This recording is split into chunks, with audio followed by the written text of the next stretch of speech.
Good morning, everyone.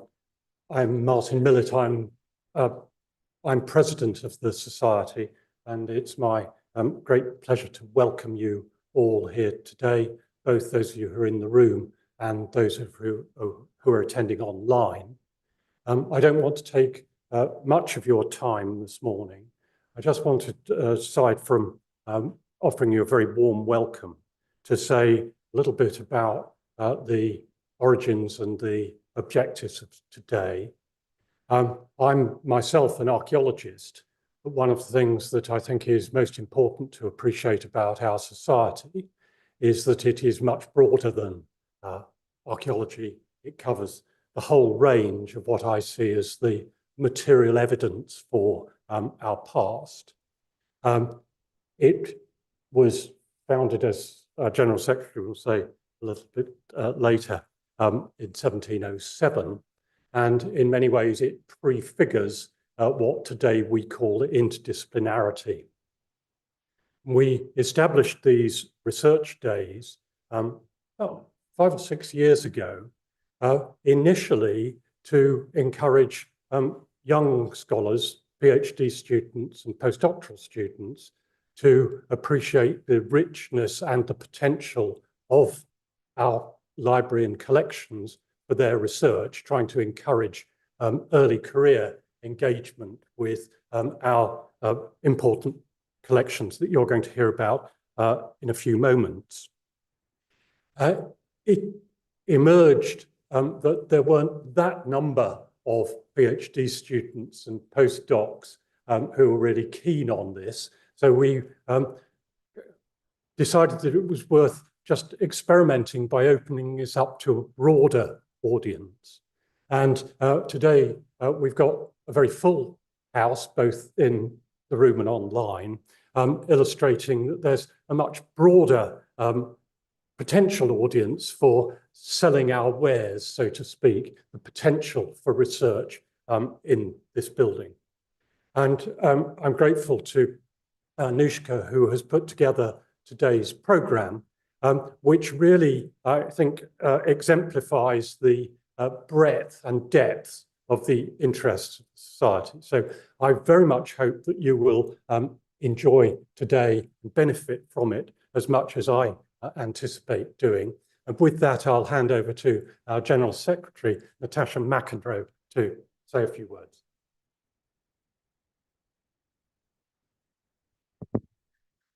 Thank you, President, and welcome everybody. I'm extremely impressed to see so many people here battling through the rain and the dreadful transport issues. So I think you can all give yourselves a pat on the back for managing to put research, collections, your own interests first, rather than staying somewhere in the dry. So as Martin said, my name's Natasha McEnroe and I'm the General Secretary of the Society. I will be here for the whole day. So please do, if you want to talk to me about anything at all, just grab me in any of the breaks or in the lunch hour or anything like that. As well as welcoming you, I did just want to say, just to perhaps say a few words to give an overview of the Society. And I think perhaps looking at the past, the present and the future is a particularly good way of doing that. We are an extremely well-established learned society, as the President's just mentioned, founded in 1707, coming together from 3 blokes chatting in a pub, where I think all of the best ideas start, in my view. And they came up with the idea, really, of what we learn about the past through, well, what museum people, such as myself, would call objects or stuff, what in more academic terms we'd call material culture. And this was something that was highly unfashionable at the time. And certainly throughout the 19th century, the Society of Antiquaries had perhaps a slight reputation for being a little bit quirky. This is something that we completely refute today, of course. It was something that was an unfashionable interest, but it's something that I think at the Society, all of us hold dear. The quote that I always treasure of summarising the interest of the Society is written by the wonderful Hilary Mantel, who said that history is what is left in the sieve once the centuries have poured through. It's the tiny bits of stone, the scraps of paper, and the scraps of material. And that is very much what our passion at the Society is. And these can be tiny pieces or scraps of textiles, or they could be enormous, great big buildings, or wonderful pieces of art, as you can see on the walls throughout the rooms as you're here today. This is something that is of enormous importance to all of us. So looking at the Society today, our activities are many and varied. The library, I hope that many of you have signed up for the library tour. If you're not familiar with it, I think there's 2 going on in the middle of the day. It's very much at the heart of what we do, and also the extensive museum collection too. We run a publications offer, so anybody who's interested in publishing might want to look into that further. We have events, at lunchtime events, evening events for our fellows as well. We have an extensive public engagement programme. Many Fridays, we are completely open to the public. So we do have hundreds of people throughout the year, as well as having evening lates and other activities as well. We have an extensive volunteer programme, both for the front of house activities or also in the library. And if you pop into the library, you'll find people there beavering away and using their expertise to improve cataloguing or storage. And this, of course, is a benefit for all of our audiences. So it's something that, we're very, very grateful to our volunteers. Best way, I suppose, of being involved is to become a fellow, or if you prefer, to become an affiliate member. And our affiliate scheme is perhaps for people who might not quite qualify yet in their career to become a fellow, but they're still a member, they're allowed to use the library, and they, of course, get the support of the amazing team that you're going to meet today. So that just gives you an overview, a very quick overview of our current activities and what of the future. So this is an incredibly exciting year for the Society. Some of you may know that in recent years, there has been an uncertainty about the premises here at Burlington House. These premises for us and also for the other learned societies around the courtyard were purpose-built for us in the 1860s and have been in use ever since.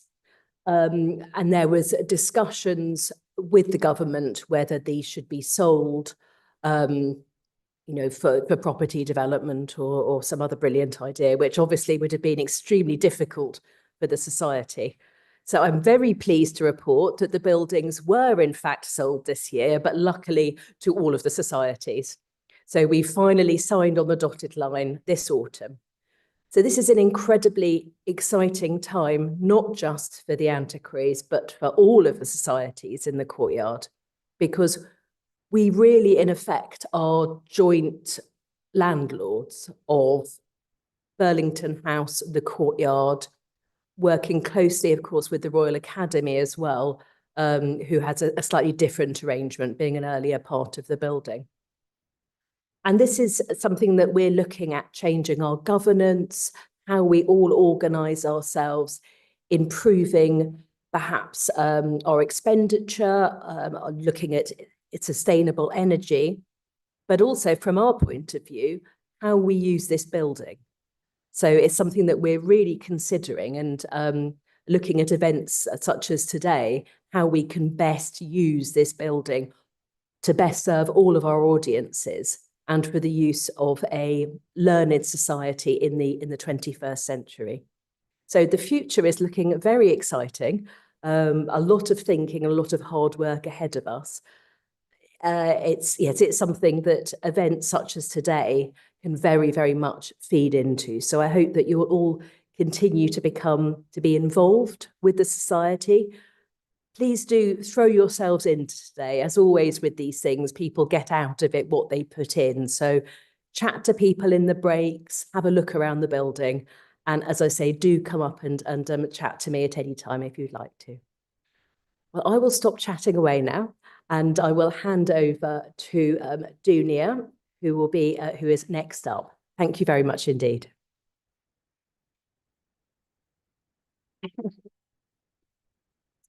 Thank you very much, Natasha. I am Dunia. I'm head of library and museum collections here at the Society. So I am incredibly privileged to be responsible for all of the treasures we have, both at Burlington House and our other site, Kelmscott Manor. Now at Burlington House, our collections really can be divided into three categories. We have a fantastic library, probably the largest antiquarian library in the country. We have a very extensive archive that has all manner of fantastic documents and manuscripts. And of course, we have our museum collections. At Kelmscott Manor, we have a much smaller collection, but nonetheless still incredibly important. It centers mainly around William Morris and the arts and crafts movement, but it also reflects the pre-Morris occupancy of the manor. Kelmscott Manor is, of course, a visitor attraction, so it has been open to the public for many years. However, Burlington House, historically, the collections were really set up for the benefit of fellows to support the research. In recent years, however, we have been changing that, and we've been working really hard to open up access to those collections. So we've been allowing external researchers to come and use our collections by appointment for quite some years.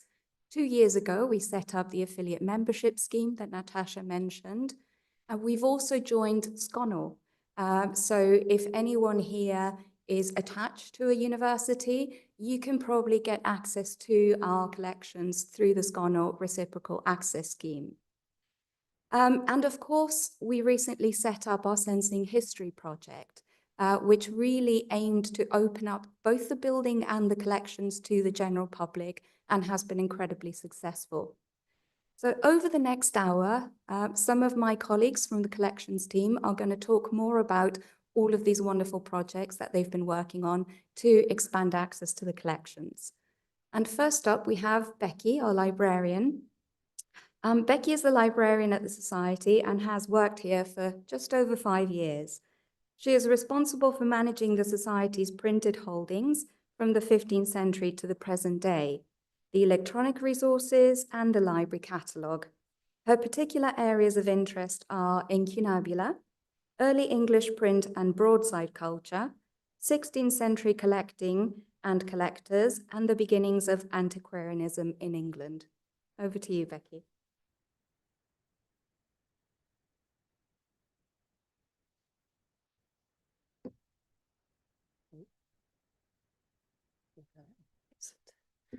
Great. So, well, thank you very much, everyone, for joining us today. As Dunia said, I'm Becky, I'm the librarian here, and I'm very privileged to work with an incredibly special collection here, going right back to the 15th century. So for somebody who's interested in early print and all manner of print, it's a fantastic collection to be able to work with. And one of my particular interests is ballads and broadsides. So I'm just going to give you a quick overview of the broadside collection here, and then I'm going to talk about a very specific collection that over the past year and a bit we've been involved with, or I've been involved with in sharing and making accessible for the first time in over 150 years, which is incredibly exciting as a librarian. So I'll come on to that in a minute. But we have this wonderful collection of printed broadsides and ephemera. Many of these are unique copies. So we've got about over 300 printed before the Civil War period. And you can see some of these wonderful, particularly, I love these Jacobean large kind of format broadsheets with these fantastic woodcuts, often kind of lots of satires, poems and verses and elegies and songs even, all kinds of interesting things. So obviously these were things that were printed and handed out on the street or handed out in the tavern. And often you wouldn't have an author because they might be a bit seditious. So there's all kinds of juicy gossip going on, especially from the Jacobean period. The one on your top left there is a unique broadside about the poisoning of Sir Thomas Overbury. He was a courtier in the court of James I, and he was very slyly bumped off in the Tower, and it caused a massive scandal. And we are very fortunate to have a unique series of printed broadsides on the poisoning of Thomas Overbury, which you can read about on our website. So these are just a handful of our kind of special printed items in the collection. The earliest start from the reign of Henry VIII. The main collection goes up to about 1860. So these ones are all catalogued. They're all searchable in our library catalogue. And many of them were digitised some years ago for an online repository called the English Broadside Ballad Archive, which is free. If you're interested in ballads and broadsides, I very much recommend having a trawl through the EBBA. It's fantastic. It's hosted in America, and they've gone around libraries basically all around England and America and Scotland, as you can see, and they've digitised the broadsides, and they are all in there. But the reason I'm showing you this, so there's some screenshots from our library catalogue, that's library.sal.org.uk, where I've made a list for the Broadside Ballad Archive, because when I started this job, I knew that these ballads were in this repository, but we had no record of what they were, bizarrely, because the Ballad Archive did all the digitising. And we didn't have images of them ourselves, and we didn't have links to them. So I went back through the Ballad Archive and I pulled out all of the links and all of the images, and I've linked them all to the library catalogue. So now if you search for the Broadside Ballad Archive, there is a link which takes you straight to the online version. And the reason I think this is quite useful is because if you use their own holdings list, you will see that they never actually finished the project. I'm assuming the funding ran out. And if you click the society, it says holdings coming soon. And it's said that for about 10 years, as far as I'm aware. So don't hold your breath on that. But they are now all in our library catalogue. So you can click through, I think there's about 136 of them. And when you click through to the e-version on eBBA, it brings up a lovely digitized version in high quality. You can view it in full size. You can view it as a facsimile. You can view the woodcuts. And for some of them, they actually have a team of early music specialists who have actually recorded some of the music, which is fantastic. So this is one of our Elizabethan broadsides, a godly ditty to be sung for the Queen's most excellent majesty or thereabouts. And you can actually hear it being sung. And this is a unique copy in our library. So that's all very interesting. So this is a project I did a couple of years ago to try and get that there. So that's really great that we've got this other means of making our historic collections available. But all of these kind of historic broadsides are very well catalogued. We have a collection called, the bulk of them are in this collection called the Lemon Collection, which is named after Treasurer Robert Lemon, who basically bound up all of the Society's loose broadsides and produced a fantastic printed catalogue, which came out in 1866. So that's why they all kind of run up to about 1860. That's when the binding was finished. Unfortunately, after that point, Robert Lemon, who was incredibly zealous in his activities for the Society, he died the following year. So essentially, after that point, not really much happened with the rest of the broadsides collection. And I was sort of vaguely aware that we had various other collections of broadsides, but I didn't really have any notes about them or anything to say really what they were. And they're mostly just in various boxes. So I was very lucky to have an extremely well-qualified former rare books librarian who has been doing some volunteering for the past couple of years. And after we'd finished a few projects, we were discussing what would be good to kind of move on to. And I knew that we had these boxes of broadsides loitering sort of around in the cupboard. And I inherited this one. And it's just in a box. It has been repackaged very nicely, probably about 20 years ago, but I had absolutely no context behind it whatsoever, other than the label on the box, which just said collection of court ballads from Richard Caulfield. And that was it. We had no list of what they were, didn't really know anything about them. So I thought, well, let's have a look at those and see what happens. So here they are. So this is a collection of, so these are song slips, ballad slips. They're all printed in Cork. And we had a look through the Society's proceedings, printed proceedings of its meetings. And we found the donation records. So they're from Richard Corfield, so FSA, he was a fellow of the Society, a collection of Cork ballads usually sung throughout the south of Ireland. So those came in 1866. And then we also found another reference which said a further 28 ballads printed in Ireland, modern, came in 1869. So, okay, that's great. So we've got some context behind them, but obviously it doesn't actually tell us how many there are, or anything really about why they're here, or much at all. Jane and I, Jane, our volunteer, we started digging in a bit deeper about this collection. And it turns out to have quite an interesting history behind it, because all of these ballads were printed in Cork by a female printer called Catherine Haley. And it's very unusual to have female printers sort of 19th century in general, and especially in Ireland as well. In Ireland, the printing press was very tightly controlled. So Catherine Haley's ancestors were one of the kind of first printing presses to basically found a popular print workshop, because a lot of print was imported into Ireland in the early period. She seems to have inherited a printing press from possibly, we don't know, her father or perhaps brother, Joseph Haley, and the Haleys became the main printers in Cork, and they were printing these popular ballad slips essentially for the masses on very, very poor quality paper. They are just essentially kind of thin slips with these woodcuts, very, very crude woodcuts. You can often see a woodworm in the woodcuts. You get the same woodcuts repeated for different subjects. That's quite common. But they're all pretty standardized. You can see they're all kind of in these slips. But when we went through them, as well as these kind of single slips, we also found there was a series of double slips. And this was quite interesting because this actually allowed us to be able to date these ballads. You'll perhaps have noticed that Richard Corfield gave the bulk of them in 1866.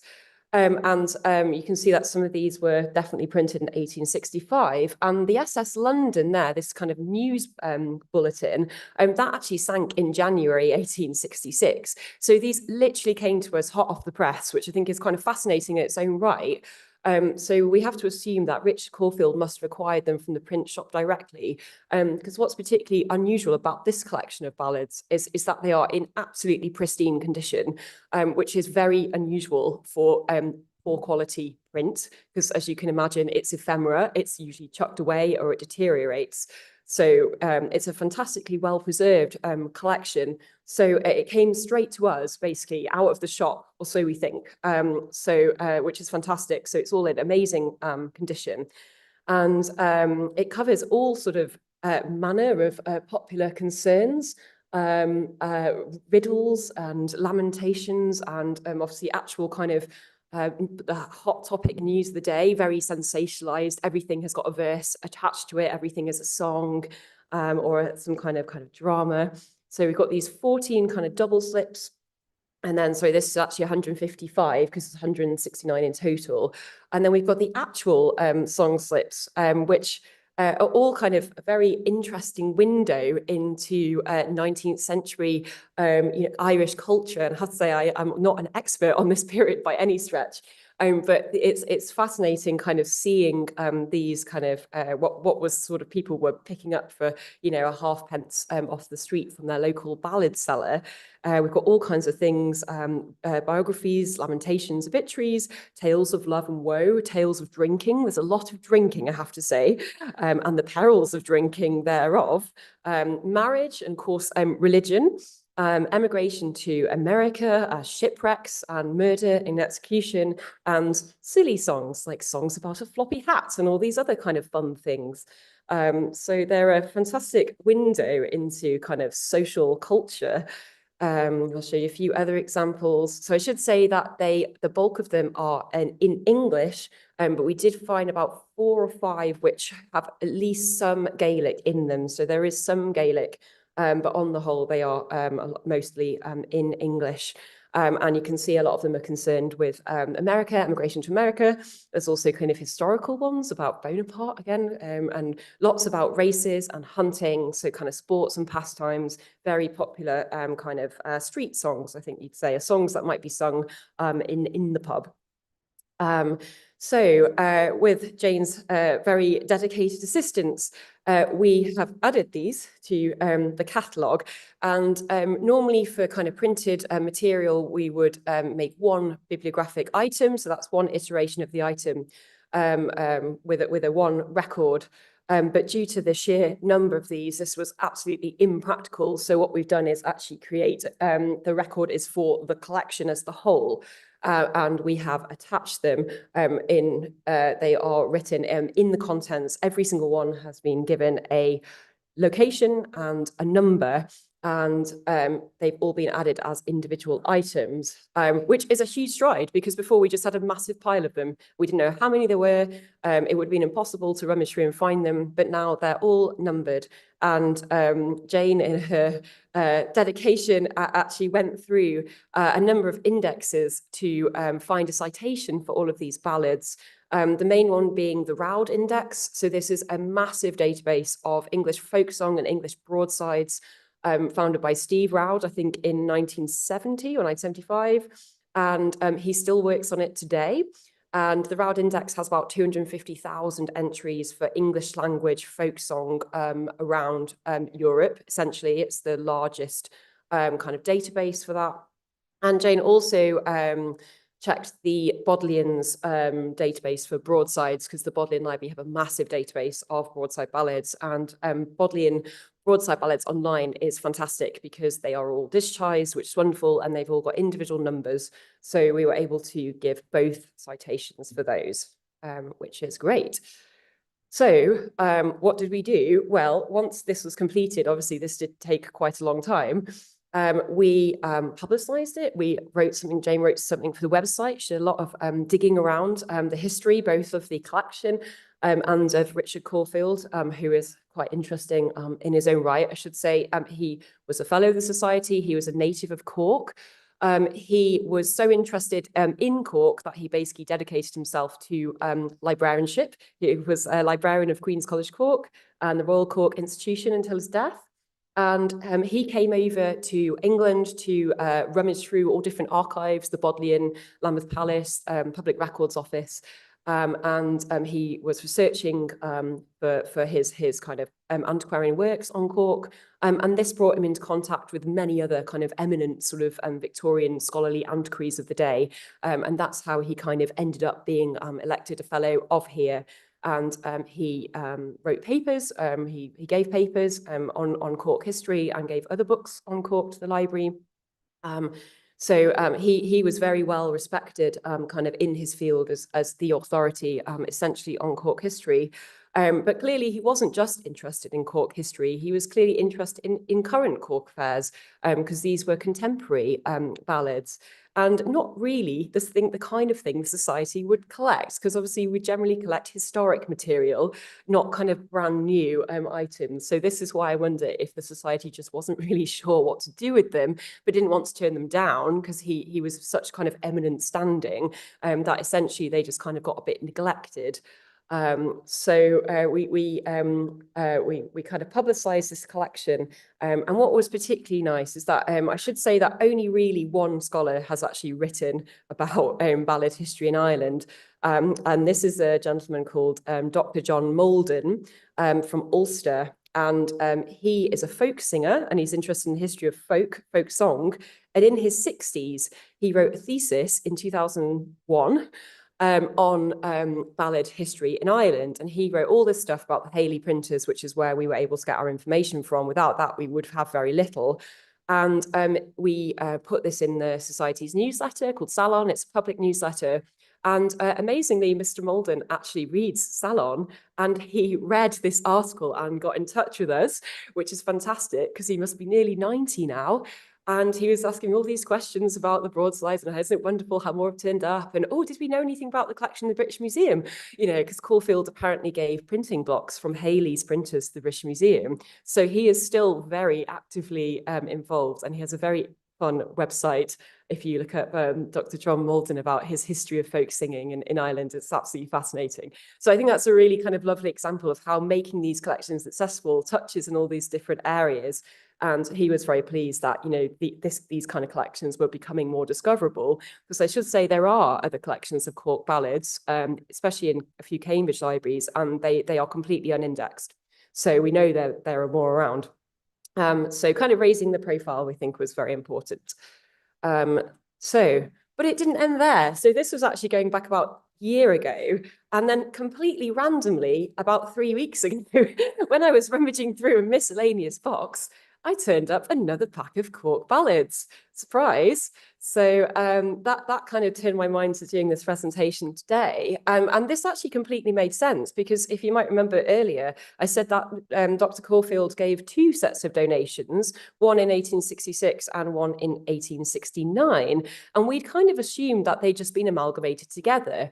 But when I saw this, immediately I knew what they were, partly because you can see that they were squashed into this little tiny envelope, which is why many of them are creased. So that was the original envelope, which says they came from Mr. Caulfield in July 1869, which would have just been when the society was in its close period. So they probably sat there for quite a while, and somehow they became detached from the main collection. So we were able to add the extra ones, and the proceedings said there were 28, but there turned out to be an extra 29, which brings us up to the total of 184 single slips. So why do we care? Well, obviously, I care very deeply about these things. But as well as being able to make them accessible and share them with the public, what was particularly interesting was out of 184 of these single slips, we found 2 with different woodcuts or variants of woodcuts, but we found 12 that were actually not recorded. And you'll have to bear with me, this is the first pie chart I think I've made in about 15 years. But I just wanted to show you that I actually think that's quite a good percentage. So I was quite surprised, actually, that 12 of these folk songs were completely unknown from, you know, 1860s, which is kind of fascinating, because it makes you think some of these massive collections of broadsides at Cambridge, for example, you know, how many unknown folk songs could there be in these collections if somebody were to actually go and systematically go through them all in such detail. So that was really exciting. So then I thought, oh, maybe I'll just drop an email to the Vaughan Williams Memorial Library, which is what I did. And somewhat surprisingly, within an hour, the Steve Roud had actually got back in touch with me saying he was very interested. So I sent him across all of the full list of ballads, and I did this very late on a Friday night. And when I came back in on Monday, he'd already assigned all of the unknown ones Roud numbers. So I was able to then go back to our catalogue and add the Roud numbers into our own catalogue. And he has put them into the Roud index. I don't think it gets uploaded that often, but when the next update goes through, we will actually appear as a copy holder in the Roud index, and those unknown songs will also appear in the Roud index as well, which is fantastic, because if somebody's researching the history of folk song, this is really the place that they will go. So they will be able to go to the Roud index, which is free, and they will be able to find our collection of ballads through here.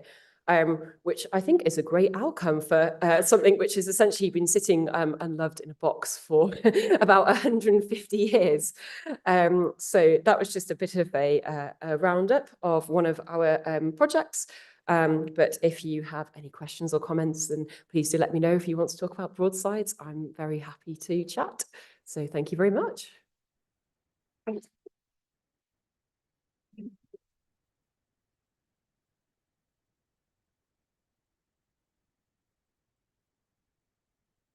Thank you very much for that, Becky. That was fantastic. I should say there's going to be an opportunity to ask questions from the collections team at the end. Our next speaker is Kella Lawrenson. Kella's our assistant librarian, and she joined the society only this August, so she's our newest team member. As the assistant librarian, Kella's primarily responsible for user services and managing the library's print serials holdings. Prior to working in libraries, Kella undertook studies in the history of the book. She is interested in the survival of 19th century public libraries, particularly those funded by Andrew Carnegie. Kella, over to you.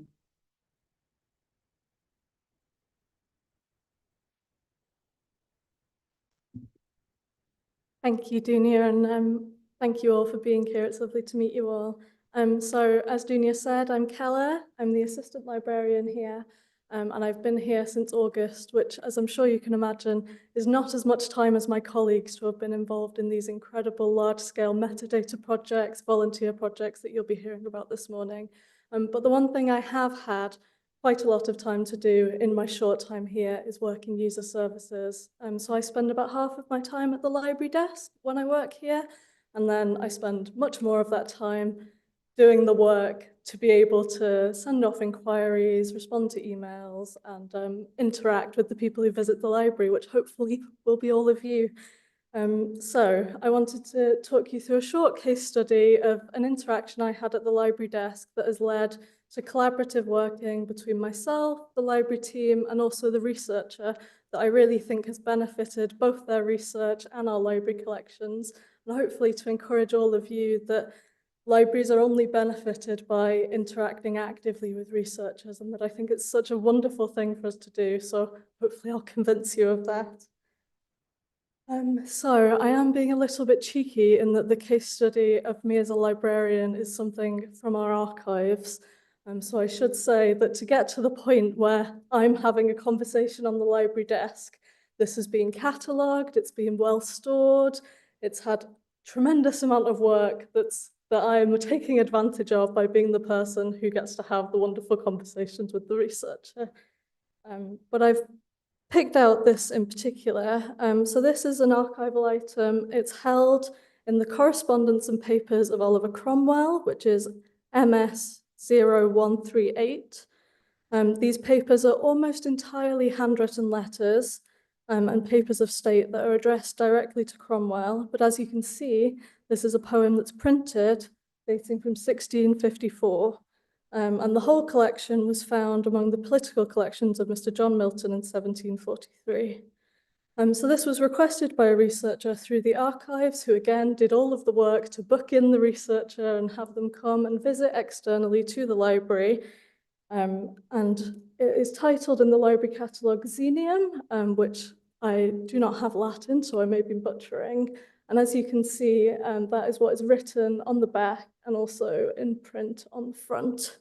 And Xenium means, according to Merriam-Webster, again, I'm not a Latinist, a present given among the ancient Greeks or Romans to a guest or a stranger, and especially to an ambassador.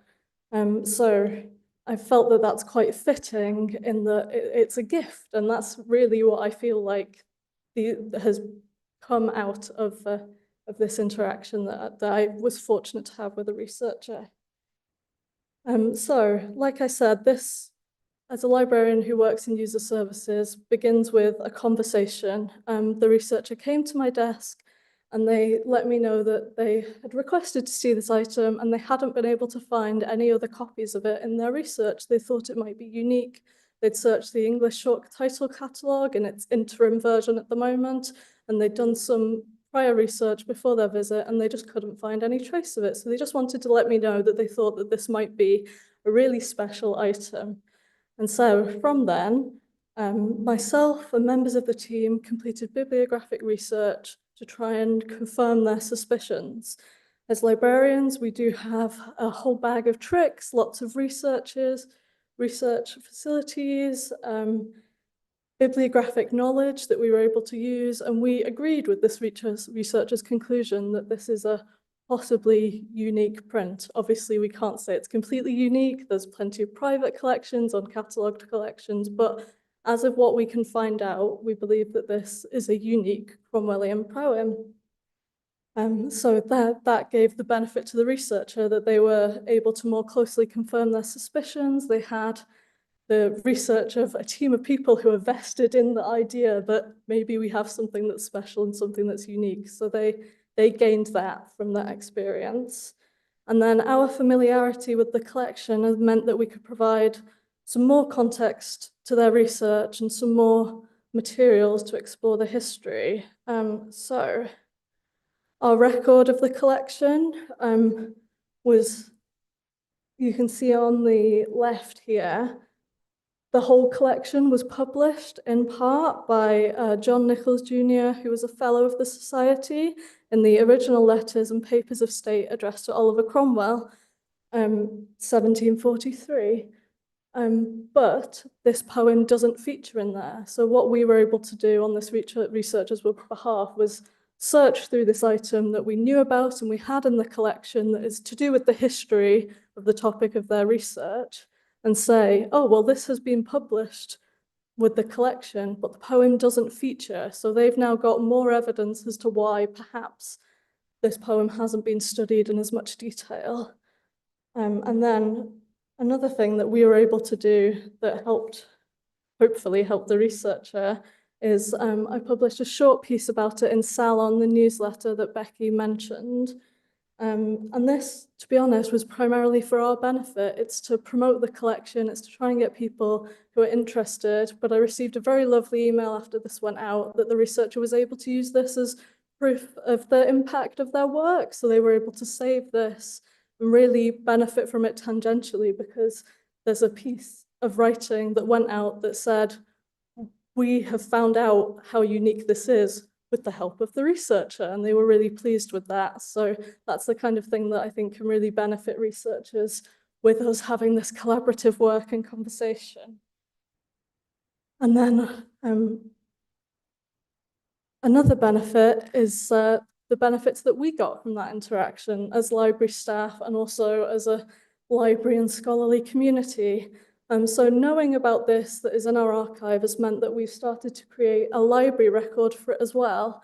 It's still held within the archive, within the archival piece, but the library record means that if you're searching for printed material, you might navigate naturally to the library record and you'll be more able to find this. You will see that this is a very basic record at the moment, and it says suppressed in OPAC, so it's not live right now, but it will be live soon, and then all of you would be able to find this in the library catalogue as well as in the archival catalogue. So really increasing our ways of getting to you and telling you, look, this is what we have. And we're also still in touch with the researcher, which will allow us to improve this record going forward. They're actively working on this poem, and they're the expert. Unfortunately, I'm not an expert in Cromwellian 17th century Latin poetry, but having somebody who is means that we can, if there's new bibliographical references, if there's more context to the poem that I'm not able to understand, they can provide it so we can index the poem more accurately and make it more findable for researchers in the future to come and find. And then you'll see this large picture here of the Universal Short Title Catalogue's front page, which some of you may be familiar. They're hoping to create an open access bibliography of all of print culture. And having this new piece gave me some of the inspiration to get in touch with them, and we've confirmed that our data is going to be included in the Universal Short Title Catalogue through JISC Library Hub, which is another, I'm saying lots of union catalogues that if you don't know, you should definitely go and search up because they're really useful resources. So this means that when we have our record live, it will feed in through JISC Library Hub, which will then feed into the Universal Short Title Catalogue. So you would only need to search this catalogue that is not on our website. You may have never heard of the Society before, but you'd still be able to find this printed poem now. And then finally, one of the benefits is that I can talk to you about it. It's given me a topic for this, it's given me the topic for the newsletter. It really, having researchers tell us what they think is interesting really helps us tell more people, this is really interesting and really fascinating. And if you're interested in this area of history, I think you should come and see it. So, like I said, I'm not an expert on many of the areas of the collection that we hold. I'm not really an expert on any historical periods, but the people who are can benefit our collections so much and our records. And I think that that can help you in the future be able to find more things through catalogues, through the union catalogues, even through, if you now talk to me about this, I know a little bit more about it at the desk because I've thought about it, I've had more conversations. So at the Society in particular, there are a few routes where we can maybe help you through library inquiries, opportunities to write for Salon, and obviously not every conversation or collaboration will result in lots of tangible benefits, but I really believe that us working together and discussing the ideas and the work that you're working on can strengthen both your research efforts and the resources that we offer. So, thank you.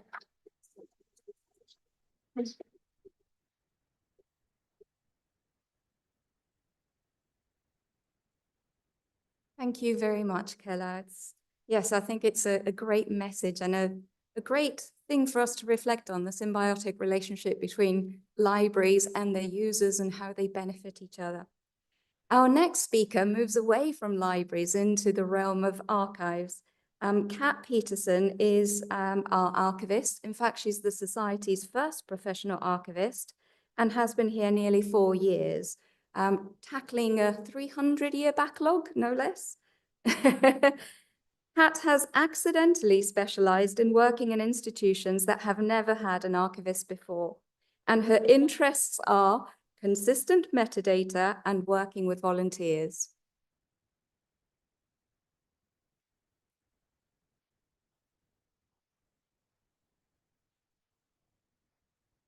Thanks, Dunia.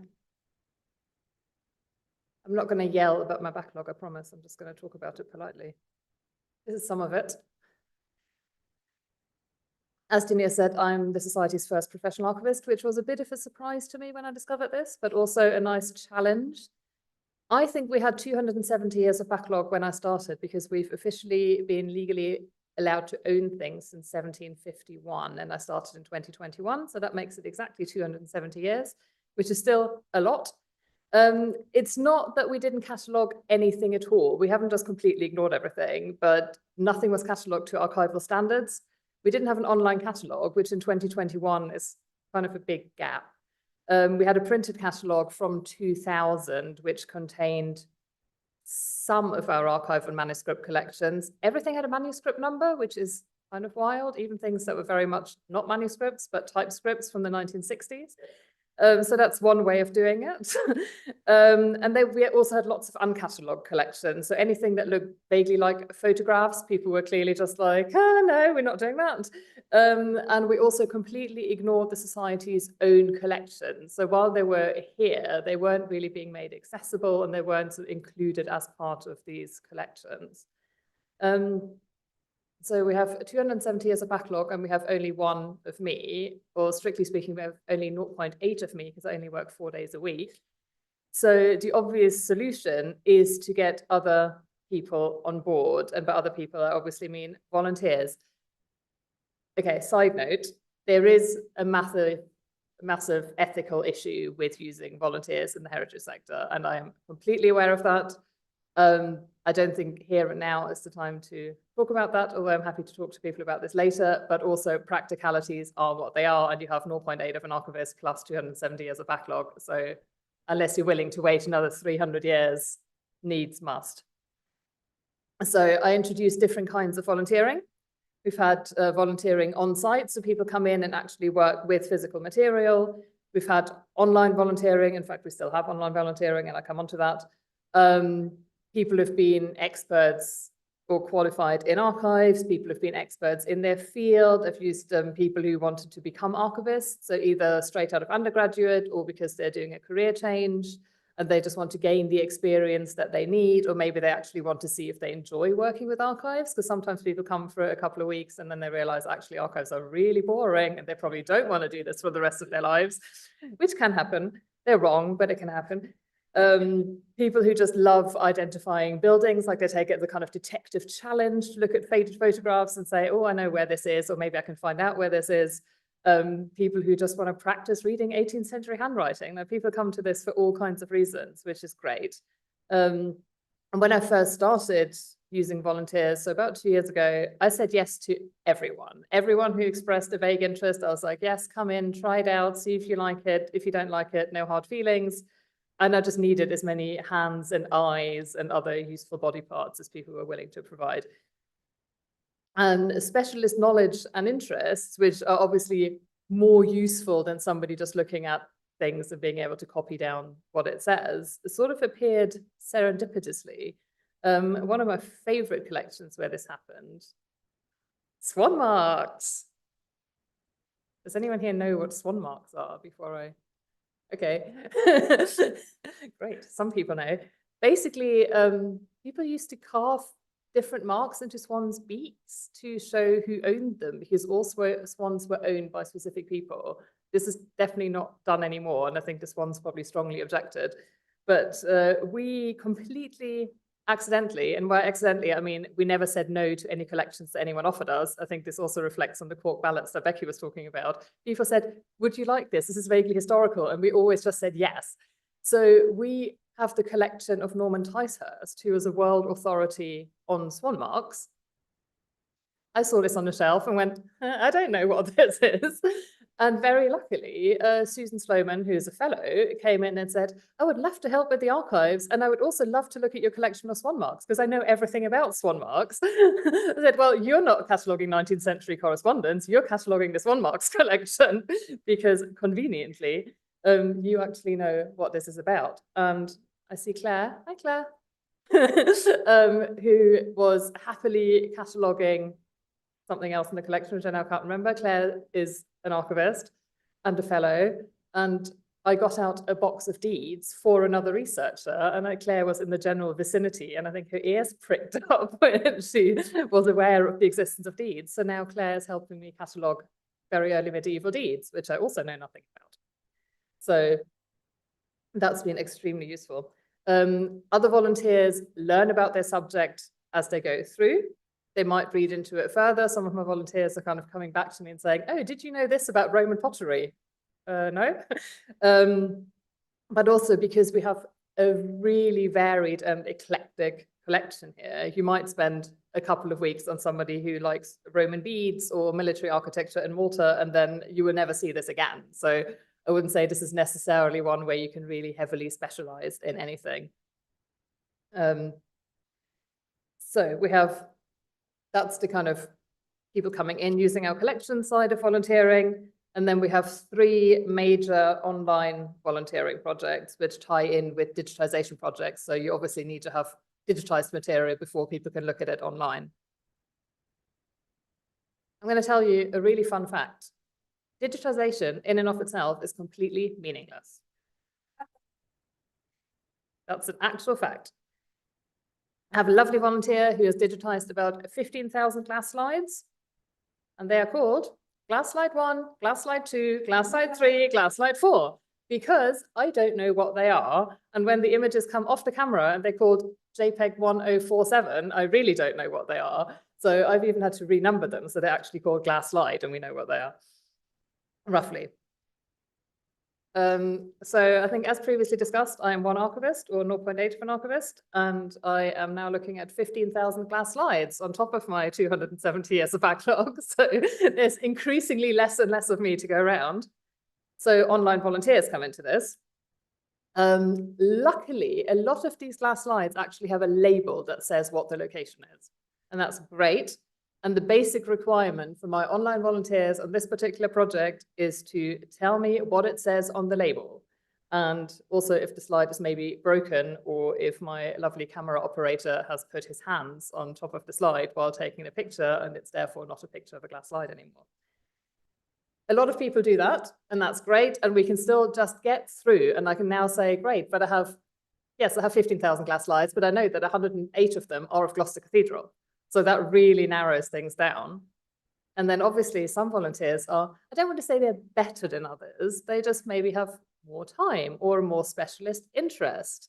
So they actually send me very detailed reports of what is on the slide that is incorrectly labeled. And this particular volunteer likes to send me references to Pevsner with page numbers, which is brilliant. Simon, are you here? I've never actually seen this person because he's just on the internet on the other side of an email, but he's great, and I consider him one of my best friends.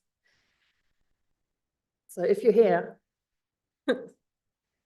the glass slides actually came about because the volunteer who's digitizing them was looking for that sort of volunteering work. So I wasn't glass slides were actually very, very low on my list of things to do. They were just sort of there, and I ignored them for the most part. And suddenly he said, oh yes, but I'd really love to actually digitize those for you. And would you not prefer to have a collection of them that you can actually look at?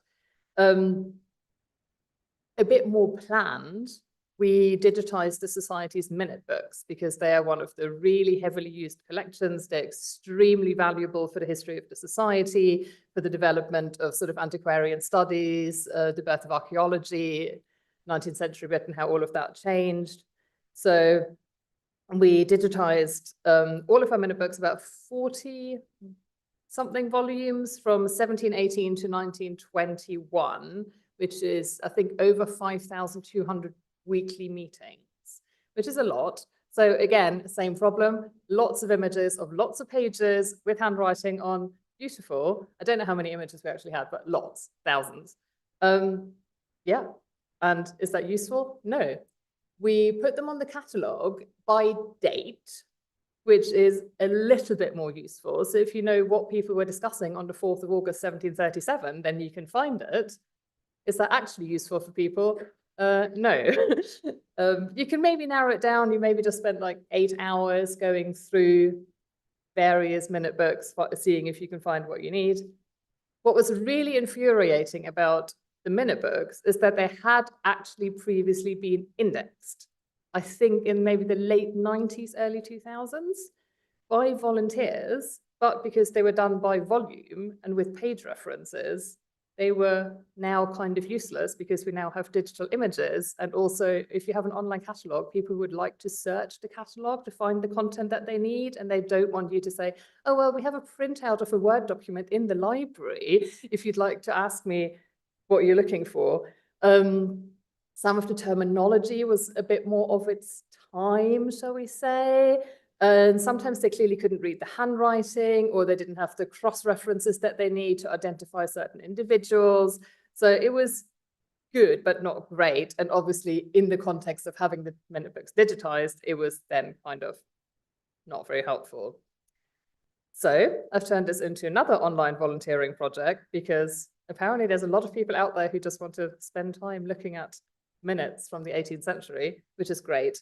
So making available the original indexes that were done by these previous volunteers, plus the digitized images, and people can put those together, and then they can help us index the entries properly. And then we attach the content to the catalogue entry of the meeting, and that means it's now actually searchable. So you can type in names of people that you're interested in. If you're lucky, you can type in, the title of a paper that somebody gave, or you can say, oh, I'm really interested in Saxon architecture. It will often say in the minutes of the meeting, somebody presented something. That's not necessarily then there. That just means that that happened in 1786, but it's now 2024. And obviously things have changed in the meantime. Sometimes we still have the things that people gave us, sometimes we don't. But at least you've got an indication of maybe where something came from, or at least that it existed and that people were interested in it. So that's also great. And we're about 12% of the way through this, which doesn't sound like a lot, but it's actually a lot. And then we have a very large digitization project, courtesy of a very generous private donation of someone who basically said, I think you should digitize this enormous collection because I think it's worthwhile. I'm going to give you this money. And I actually run that as a separate project managed job, which is the collection of Peter Prashington, who was a historian of Worcestershire in the first half of the 19th century, a very single-minded historian of Worcestershire who filled many, many volumes with his tiny handwriting, and I'm not sure did anything else in his life other than collect material about Worcestershire, which he then donated to us. That's currently over 52,000 images, and the main people who are helping with that are actually local history groups in Worcestershire. So that's a really lovely way to be able to reach out, because it's a bit disappointing for them that this amazing research resource actually sits here. And they care about, maybe one specific locality where they are. So I know for a fact groups actually get together and work through some of this material together. I think they have a nice evening, maybe have a glass of wine, and then they send me a lovely email. They always say, oh, we had such a fun time doing this. Here's your spreadsheet. And also we found out whose tombstone, you know, where the tombstone of this local person is in this church or something, which, you know, is lovely. I have been to Worcestershire, but not in that level of detail. So, but it's really good that they can see that, and because everything is available, they've used some of these images to make displays, say in their local church or something, to make people aware that it exists and just to be able to sort of illustrate their local history. And that collection also includes a whole bunch of printed pamphlets, especially sermons, but also lovely murder. You know, the last, you're saying, oh, because it's a murder trial. So I actually catalogue those and they can go straight on the catalogue. So that's also just a really lovely resource. And from what I gather from other catalogues, we very often have sort of one of maybe 2 or 3 copies of this that are still around, because they're also very ephemeral and are not usually kept. And they are only kept because of their connection with Worcestershire. So if you want murders, they have to have happened in Kidderminster or surrounding area, otherwise they will not be there. Malka's actually too young to read these, so she's just sitting next to them. Would you like now, what I know we're going to have proper questions at the end, but I know the burning questions in everybody's minds is, that all sounds amazing. I would like to help. How can I look at very damaged glass slides from the late 19th century?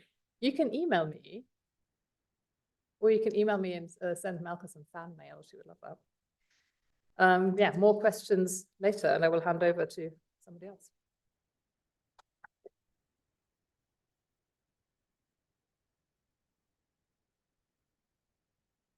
Thank you so much, Kat. That's fantastic. Other people would be daunted by the challenge, but your progress is epic, that of, you know, your volunteers as well.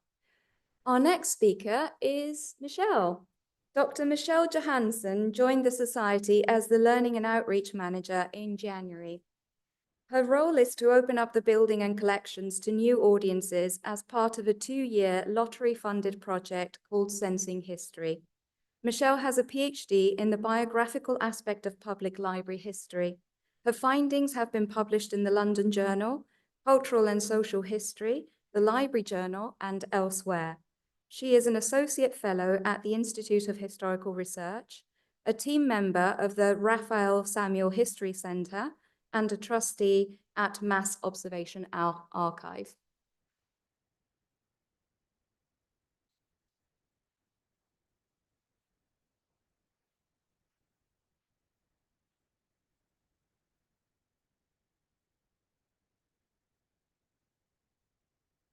Hey, everybody.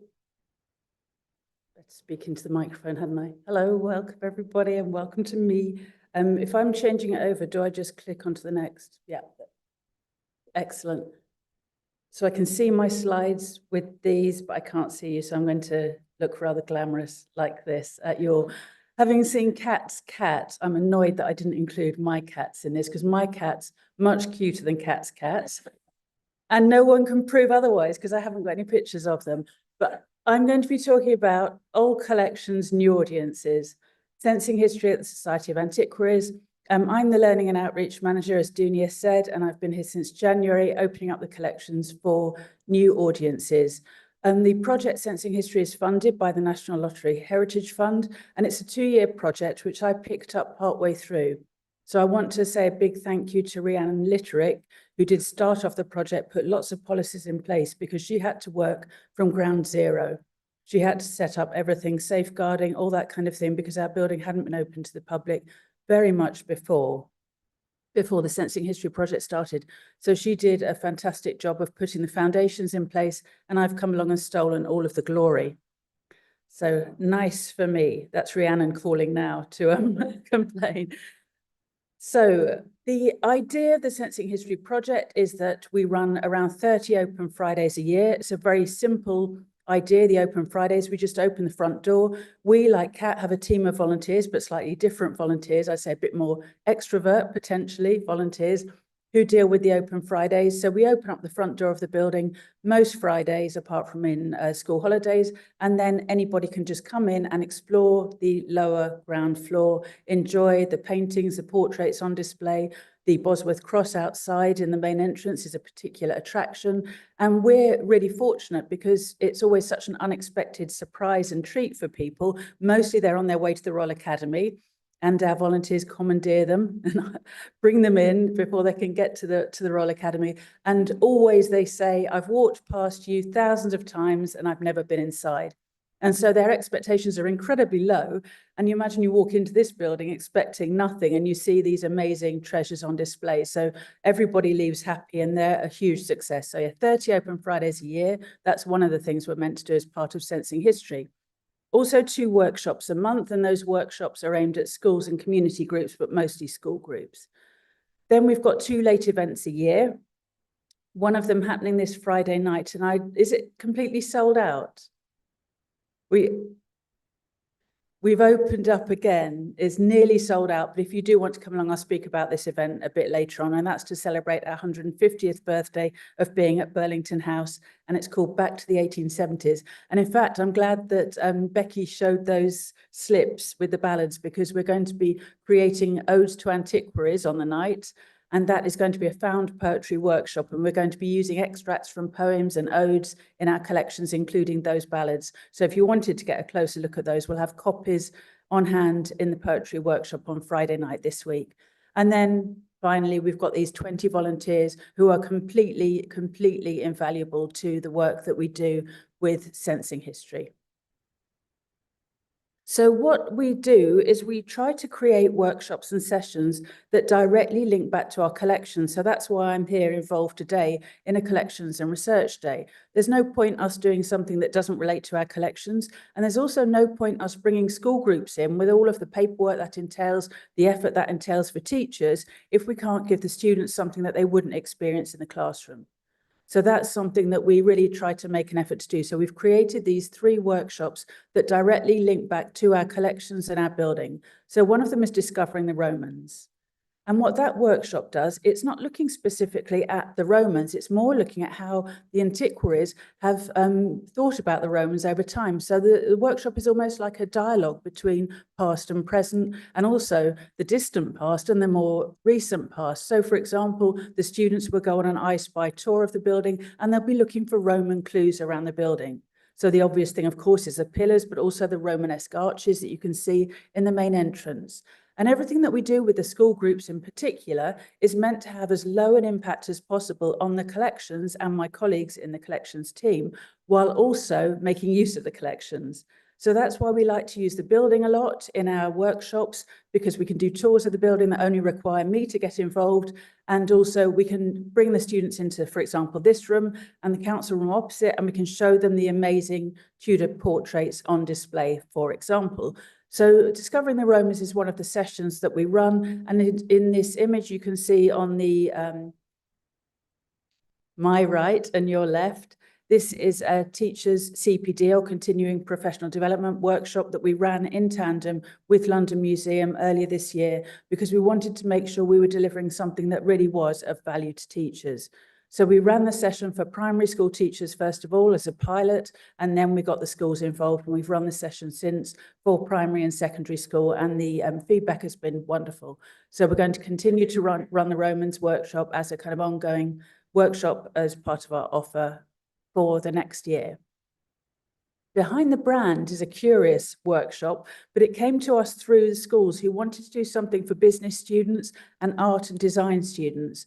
And around the building, you will see as you move around the space today, if you haven't been here before, our branding is everywhere. So you can see the lamp of knowledge is absolutely everywhere, and also SA. Anyone that's already been into the ladies' toilets will see SA wrought into the radiators in there. It's down there behind me in gold on the radiators here. It's also in the glazing and the glass as you come in through the main entrance and on the stairs. So again, we can do an I Spy tour of the building for behind the brand, so students can start to see the way that society has really cleverly branded itself over the years.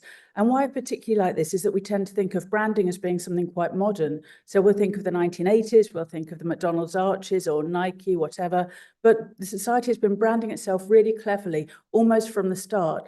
And what I also like about that is that it's not corporate, it's more about a sense of collective identity. So it's a lovely way to introduce the society's history, the long history of the society, to young people and make it suddenly relevant and also a bit more inclusive, because it's not a group of remote people who are just interested in history. It's also a group of people who are a network and a group of friends as well. The other session we run is called Royal Me, and that, as you can imagine, is inspired by our royal portraits. Now is a chance for a little bit of audience interaction. Who do you recognise at that picture? So what Royal Me does, Royal Me is starts with a little card game. When I say little, it's because the cards are little. I'm not being patronising to my amazing intellectual, challenging, whatever workshop I deliver, but the cards are very little and they are all celebrities wearing crowns. And once you start to look for that, if you're bored this evening, you could do a quick Google yourself. It's surprising how many celebrities do wear crowns and which celebrities wear crowns. So for example, male boxers do quite often wear crowns. But footballers, you will really struggle to find a footballer in a crown, and tennis player, never in a crown. But pop stars love to wear crowns. So I've got a few examples there. So the game always starts at the beginning of the session to get the kids involved. And so the session is called Royal Me. It's a history and art session. And the kids will start with this card game where it's odd one out. And then in among all the cards with the celebrities, you've also got King Charles. So the odd one out, of course, is King Charles, who is a real king, but the others are fake kings. But it gives the kids a chance to reflect on ideas of identity, power, and celebrity. And they especially like, is there anyone here you don't recognise, actually?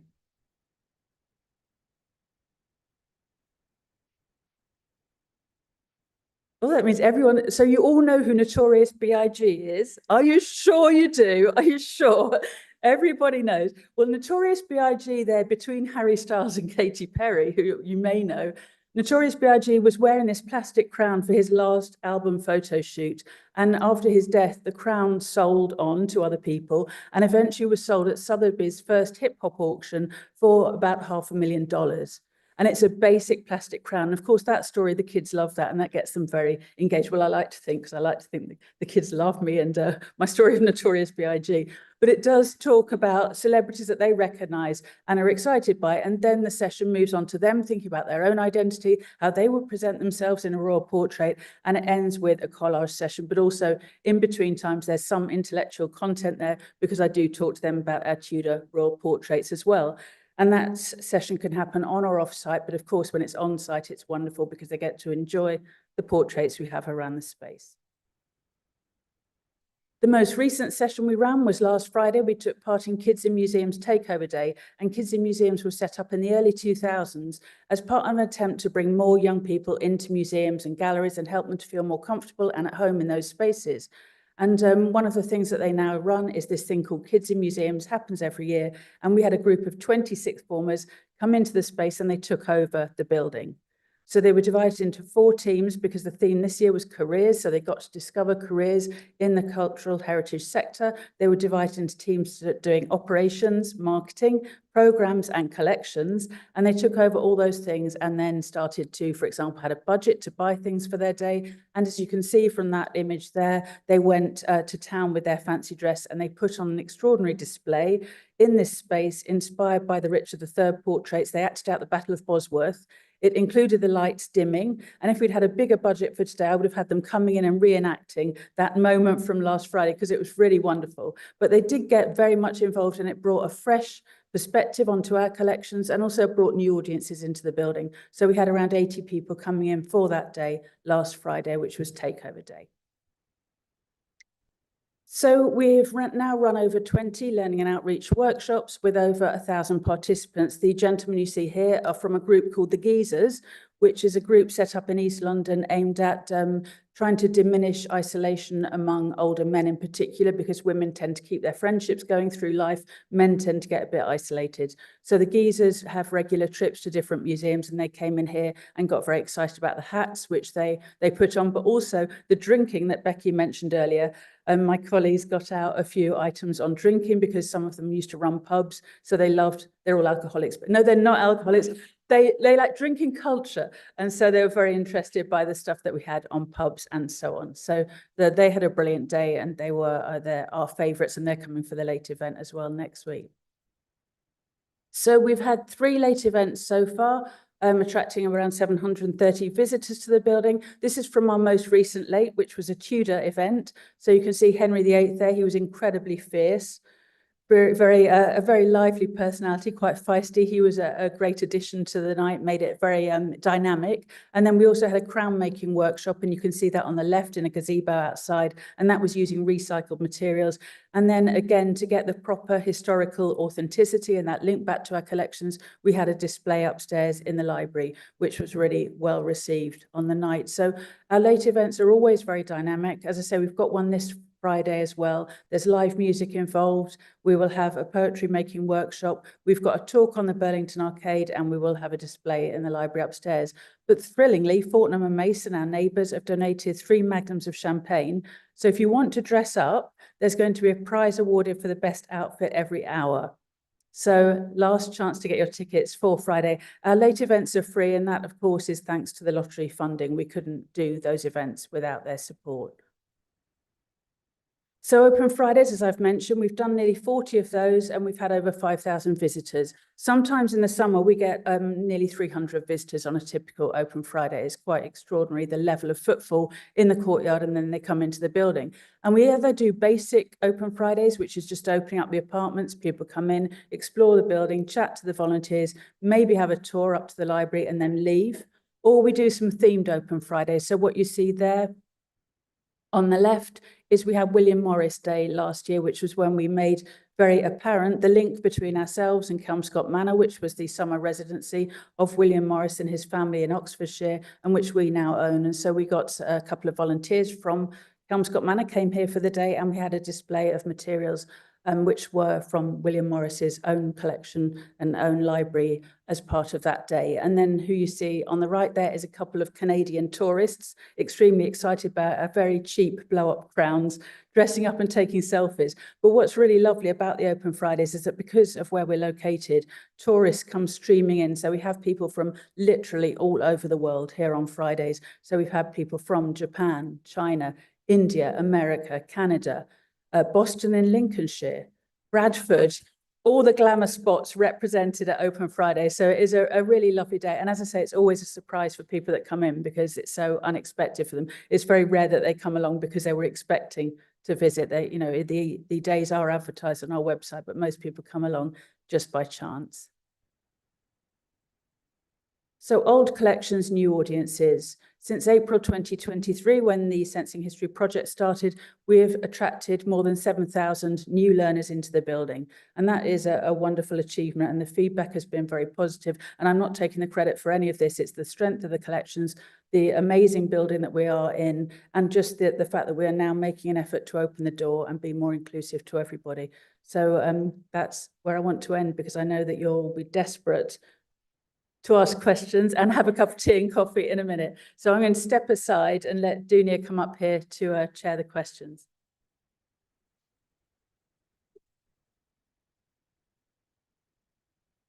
Thank you, Michelle. That's fantastic. And it's really exciting for the Society to be breaking new ground in this way. Can I invite, please, the rest of the collections team to come up, and we will take questions from the audience. Who's the brave soul who's going to ask the first question?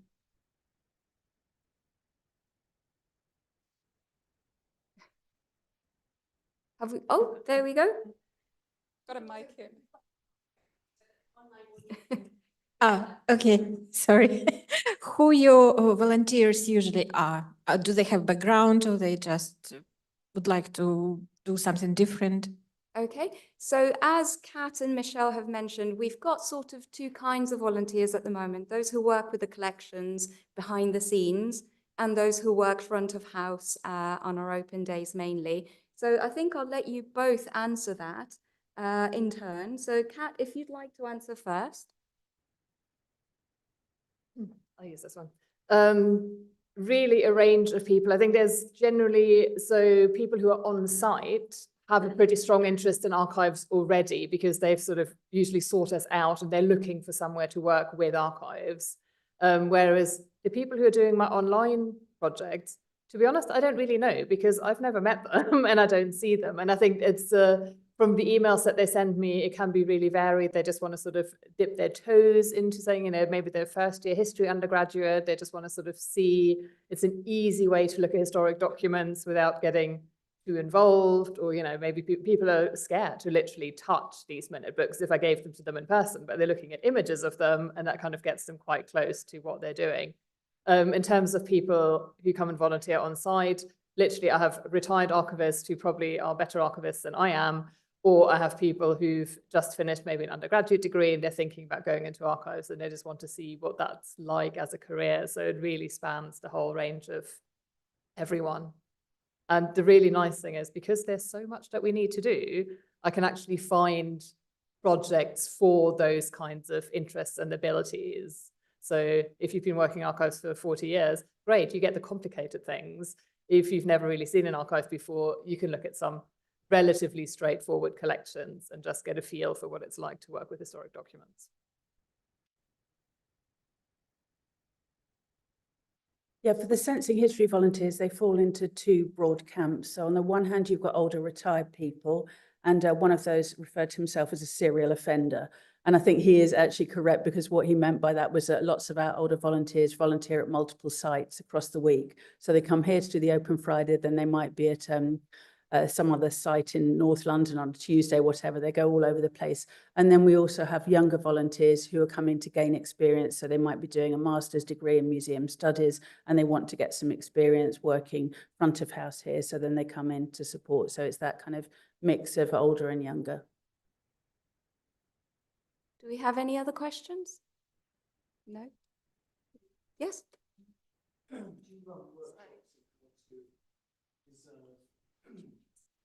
Preserve collections. Do you have workshops regarding preserving, looking after the items here? For example, books and how to handle them. So we don't run those workshops ourselves, but we have hosted a project on conservation. Sorry, Kat, would you like to say a little bit more about that? Yes. Yeah, so we work quite closely with City and Guilds, London School of City and Guilds, what are they called? Yeah, because they have a degree course in paper conservation. So we often have student visits. So we actually we don't teach them, but we provide materials that they can look at with their tutors. And then we were very lucky in the summer just gone to receive funding from a body that I can also never remember the name of, the Manuscript Conservation Trust, National Manuscript Conservation Trust.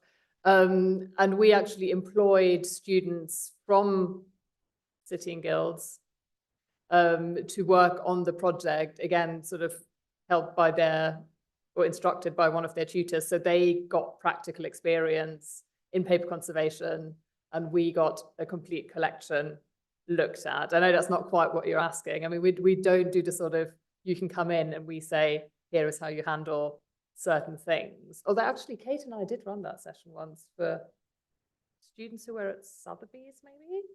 We do have quite a lot of work with students who come in, sort of see the collections or collection handling and that sort of thing, but yeah. Okay, I'm being told it's time for tea, so you're very welcome to ask us more questions over a cup of tea. Thank you so much, and thank you to the collections team.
Hello, everyone, and welcome to the first panel on space and progress today.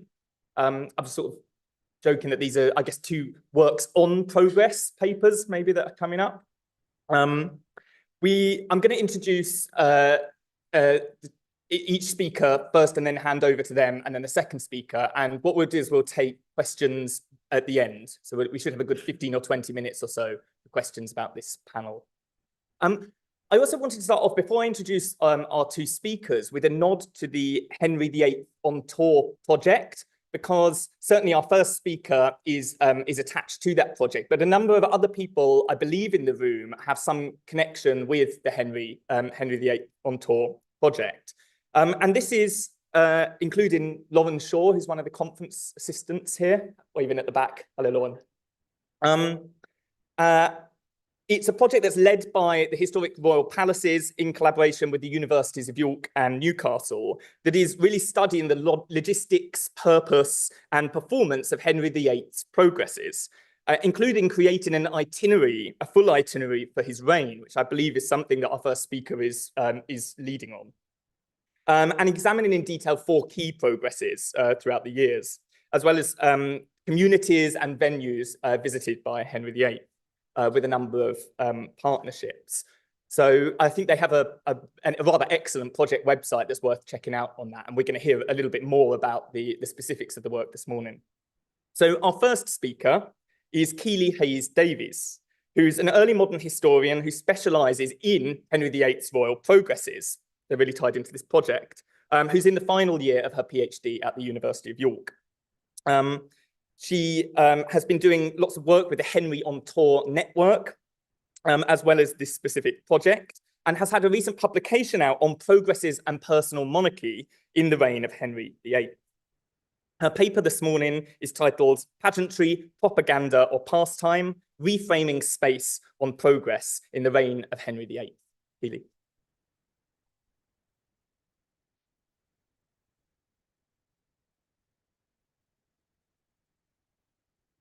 My laptop is just a little bit too big for this lectern, so I'll have to be creative in my holding of it. Is there? Ooh. No. Am I too far away from the mic if I stand here? Is that okay? Is that a bit better? No, I'll just stand a bit closer. It's okay. There we go. Is that better? Amazing. Okay, yeah, so thank you for that amazing introduction. Yes, my name is Keely. I'm here today to talk about my PhD research more generally, as well as an upcoming publication that is, if you pardon the pun, a work in progress. So I'm also the impact and engagement coordinator on the Henry on Tour project, so I'll be bringing in a little bit at the end of the sort of reconstructive work that we're doing on that project in terms of St. Mary's Abbey. I wish I could show you some sneak peeks, but unfortunately, I am not allowed to do that. So you'll have to kind of use your imagination as I move into talking about some floor plans. So my paper today is primarily concerned with how progresses were used to reinforce and consolidate monarchical power in the localities of England. And then one of the ways in which the image of monarchy was maintained on progress was through leveraging its setting, so the buildings in which Henry lodged in. Analysing what I'm calling the affordances of each location type for our progress case study years can help us unpick the reason for progressing at all. What function did they serve? The type of location, as well as its spatial arrangement, so the physicality or the material culture of buildings, and then the depth of certain rooms within those buildings, can help illuminate how the stage set for monarchy on the move reinforced and consolidated Henry's authority. By examining the 1535 progress to Bristol, which was designed to consolidate Henry's position as head of the Church of England, and then Anne Boleyn as his new queen, and the 1541 progress to York, which was designed to consolidate Henry's political authority in the north of England following rebellion. I'll argue today that the space on progress does not simply reinforce monarchy, but it transforms it through repetition and performance. In the existing literature, and this will be a whistle-stop tour because there's quite a lot of it, Historians like David Starkey and Geoffrey Elton have argued that Henry's use of the Privy Chamber and Privy Council gave the king ultimate authority over the court. Starkey describes how this proximity gave the gentlemen of the Privy Chamber power of representation through intimacy. This is sort of the key thing that I'm exploring in this paper. And David Loads kind of takes this a little step further. He argues that space and place played a significant role in legitimizing the Privy Chamber's authority and may even have provided it. But nowhere within the historiography does the sort of physical materiality of a building come into this concept of spatial proximity. Now, Simon Thurley, who might be a name known to you, he's quite well established as a buildings historian in the Tudor period. He's gone some way to provide sort of spatial and physical analysis of Henry's court. And I'm going to take all of that one step further and apply it to progresses, which hasn't been done before. So the framework through which I'm doing all of this work, which will examine progress venues as a stage for monarchy, is based within a functional and structuralist approach to buildings archaeology. This has been used most recently by Professor Kate Giles in examining the power structures encoded into the physical space of medieval guild halls in York, but is obviously still very applicable to my work on sort of portable palaces, if you will. And this approach primarily argues that human activity within buildings are systems of activities, for which buildings are then systems of settings. So these settings contain visual cues, which we'll come on to in a minute, that communicate the rules and appropriate behaviors of these settings. And these cues can be fixed, so floors, walls, ceilings, columns, semi-fixed, so fittings and furnishings, the stuff that makes up a building, and then the non-fixed features of human actors operating within the space.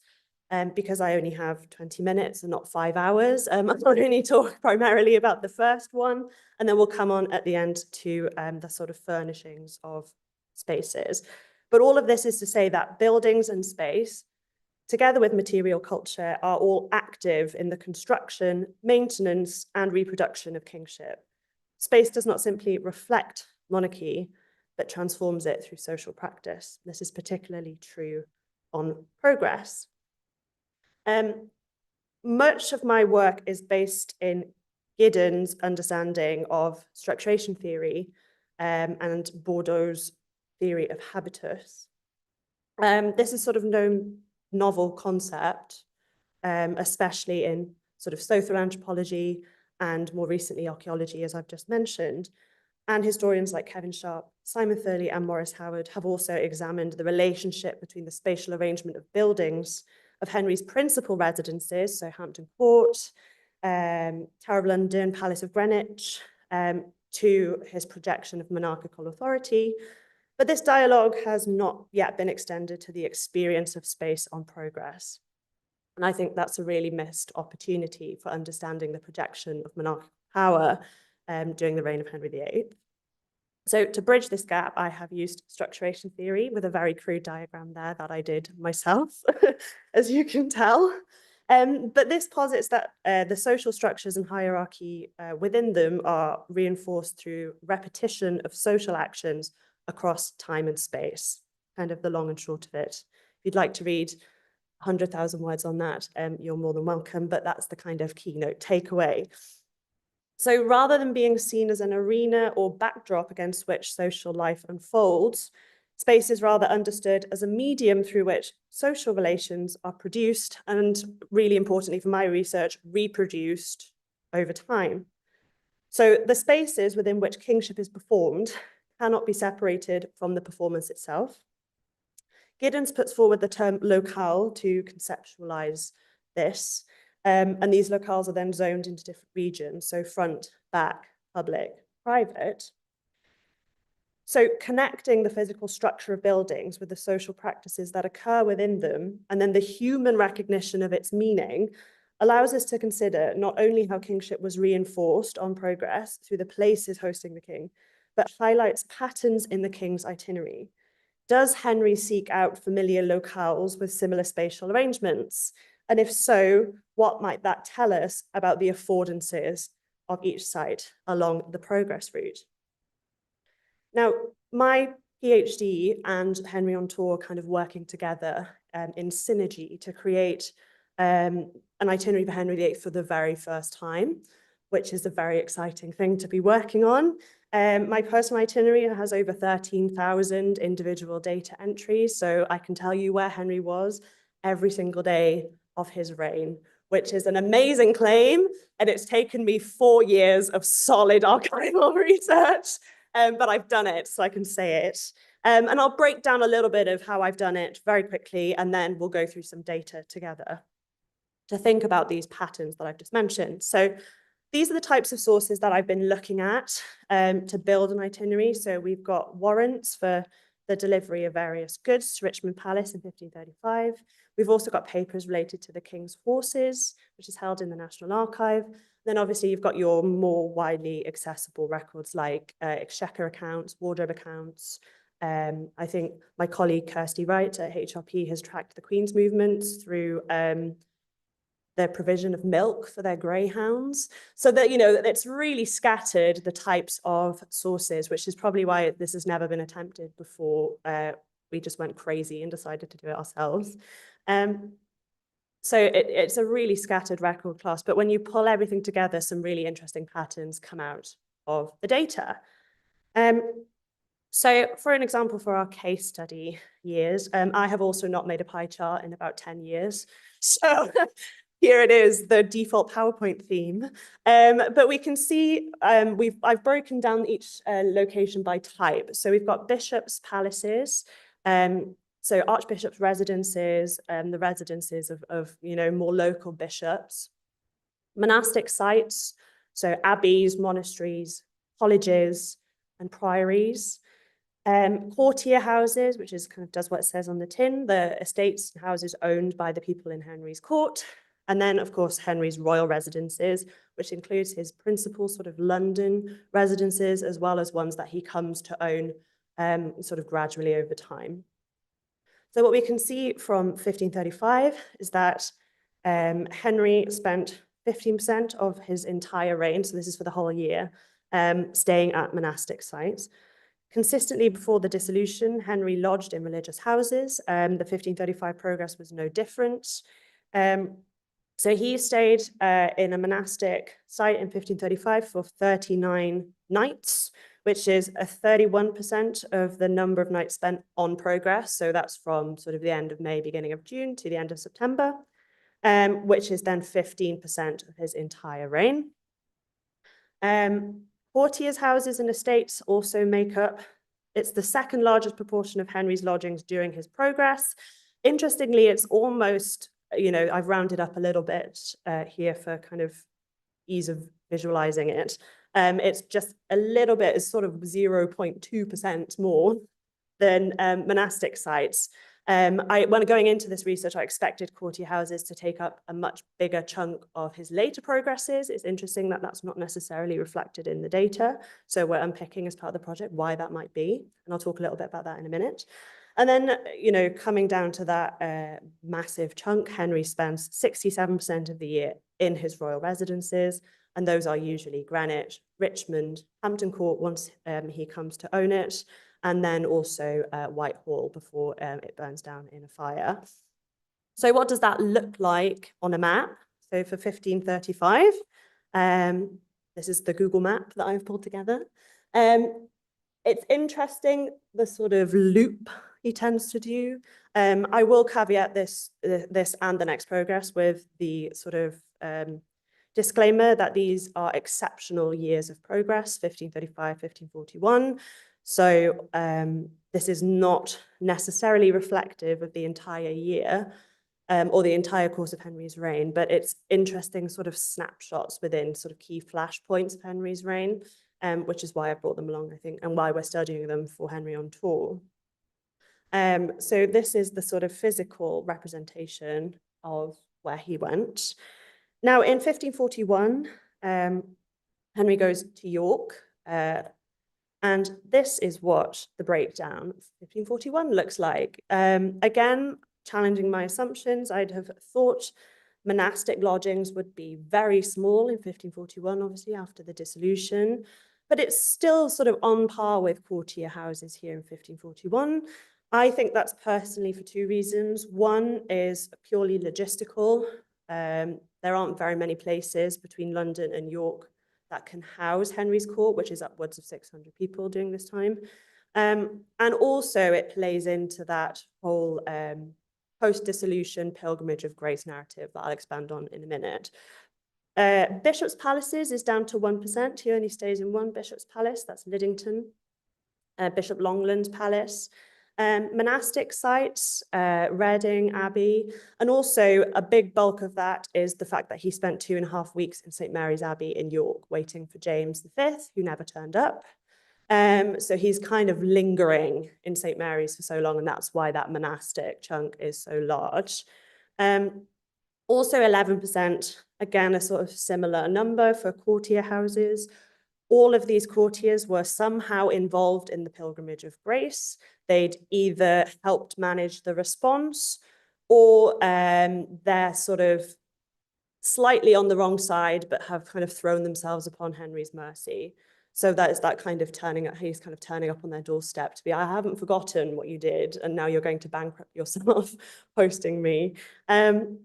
The rest here is that 77% are again royal residences, and a big chunk of that are residences that Henry came to own after they were surrendered by people who were involved in the Pilgrimage of Grace.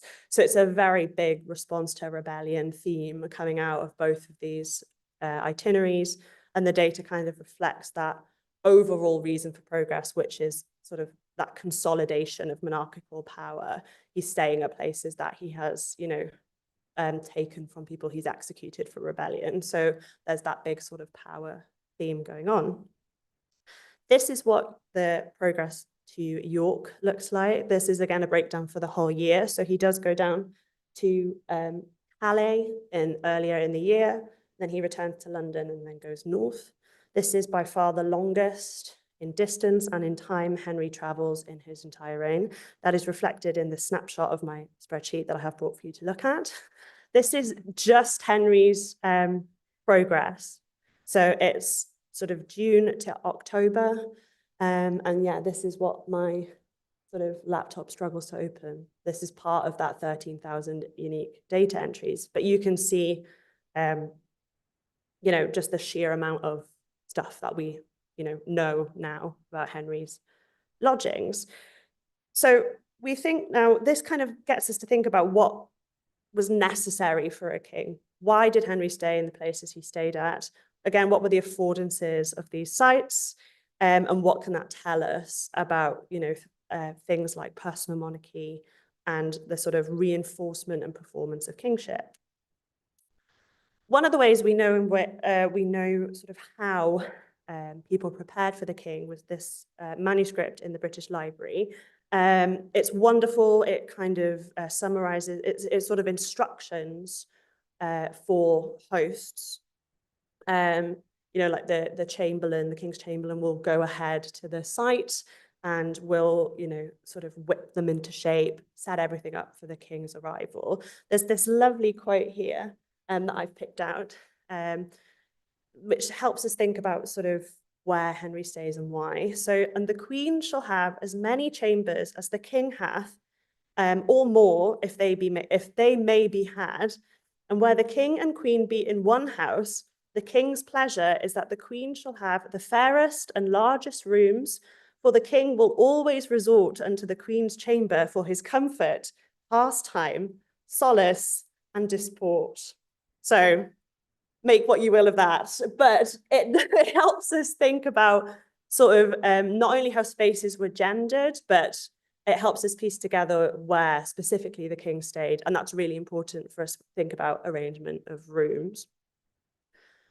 So this is a floor plan, courtesy of Simon Thurley, of Woodstock, which is a hunting manor for Henry. He stays there all the time. But I want you to kind of impress in your mind this kind of L shape that you're seeing, and also that the king and queen's chambers are interconnected, of course, for Henry's solace, pastime, and disport. So there's this sort of linear progression of access We begin in the King's Hall, which is sort of public chamber. As we move through, as the rooms become more deep towards the King's bedchamber and closet, the type of people and the amount of people who are able to access these places is tightly controlled. Very few people access the King's bedchamber, whereas much of the King's Court is able to access the King's Hall. Similarly, this is the royal apartments at Hampton Court. I apologize for how sort of crude this diagram is. I did it myself in Microsoft Word, but it gives you the same idea of this kind of progression of privacy, progression of access. And as we'll come to see in a minute when we look at Acton Court, the kind of way these rooms are dressed and the way access is controlled will tell you what room you're in, how private it is, and whether or not you're able to access it, and crucially, how you're meant to behave in each space. So these visual cues kind of are there primarily to control behavior around the king and to manage access to the king's person. So this is Acton Court. This is where Henry stayed for one night in Bristol in 1535. He stayed in that very tall hall range, the East Range. It was quite literally thrown up in about 2 months by Nicholas Points. Ironically, it's the only building that's left of Acton Court. But, you know, they were lighting fires a few days before the king was arriving to dry the plaster on the walls. That is how new it was. It's purpose-built for Henry's progresses, which is really great for me because we get to see exactly what Henry needed. There's a wonderful frieze in there as well, if anybody'd like to go. It's in the style of Hans Holbein, but it's likely that the painter worked for Henry's court. And he was sort of commissioned by Nicholas Points to paint this frieze for Henry. So it really is custom built in the most, every sense of the word. So I'd like you to think about the floor plan, if we can cast our minds back to our Woodstock floor plan. So Anne stays in the dark, sort of thicker black building. This is the old medieval house. They are the fairest, the largest, with the driest walls. And Anne Boleyn is in there. Henry is in this 3-chamber stack here, which is on the first floor, of Acton Court. It's a presence chamber, a privy chamber, and a bedchamber. And then there's a private staircase, which I'd like to draw your attention to, that leads into the bedchamber. This is something we see time and time again. When we come over to St. Mary's in 1 second, we'll see that a private staircase was added into the courtyard for Henry's visit. It's also something that Henry requested specifically when he remodeled Calais in 1534 for Francis I. So there's something here in this pattern, and we see it in Liddington, we see it in other monastic conversions, that this 3-room sort of stack is built. These rooms become finer as you move through. Acton Court is full of quite hastily done plasterwork, but this plasterwork moulding is designed to tell you which room you are in and how you're meant to behave in that room. And crucially for our idea of monarchy as a performance, at the front of the presence chamber is this massive window. It's actually too large for the building, so they had to take it out after Henry left because the wall was starting to sort of cave in.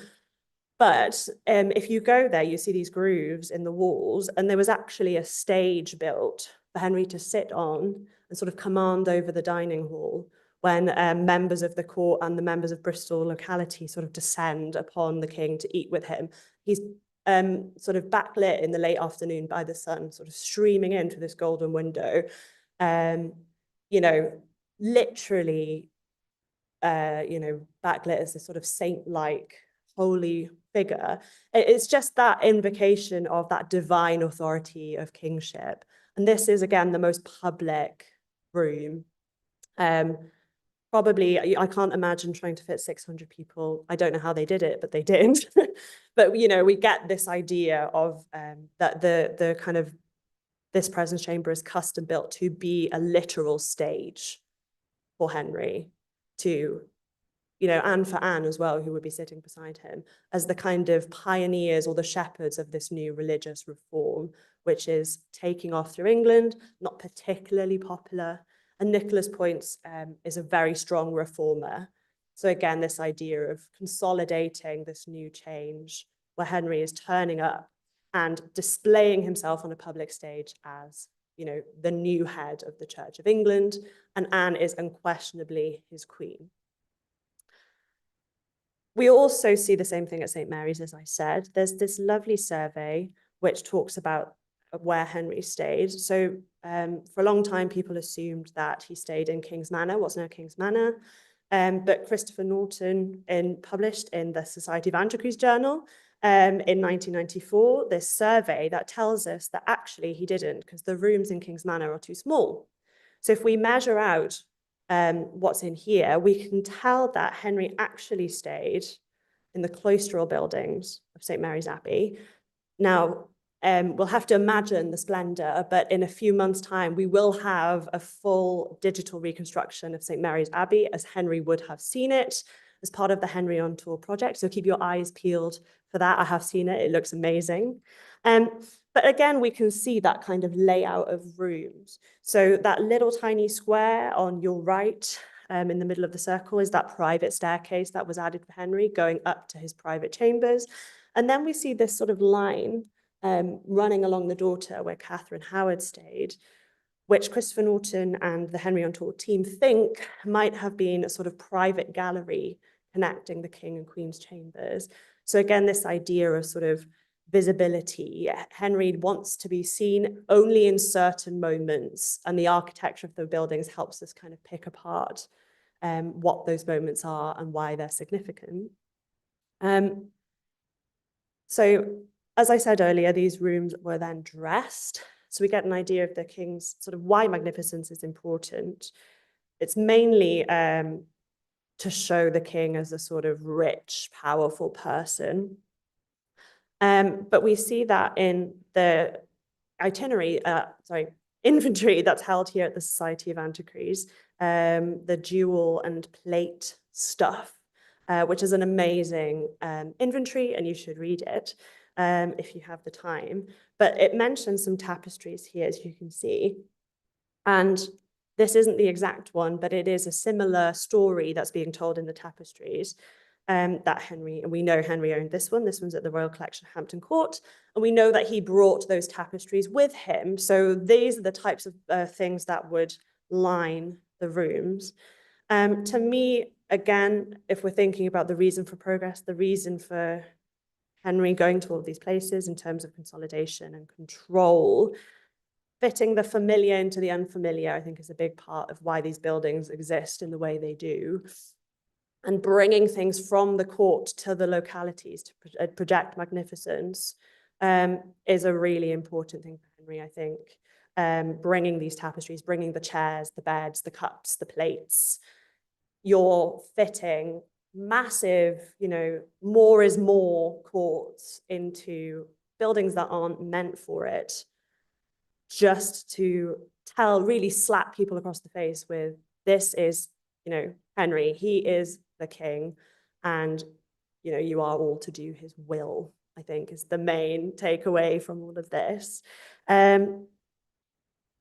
There's also probably that he would have brought, we know he did bring sort of cloth coats of arms, so we can sort of imagine what that might have looked like. So the one on your left is from Beaulieu New Hall, which was formerly Beaulieu Palace. It's the original coat of arms, but it's just been reset. But we can again imagine sort of coming into the King's Hall, King's Chamber in these places, walking under that beautifully gilt. You have no question, about who is there and why he's there. And I think, the previously unacknowledged facet of the physicality of buildings is really important for understanding why progresses happen at all. So in conclusion, progresses were used by Henry to reinforce and consolidate monarchical power in the localities of England by leveraging its setting, so the buildings. He was able to project his monarchical power. And then space on progress does not reinforce monarchy, but transforms it. Thank you.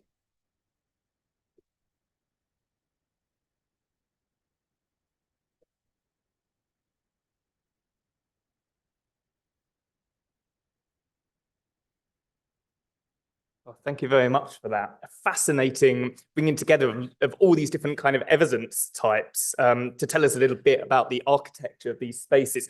As I mentioned, we'll take questions at the end of the panel. So I'm going to introduce our second speaker for this first panel now, who is Joe Ellis, who is also in his final year of PhD also at the University of York. His research focuses on the politicization of royal travel, but specifically, I think we're going to be looking at James VI and First in this paper, which is the focus of his thesis. He's got a keen interest in public history and has undertaken a curatorship internship at Hampton Court that we just saw a little bit of there. His paper this afternoon, is called Proximity and Distance: Political Manipulation of Space on the Jacobean Royal Progress, 1580 to 1625. Thank you, Callan, and thank you for having me here at the Society today. I am going to talk about royal progresses again, but I'm looking at James VI and First in Scotland and England. So there's going to be some echoes from Ely's presentation in my own. However, James was working in a very different political context.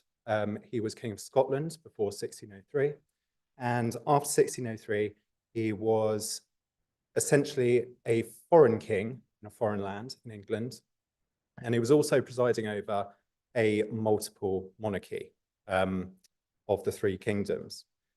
So I'm going to start with an anecdote that kind of sets out how James viewed his kingship and how he was going to use travel from now on, from this point that I'm going to talk about. On the 23rd of April, 1586, James VI announced that he planned to ride immediately from Holyrood House to Falkland Palace. He had been King of Scotland since before he could talk, but for most of his life, he had been sort of battered about by a succession of regents and factions who severely limited his movement. But by 1586, he was 19 years old and no longer willing to tolerate such restrictions. The assembled courtiers around him grumbled that he should have consulted them before deciding to ride to Falkland Palace, to which James responded with an angry and important declaration. Quote, "He would be no slave, he would ride when it pleased him, and he would not be told what to do anymore," effectively. With that, he set off to Falkland with just two household servants in tow. That was the extent of his court for this journey. This declaration signaled an abrupt shift in the balance of power. From now on, the Scottish and later English nobility could no longer rely on the nucleus of the court, the king himself, being where they expected him to be. For the rest of his life, James remained in almost perpetual motion, rarely stopping for more than 2 weeks or so. And he often relocated unannounced, leaving courtiers in a state of insecurity. Effectively, to gain the king's ear, they had to find him first. So my research removes James from the strictures of early modern palace ceremonial and situates him on roads, in towns, villages, hunting fields, and at country house banqueting tables. 2/3 of his English reign was spent away from London, which was almost, it was unheard of at the time. He hunted privately in localities with a small entourage of favourites. He was also unique in the history of monarchs of England in undertaking a public royal progress in every single year of his reign. Joined by a substantial entourage, he lodged in the houses of provincial aristocracy, socialising and politicking as he went. As such, it's necessary to consider not just the nobility's experience at court, wherever it was located, but also the experience of those in the provinces who basically had the court foisted upon them. And I argue here that James's tours of the realm epitomise his dynamic and face-to-face style of kingship. He negotiated with the political community by manipulating proximity and distance, a sort of soft power strategy that co-opted rather than coerced. I'll also demonstrate how James actively politicised space on a macro level in terms of his vision for Great Britain, but also on a micro level when he inhabited spaces outside the bounds of traditional crown control. An appropriation of geography as an expression of power served James well during what has been termed his Scottish apprenticeship. For instance, he exploited his prerogative to dictate the time and location of assemblies and parliaments. He often chose locations outside the heartland of Presbyterianism, for example, to discourage unsupportive church ministers from attending. In 1583, he extricated himself from the control of a faction, the Riven regime, who'd effectively kept him under house arrest for a year. They'd kept the king under house arrest for a year. So from that point on, he constantly exasperated his Scottish courtiers by traveling unannounced and often in secret. He did, and you can't blame him, of course. In 1597, the English ambassador complained that he was struggling to secure a royal audience because, quote, the present absence of the king and the difficulty to find him, end quote. And in 1600, James took a spontaneous hunting trip specifically to meet an English gentleman in the fields. Even the English ambassador was unaware of the Englishman's identity, noting that, quote, many are at their wits' end to think what may be the meaning of this journey. Thus, distance was not only a shield that protected James from powerful and unpredictable elements at court, but it was a weapon that enabled him to assert political independence. Geography was also key in James's quest to secure recognition as Elizabeth I's heir.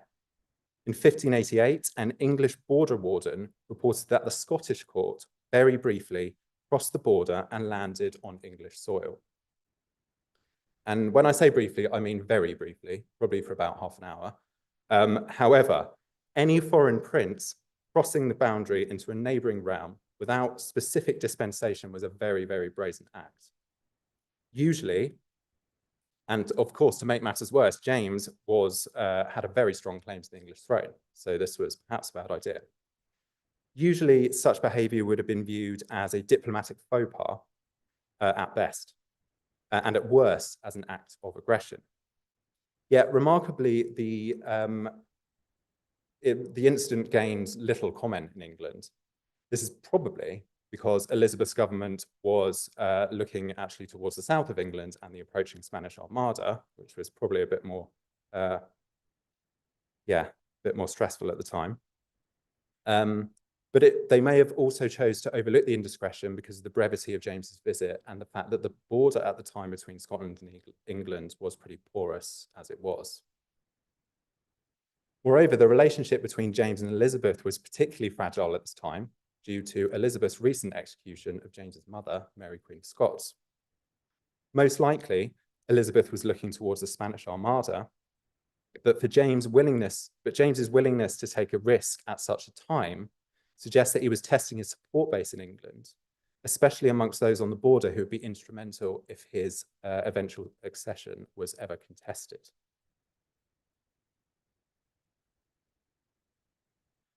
In March 1603, Elizabeth died, and James did peacefully succeed to the throne of England.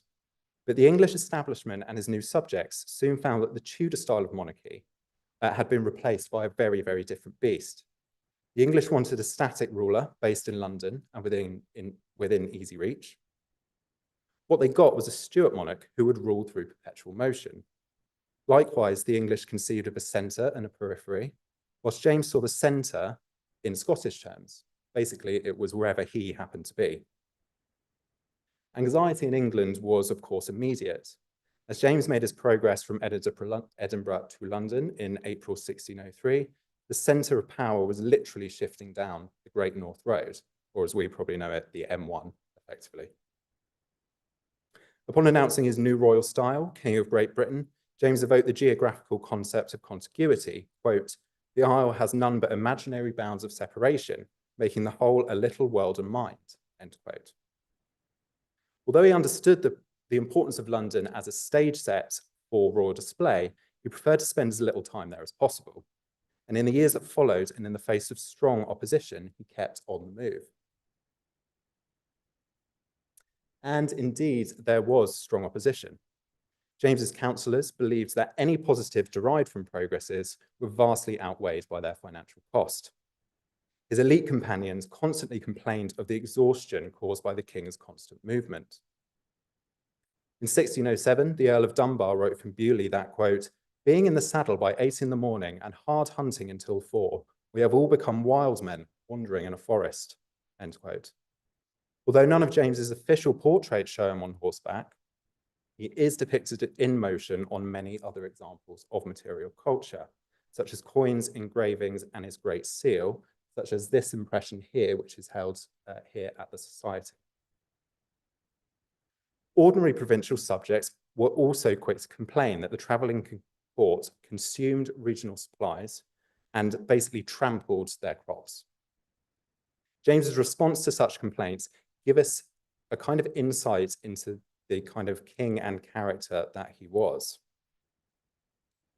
In 1604, the Archbishop of York wrote to the king, asking him to consider, quote, "less wasting of the treasures of the realm and more moderation in the exercise of hunting," end quote. James disregarded the plea as, quote, "the most foolish letter that he ever read." In 1615, the town of Salisbury petitioned to be spared the honour of a royal visit, quote, "in respect of the hard winter, whereby cattle are exceedingly poor," end quote. The progress obviously went ahead as planned. Some shires chose a much more novel approach. During a hunting holiday in Royston, the king's favourite hound, called Jowler, went missing. The dog returned the next day, but it came back with a note around its neck, which read, quote, "Good Mr. Jowler, we pray you speak to the king that it will please his majesty to go back to London. Our provision is spent and we are not able to entertain him any longer," end quote. Characteristically, though, James dismissed the note as a joke and continued his sport regardless.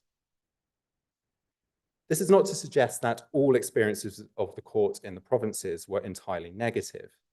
James made proactive efforts to appease grievances as he travelled.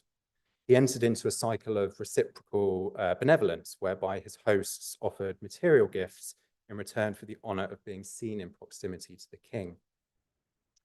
Very often, they were also knighted, something that James was very, very famous for.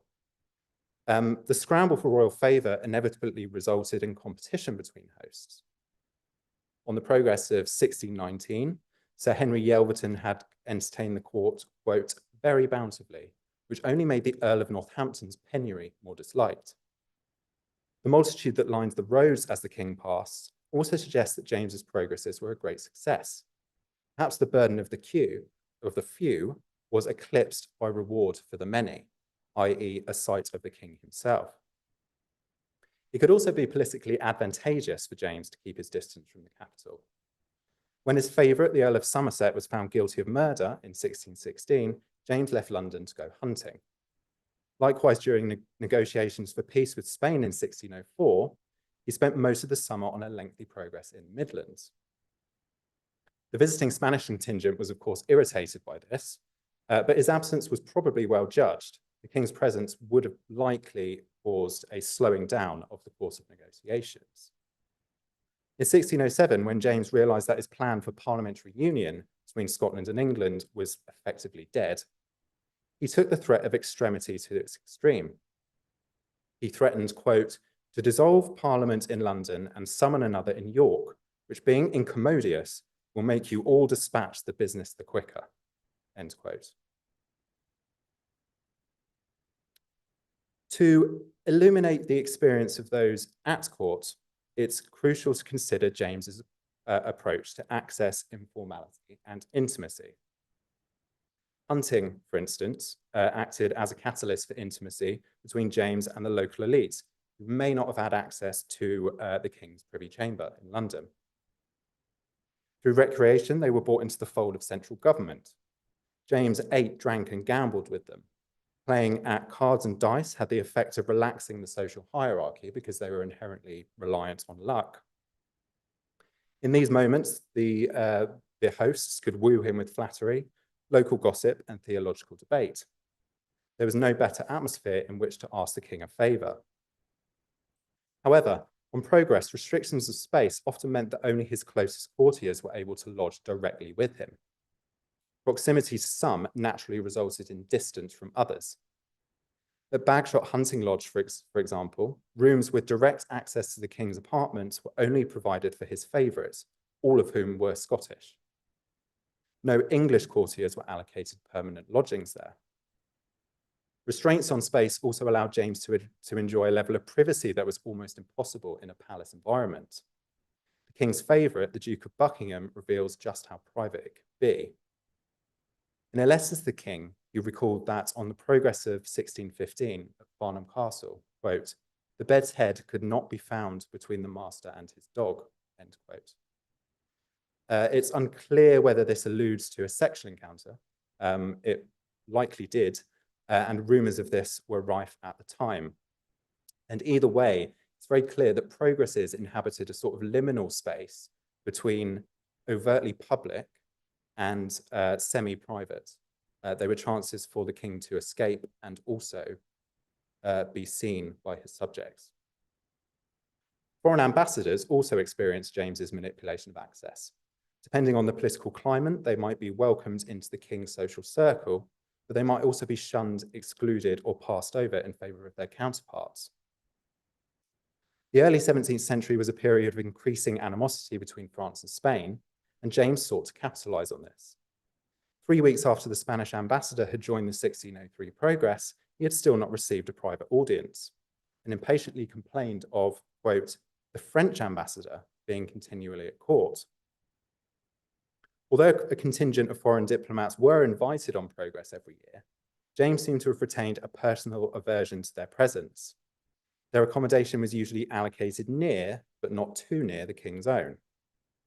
On the progress of 1603, ambassadors were lodged 20 miles from James, far enough to keep them at bay, but close enough that they were, quote, handy for negotiations.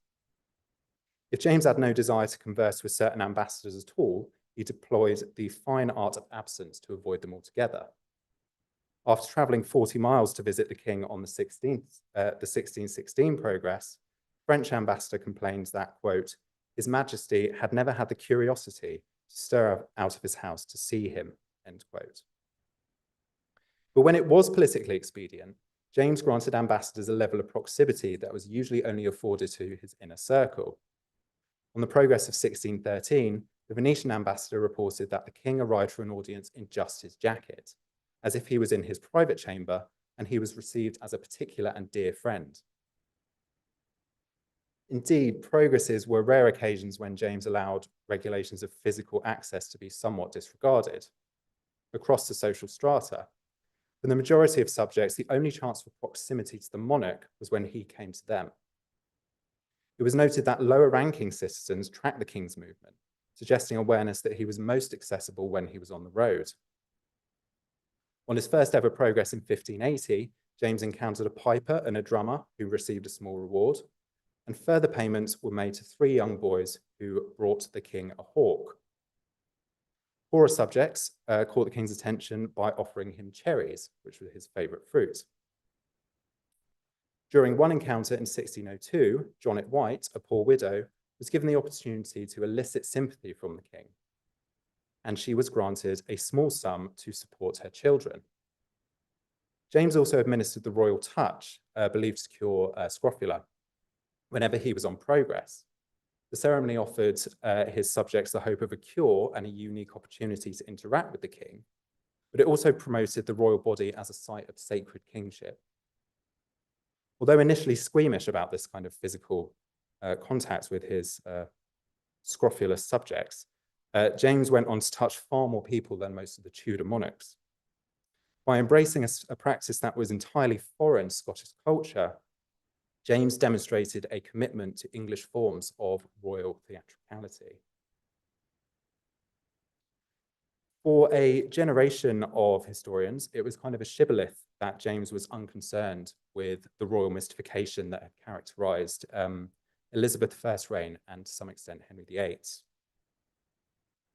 They surmise that James had inherited a garb of majesty that never really quite fit him perfectly.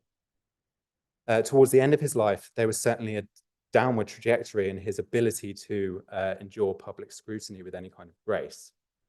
In 1621, it was reported that he would, quote, bid a plague on such that flocked to see him, end quote. However, it seems that on the whole, James was well aware that his smallest movement was worthy of notation. Indeed, he actively ensured that he was on display. This is illustrated in preparation for a masque that took place in Oxford in 1605. The university initially positioned the chair of estate at floor level, which was designed to give the king the best view of the masque. However, during a preview of the staging, James, quote, utterly disliked the arrangement because the audience would only see my cheek, end quote. Thus, the chair was moved to the middle of the hall, a position that basically allowed the king not to see anything. He couldn't see the masque anymore. And he wouldn't be able to understand and hear the play. But the organizers of the event had evidently not considered that for James, being seen was far more significant than seeing. So, in conclusion, in the canon of English and British monarchs, James is chronologically placed between the Virgin Queen and the Martyr King, and he traditionally emerges as the bad king in popular, not mine, but in popular opinion. This has recently undergone much reassessment. As Malcolm Smut suggests, James exerted political control through his management of personal relationships rather than through institutional channels. The theatre of palace life was not conducive to this idiosyncratic style of kingship. Geography was central to James's conception of his new state, Great Britain, and in more intimate surroundings away from the capital, he exploited the informality of table talk and the illusion of privacy to maintain authority. I suggest that what constituted the political in the early modern period was a monarch's manipulation of physical space, whether that be in Parliament, in the bedchamber, in a country house, or on the road. So for James, travel was not a diversion from the business of government, as is often claimed, but the business of government itself. For subjects, the experience of the Jacobean court was guided by the king's exploitation of proximity and distance. Thank you.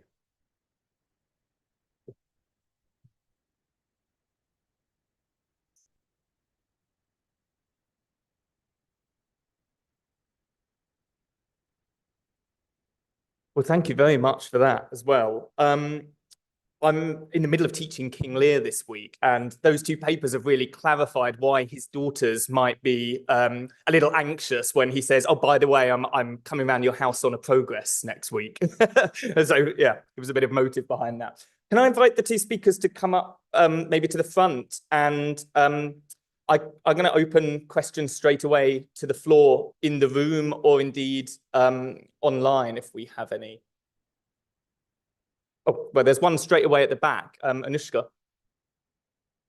Thank you both so much for your wonderful papers. And I'm struck by the extraordinary amount of work that you've both done in, as Callan says, bringing together lots of different sources. And maybe slightly because we're at a collections and research day and that's on my mind, I'm wondering about the collections related to these and the fact that, you know, because you're dealing with disparate spaces, how is it that these sources have survived? You know, how do you do the research and where have they ended up? Are they still in the spaces that they're associated with, or have they ended up in more sort of central collections? Yeah, that's a really good question. So much of my research, I think, has been in sort of 2 to 3 places. So first is the National Archive, like BL, big archival collections where things like the state papers, exchequer records and stuff turn up. There aren't very many sources that say, you know, Henry was on progress today and this happened. I think I've only found like 2 of those.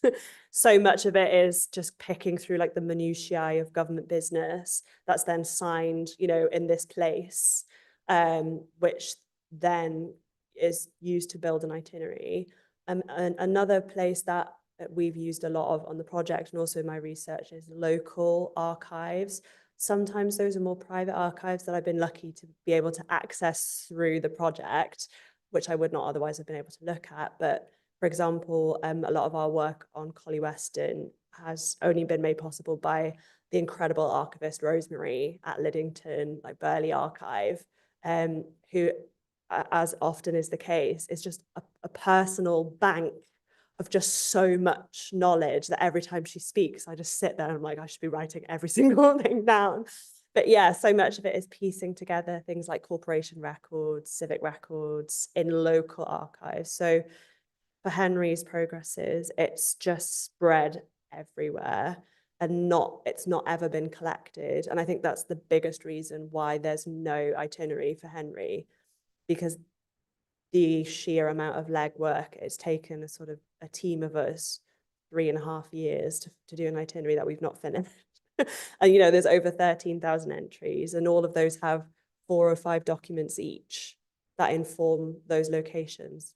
So it's an insane amount of work that I've done for my thesis, but the project team has done as well for Henry on Tour.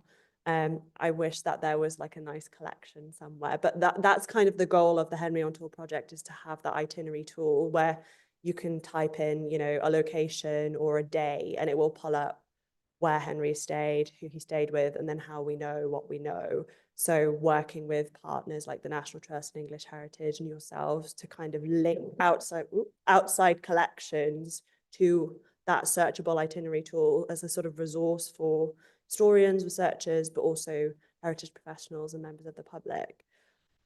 I hope that answers your question. Yeah, mine's kind of the same. Lots and lots of travel, basically going on quite a lot of progresses myself up and down the country from England. And I've also looked at James's movement in Scotland. And that's much more difficult because of the amazing amount of records that we have for English monarchs. It's just unfortunately not the same in Scotland, where you really have to look in a lot of different places for these movements. I completed the itinerary of James's Scottish reign. Emily Cole, who I think is a fellow of the Society, completed it for England. So luckily I didn't have to do that, really. But Scotland was very, very difficult because of the sources that you had to just piece together. And there was unfortunately I had a similar spreadsheet actually, just as yeah, horrible. But unfortunately in Scotland, there is just some things that you just cannot find. The best things to use are Privy Seal records, because if they should be with the king wherever he is. But that's unfortunately not the case either. So. We're running a little behind schedule, but I suggest we take another 5 minutes or so of questions, approval from the back there. And if people need to go for a tour, they can take themselves out. So there's a few in the room. I didn't see whose hand was up first. I think, was it? Yeah, in the middle, please. Thank you. Question for both of you, partly prompted by the difference in the weather yesterday and today. How do you arrive in your stately home, your monastery, looking like a king and not like a wet rat? So for the king, it was fine because he was whenever he was traveling, it was kind of, yes, kind of like that, basically. For everybody else, it was pretty awful. It was a really awful experience of progress. Basically, they slept in tents, in bushes, wherever they could find to bed down. Anyone in an inn, if they were really, really lucky. But most of the entourage just slept wherever they could. Weather was a really big issue, of course, which is why they tended to only go on progress in the summer. But even then, they still had to deal with things like floods, collapsing houses. James went through all sorts of stuff in these sort of ramshackle hunting lodges in Scotland, and nearly drowned 3 or 4 times by trying to jump a river on a horse, because that's what he did. Yeah, so weather was a huge issue, but James certainly traveled like this. He was always on a horse, but he was usually covered, and they rarely traveled more than 20 miles a day. So he would have always gone from one courtier's house to another courtier's house. Yeah, a sort of similar story for Henry, but we know that Henry loved to ride cross country, separate from the baggage train. I can imagine when he's like the young, handsome, sporty king, it might be quite a sort of athletic thing to turn up weathered, perhaps less so later in his reign.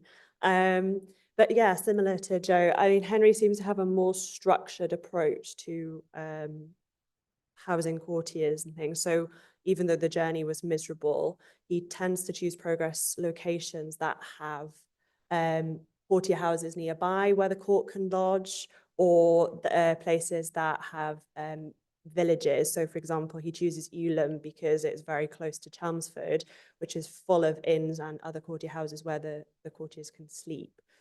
Sometimes they would be in tents, not very often. So it might be a more pleasurable experience as a courtier for Henry's reign, but him kind of shooting off across a field.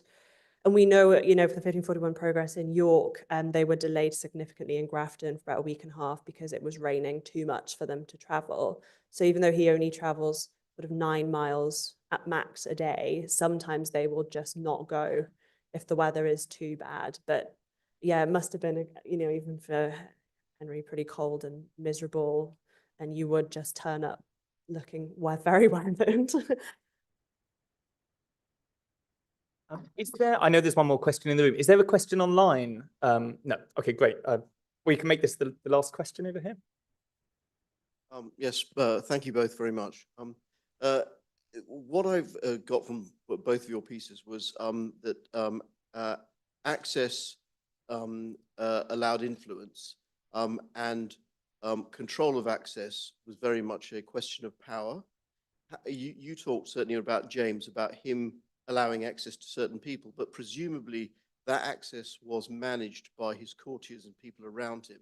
How much has your research told you about how much those individuals were responsible for that access and how that affected the management of government and the exercise of power? Yeah, so there are two ways I can answer that question. The first way is like the physical way Henry controlled access. They brought their own locks with them. So when they move, when the Chamberlain comes into that courtier house, they're replacing locks on doors to ones that only Henry's chamberlains or controllers or whoever have the key to. So there's that physical barrier of making sure that people who just live in the house normally can't just waltz into the king's bedchamber. So they are physically providing those barriers. We don't know over much about who is controlling access to the king, but we know from the Eltham ordinances that Wolsey is extremely concerned about the types of people the king is meeting with. Like with James, it's a very less sort of cliquey way. So Henry hunts and jousts with the same sorts of people at court, but when he's on progress, he's meeting people he doesn't really know. There's a lovely account of Henry disappearing in 1535 into a field with Cromwell. Nobody knows where he's gone, and the French ambassador is like scouring the Bristol countryside to try and find the king who's like disappeared off the face of the earth.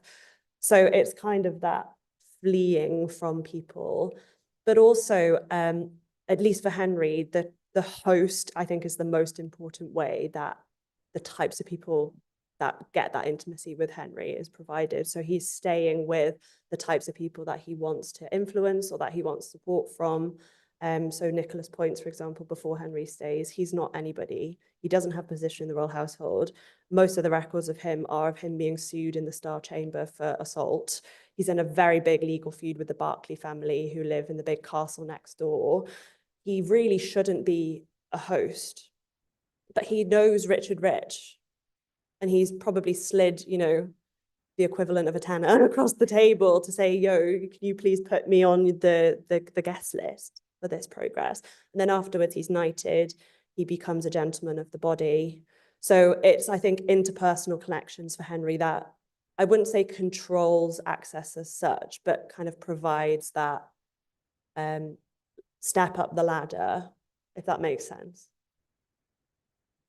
Yeah, for James, one of the reasons that he that he is in perpetual motion, that he travels so much, is to kind of escape those regulations of access that he faced in a palace.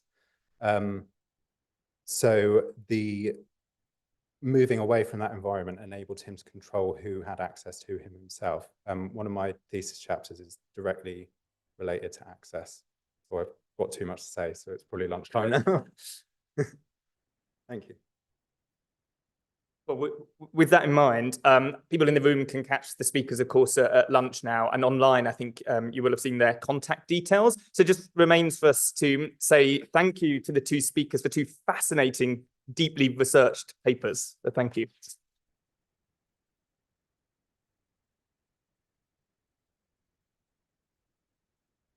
Okay, just a couple of very, very quick notices from me. Those who have signed up for library tours, you should know the times they're at. Meet at the foot of the stairs. Lunch is served in the next room where we had coffee earlier. Just to say those who are going elsewhere, it's going to be served in 2 waves. So if you're starving hungry, don't worry, there will be refreshed sandwiches brought out. There is a small display in our entrance hall looking at the 150 years of the society in this building that might well be of interest to people in the room. Also, those who are interested in Burlington House as a whole, the Linnaean Society, which is next door but one, has an excellent temporary exhibition on called Still Life, Depicting Nature from Woodcuts to X-ray. That you might like to pop along. If you ring the buzzer, that they'll let you in. We are obviously the best society in the courtyard, but if you did want to go and check this out for yourself, but the Linnaean Society still is very, very good indeed and worth a visit. And otherwise, meet you all back here at 2 o'clock.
Yeah, yeah, and I'm technically I'm a little bit of a Luddite sometimes. So yeah, there we go. And then just checking.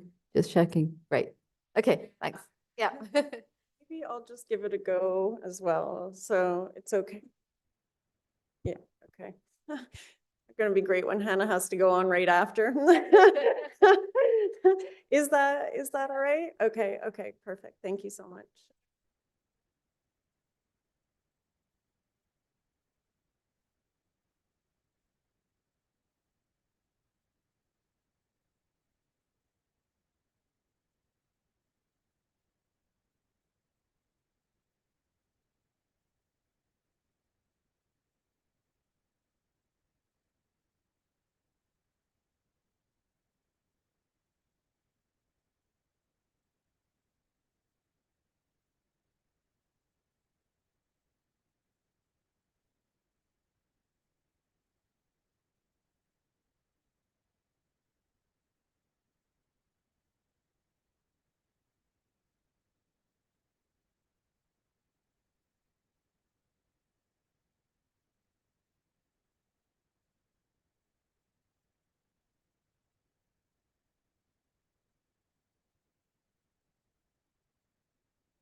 Not at all. Sorry, I'm just typing in the chat just in case we get anyone being like, your microphone's on. Okay, so we'll sort out the PDF for you and make sure you have a trial run for it when you come back from lunch. Awesome. For now, let's just do the sound. So about this distance from the microphone, just making sure it's level with your mouth. Okay. If you wander away or like turn away, we'll lose you online. So Oh, as much as you okay. can, keep speaking in. Okay, cool. Okay, so I guess.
Scroll. There Check you the art are. historian who uses black background. Oh yeah, no, same. I mean, not art historian, but you know. So do they look like they've copied over? Okay. Yeah. Okay. This is Good. fun. Yeah, that one pops in. Yeah, it's got the animation on it. Yeah. So with the microphone, just make sure that it's level with your mouth. You can move it around if that's helpful for you, put it at the wrong level. If you wander away or turn your head, we'll lose you online. Okay. So try to speak directly into it. It helps to project a bit into the microphone. Do you want to give it a go? Yeah, sure. Yeah.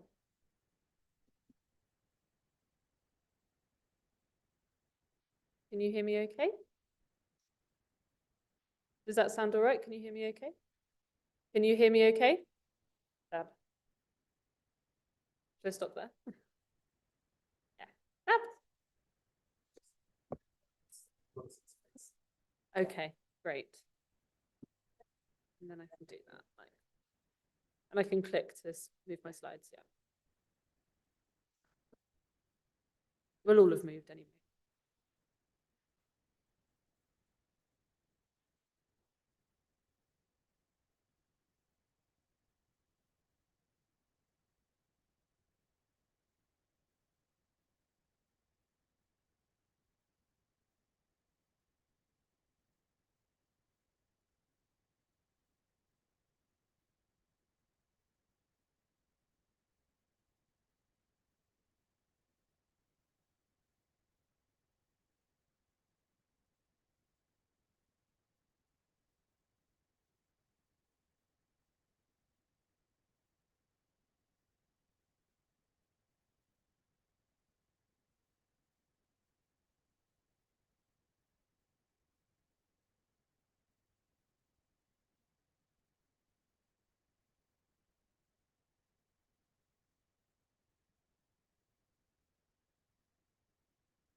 Hello. Nearly, yeah. So with this, the microphone is a little bit finicky. So just make sure that it's directly in front of you. About this kind of distance is okay. If you wander away or like talk too much at the slides, we'll lose you. And especially online. Yeah, yeah. Yeah, if it, yeah, so projecting. I know. It's a nightmare. But for us to be online, this is the way that they're going to pick you up. So it helps to project a bit into the microphone. Yeah, do you want to give it a go? If I'm here, I'm fine, yes?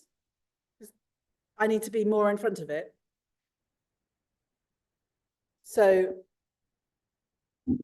does it, right. So I could be here. Yes, because I prefer to be. Right, so make sure that I put it there. Okay. And then in terms of moving the slides forward, I'm just using the arrow keys. Okay.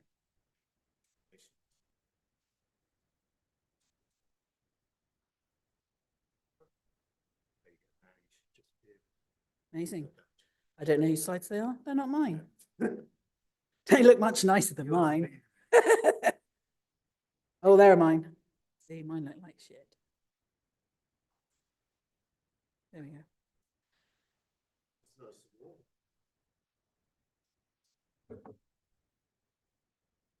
There we go. All right. Amazing. Thank you.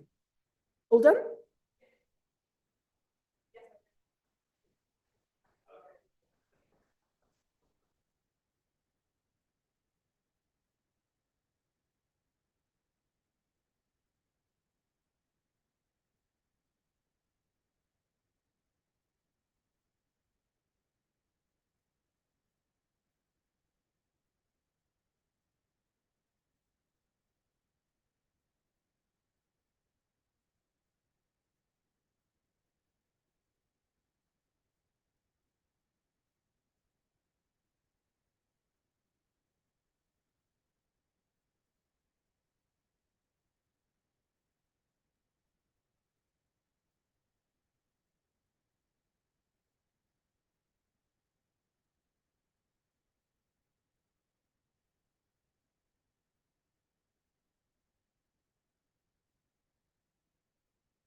way or something. So, all right, it's all right. Okay, thank you.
Hello, all. Welcome back for our session on touch and embodiment. Before I introduce myself and our speakers for this session, I just wanted to draw your attention to some of the objects that are on the tables beside me here. These are all, as I understand them, related to the presentations today. I have not done a full analysis of it, and I'll leave it for you to discover. So just to draw your attention to it, so maybe in the breaks, you might want to come up and have an exploration. So thank you so much. My name is Sarah Perry. I am based at the Institute of Archaeology at UCL. My speciality is in digital heritage and in both historical and modern approaches to engaging with the past through multimedia and multi-sensory forms of storytelling. So I'm very excited to be here for this session. It's really special for me to be here today too, because in the early 2010s, I actually spent a year in the basement of the Society of Antiquaries researching the archive of the archaeological illustrator, Alan Sorrell. So I have some great memories of everybody who was hosting me at the time. Stephen was at the front door then as well, and it was quite cold, but very memorable. But most importantly, I'm excited to be here today to host the three incredible speakers that are in this session. From what I know about them, they're all experimenting with myriad methods and concepts that embrace pluriversality, relational engagement, somatics and soma aesthetics and more, and all of these I think, towards an effort to center the roles and lived experiences and impacts of different beings, not just humans, in our understanding of the past and the present and the future. So without further preamble for me, I wanted to start by introducing our first speaker, John Gale, who's an ethnobotanist currently studying for a practice-led doctorate at Birkbeck University of London, and also in conjunction with the Linnaean Society. John's PhD investigates the contributions of Black and Indigenous naturalists to 18th and 19th century natural knowledge. Their research involves the study of botanical specimens and manuscripts held at the Linnaean Society of London, identifying and tracing hidden actors, mapping knowledge networks, and developing a new decolonial approach for recovering and sharing information from this archive. So I'd like to invite John up to tell us more about working with vital materiality methods for centering agency and visibility in botanical archival research. Thanks, John.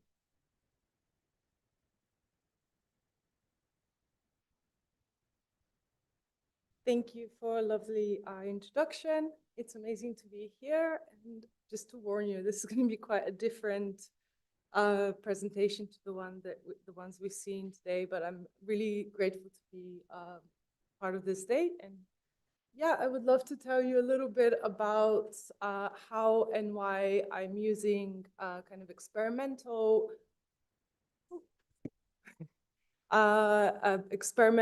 visual ethnography and visual methodologies to conduct ethnobotanical research across the Linnaean archive. So just wanted to give you a little bit of information about the Linnaean Society, which is the best society, I think. Earlier on, Isabel, there was some comments made about this, but the Linnaean Society is the oldest natural history society in the world. It was established in 1788 when British naturalist James Edward Smith purchased the collections, the manuscripts, and the library of Carl Linnaeus, who is, of course, very famous Swedish botanist and the father of the binomial taxonomic system that we still use today. So there's two botanical collections at the Society, the Linnaean Herbarium, which is has more than 14,000 specimens, and the and Smith's personal collection, which is comprised of additional 27,000 specimens that come from at least 85 countries. So as you well know, may well know, early botany was deeply entangled in kind of the expansion of the British Empire.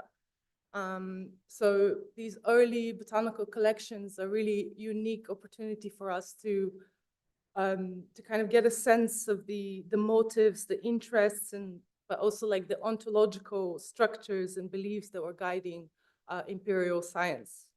So that relationship is really key to my research, because I'm really interested in who was allowed to interact in these spaces, what kind of knowledge was incorporated to these spaces, what kinds of knowledge was what forms of knowledge were rejected, and of course why. So I believe that asking these questions is fundamental to understanding and conveying, who the Black naturalists of the Linnean archive are. So my research really is about finding ways to look for evidence, but also go beyond looking for evidence, and really finding new ways to engage with the archive, and seeing if the specimen itself can bear witness to the forms of knowledge that were incorporated. Yeah, so. Oh. How do I? Sorry. Oh, I see. Okay, fab. So speculative ethnobotany is the framework that I'm developing and kind of proposing through my work as an alternative way of researching botanical collections. The framework is kind of a way for me to address some of the challenges that I face in my work, and to address the invisibility and the silence that I find in the archive when studying hidden histories. So my framework is kind of a meshwork of speculative analysis of historical and archival material, ethnobotanical research, and I also use the creative practice of visual ethnography. So my work is really informed by Saidiya Hartman, who has created this framework called critical fabulation, and she combines speculative fiction, critical ethnography, reparative reading, and as a way to bring forward archival interventions and write the history of Black experience. Hartman has argued that writing the history of the dominated requires the reclamation of archival material for contrary purposes.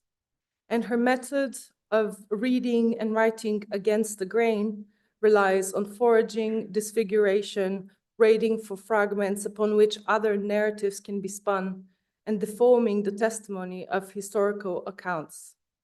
This kind of treatment might come across as very volatile, but I find in my work that it's for decolonial research, it's a very necessary and a vital approach. And Hartman has also justified using this kind of methodology by pointing out that no historical document is not interested, exclusive, and or a vehicle of power.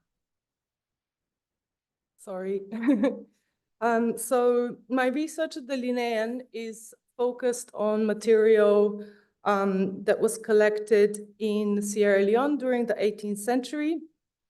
The objects I'm looking at are connected to the formation of the Freetown settlement, which was the first settlement for freed enslaved Africans, and also the first official British colonial settlement in Africa.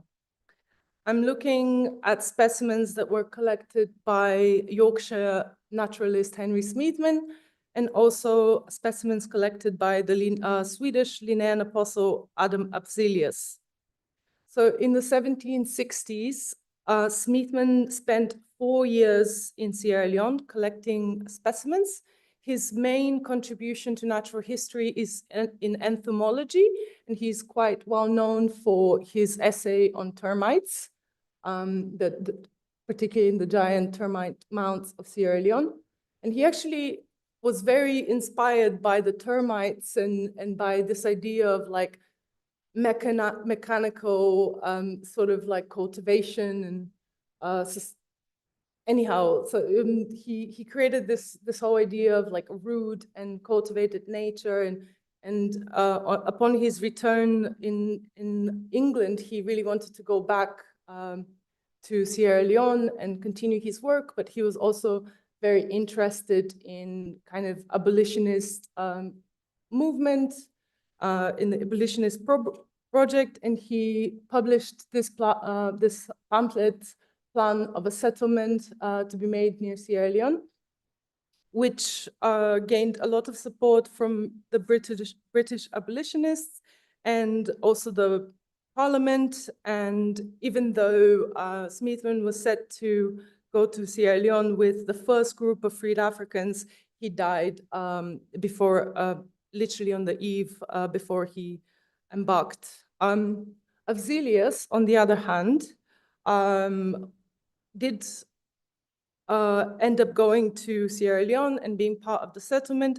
He was employed as a botanist by the newly formed Sierra Leone Company, and his documentation of local flora and local plant knowledge contributed very greatly to kind of the settlement's knowledge of their environment and also the potential for agriculture.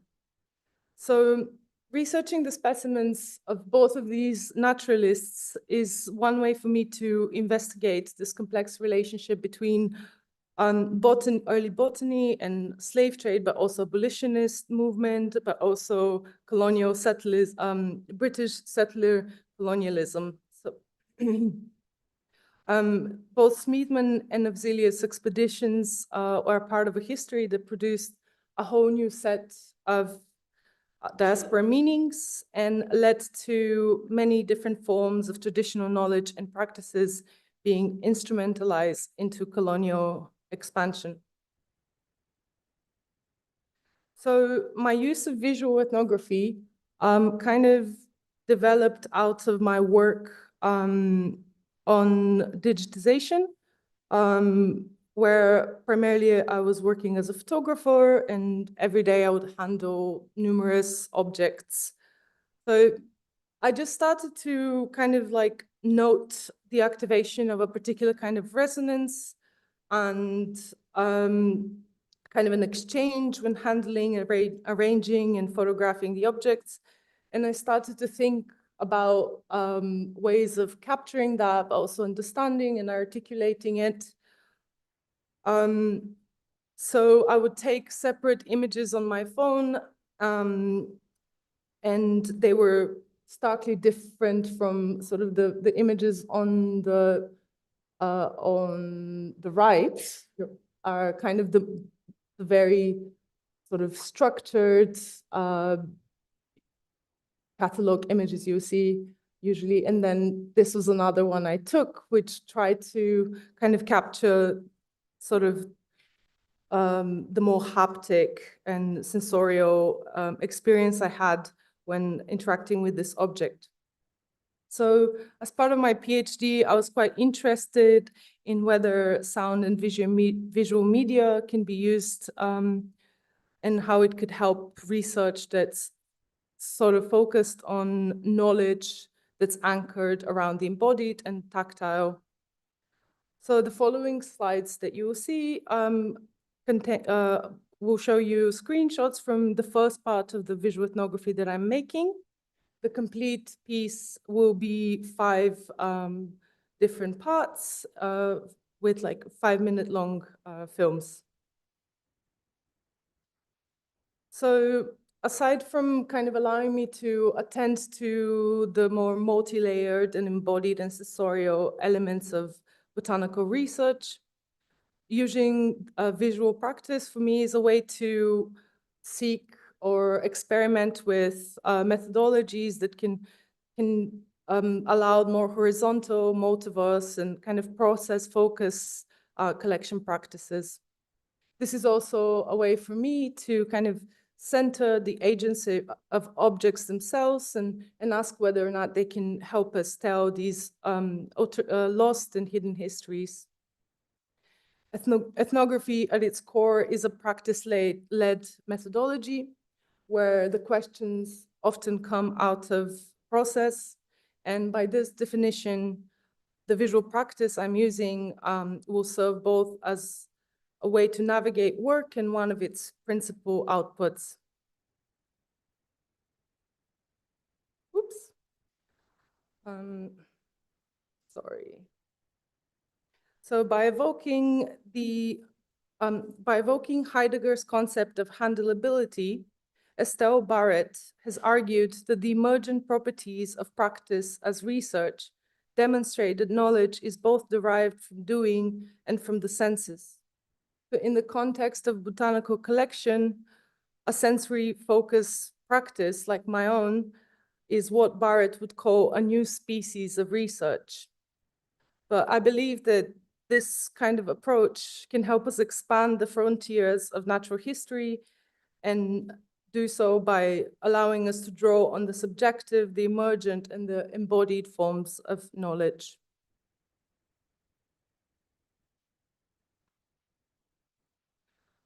My work has always been about reimagining the meaning associated to natural history and thinking about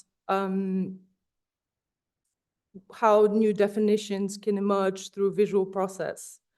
The film that I'm making is also the main kind of goal for my film is that it would allow me to sort of extend the archive by being able to facilitate a dialogue between source communities and the archive and also academic communities. And one of the outputs of my research that I'm proposing is to incorporate the ethnography as well as the critical writing into a digital platform, like a kind of third space where there can be long-term dialogue and interaction around the ethnobotany of Sierra Leone and a space where we can accommodate the missing voices, knowledges, and perspectives from the Botanical Archive.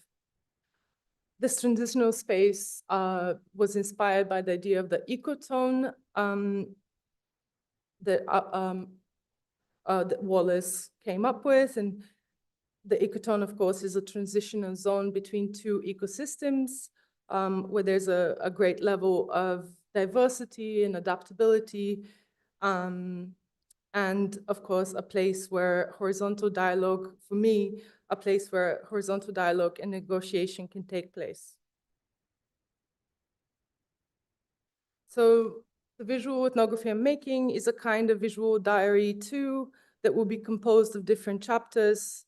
And I hope that they can both reflect and define the speculative interruptions and interjections that I make in the Botanical Archive. Each piece that I make will be used to kind of initiate conversations with communities and different stakeholders, and the feedback that I generate will inform the following chapters that I make. Visual ethnography epitomizes the reflective process where practice informs further practice, which is one way of thinking with material.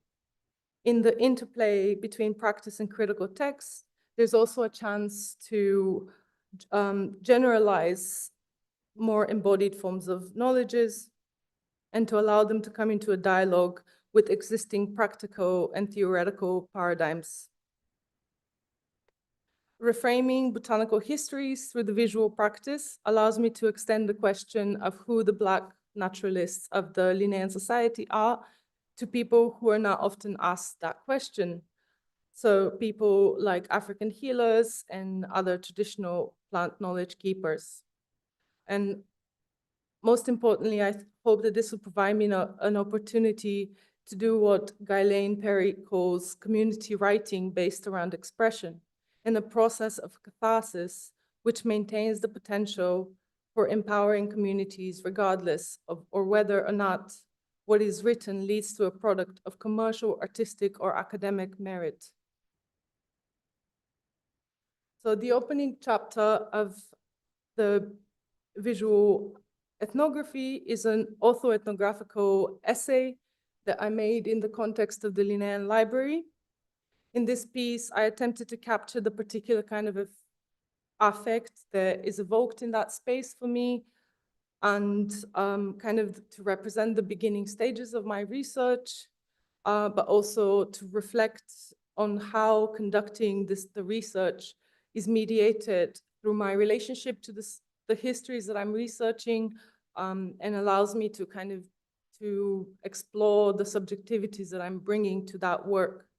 Tammy Spry has compared the process of autoethnography to a CSI episode, where the beginning is marked by a body in a place and in a time. So autoethnography is kind of a way to analyze my body for evidence, body as evidence, and the body of evidence, and to be able to explore what happens when a researcher is interpreted or regarded as evidence. Spry has put forward another really interesting provocation, which is evidence, like experience, is not itself knowledge, which I very much think is the case with the Black kind of contributors, collaborators of the Linnean Society, because even the little glimpses that we do get in the archive and of these actors who existed cannot begin to really tell the full story.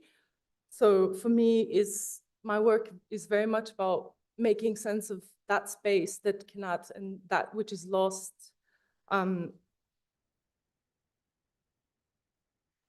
So I investigate how, through the film, I investigate how race, ethnicity, and diaspora knowledge inform and circumscribe my process and my practice, and how this research could form part of what Christina Sharp has called wake work, or the theory and practice of the wake, or the theory and praxis of Black being in diaspora.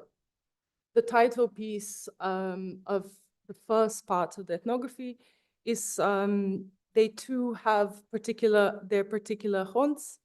And through this title, I'm hinting at wake work and hauntings, which for me are things that continuously reappear in one's practice, in my practice, but also the hidden stories and the lost stories that haunt the archive, the hidden actors of the past that my work is trying to summon, and of course, the diaspora histories that I'm connected to as an Eastern European with a West African heritage. The title I actually stole from a paper that Smeedman wrote about some plants that he encountered on his travels. And I intentionally took it out of context to try and experiment with creating new meanings for it and sort of taking it out of its original context of the archive.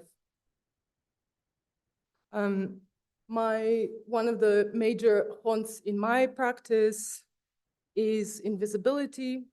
I often begin the research by asking what isn't there, what's missing, and I use invisibility and silence as tools for interrupting into histories, and is also to defend the kind of decolonial interventions that I'm seeking. So I often like to explain my choice to use kind of nonlinear methodologies through the concept of the wayfarer, which Tim Ingold has developed. And he writes that the storied knowledge of the wayfarer is neither vertically nor laterally integrated, nor hierarchical like a classification, nor is it flat or planar like a network, but the pathway of the wayfarer as they thread their way through the inhabited world, rather than routing across from point to point to point, they comprise a meshwork. So I hope that through like a process focus rather than an outcome-oriented approach, I can kind of overcome, at least to a degree, the inherent asymmetry and extractive qualities of research, and kind of encourage an openness to arrive somewhere else. And the idea of the wayfarer is also helping me to challenge some of the more rigid mannerisms of a colonial archive, and look for ways to allow non-Western knowledge and other kinds of botanical knowledge to be able to adequately be represented in this context. Hazel Carby has argued that archival holdings are organized chronologically so to offer an orderly and apparently well-reasoned passage into the past. But what is concealed through this manner is the manner in which archival organization itself is a product of colonial rationality and a form of containment. Carby has stated that in order to find what she was looking for, it was necessary for her to embrace thinking disorderly. And this resonates with me very much because I had a moment in which I realized I need to make a mess. I need to kind of embrace kind of disorder in order to be able to see the archive differently, to begin to see those people that are not there and the knowledge that, you know, it's not clearly ascribed to them. 1 minute, cool. So the aesthetics that I'm using in my work are inspired by the sensory ethnography lab, and also by indigenous ethnofictions, which incorporate storytelling, conversational narrative, and emphasize nurturing collaborative relations between researcher and the subjects of their works. So that's just a little bit about the way I'm using sensory visual ethnography in my work. And the next step for me is I'm now exploring the uncatalogued and slightly neglected carpological collection of the Linnean Society, which is very exciting for me because it kind of gives me an opportunity to work with a collection that hasn't had order kind of placed on it yet. And I've already been able to identify 2 specimens which come from Sierra Leone and are connected to the establishment of Freetown. And yeah, and I hope that in the near future, I'll be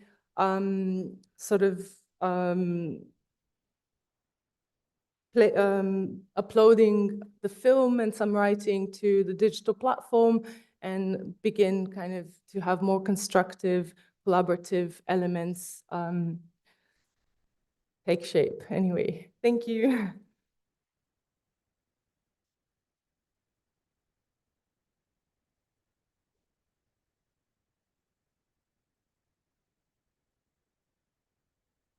Hi all, I'm just moving over because we're switching things on the screen here. I was talking John's ear off during the break because I find the work that they're doing really fascinating and really demonstrates, as John mentioned, the kind of speculative possibilities of the archive, all of the ways that you can kind of create, how it has this volatile nature that's also powerful. And I really like this concept of it providing sort of the gateway into new species of research. And so I think that these ideas around speculation and volatility and new ways of thinking and doing research will come up in our next presentation. So I wanted to prepare for that presentation by introducing you to our next speaker, Hardeep Dingza, who's a specialist in classical art and its receptions. Hardeep is a PhD researcher at King's College London and also a postgraduate representative of the British Society for 18th Century Studies. I know there are some other members here. in the room. He recently completed a Leverhulme study abroad studentship at the British School at Rome, where he researched the exoticization of southern Italy by British travelers. His thesis questions the relationship between ethno-nationalism and imperial identity on the 18th century British Grand Tour. So I hope that you'll join me in welcoming Hardeep up to the podium, who's going to be telling us about the histories of racialized touch in the 18th century sculpture gallery. Hopefully this is all set. I should have spent a lot longer drawing out that. Drawing out the introduction. Maybe whilst we are here waiting for this to get set up, there might be a question that is in your minds for John, who is now at the back of the room there.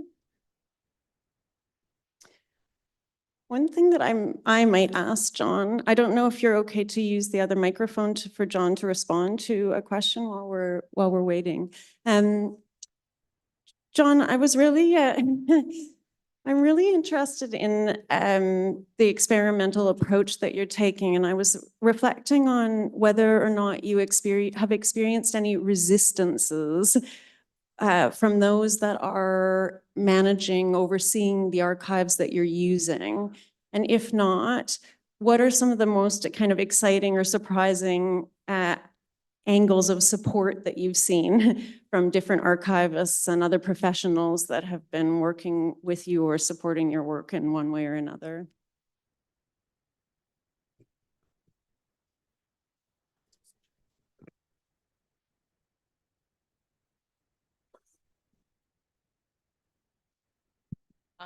Nice. Interesting question, because my supervisor is here.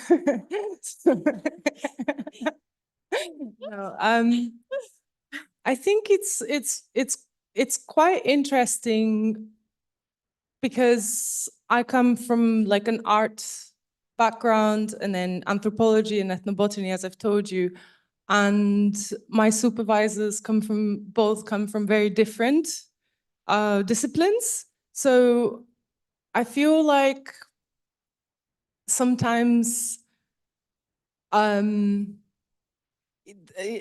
feel like I have to really explain why and what I'm doing. But I think that this is a part of the process. And, you know, for me, it's something that I'm figuring out in many ways, because that's how I work and because it is experimental. But I wouldn't say I've met exact resistance, but I also don't really mind that, because I think that's a part of the process and what we're trying to do. And I don't know if that answers your question. Yes, perfect. Thank you so much, John. Yeah. And thanks, Hardeep, for being here while we went through this. I will now officially pass it over to Hardeep. Thank you so much. Can you all hear me okay? Great, okay. So thank you for the introduction, and of course, thank you to the Society for organizing this research day. My paper today is called Histories of Racialized Touch in the 18th Century Sculpture Gallery. And just before we begin, there is a content warning. I will be talking about sensitive topics about race, and to minimize that any discomfort, I've chosen not to show any images of some of the race science treatises that I'll be discussing, and all racial slurs have been redacted on screen and in my paper. Obviously, I may have missed something, so just in advance, I'm really sorry if I do cause upset. So yeah, my PhD is on classics in the 18th century, particularly classical historiography, and how British historians and antiquarians and philosophers were understanding the classical world. Part of that does include sensory engagements in the sculpture gallery, which is what I'll be talking about today. But the Society of Antiquaries shows up in other areas. I look a lot at the cultural entanglements between learned societies and colonial societies, so members of the Society of Antiquaries who are also members of the Royal African Company or the East India Company, kind of that whole cultural world that is often separated. So to start, touch is a sense that has largely disappeared from the 21st century classical museum, though it played an important role in maintaining the collector's role as possessor of objects during this period. Unlike looking at a sculpture, an act that could be shared by multiple people, touching one offered a more private contemplation of the object, at the same time creating a bond that situated the object in the immediate physical reality of the subject. Sophie von La Roche's written account of her visit to the British Museum certainly conveys the intimacy that could be achieved through handling such objects. She writes, "Nor could I restrain my desire to touch the ashes of an urn on which a female figure was being mourned. I felt it gently, with great feeling. I pressed the grain of dust between my fingers tenderly, just as her best friend might once have grasped her hand." Touch also inferred notions of power and possession when applied to owned objects. Indeed, one is free to touch what one owns, and one may further extend this privilege to others as a sign of favor. Psychological studies over the past decades have confirmed as much. As Peck and Hsu have argued, touch initiates a process that heightens the perceived ownership of that object. It enables the ability to control that object, coming to know that object intimately, and investing the self in that object. This sense of self, power, and possession is made apparent when touch was invited yet restricted, an erotic paradox where the embodied eroticism of nude sculptures, often depicting women, could not be engaged with in a tactile manner. This restriction is also a way to trace the evolution of bodily engagement with classical sculptures, since handling was a more common practice in the connoisseur's closet. Slaney has approached the relationship between classical sculpture and haptic sensations as a means of inferring the identities of both the subject and the object. Cultivation, she writes, was restricted to a handful of wealthy white men with the resources or connections necessary to fund international travel and the purchase of antiquities. So expanding on this theme, I introduce the concept of white ownership to these objects by exploring how one could engage with collections of classical antiquities through a racial lens.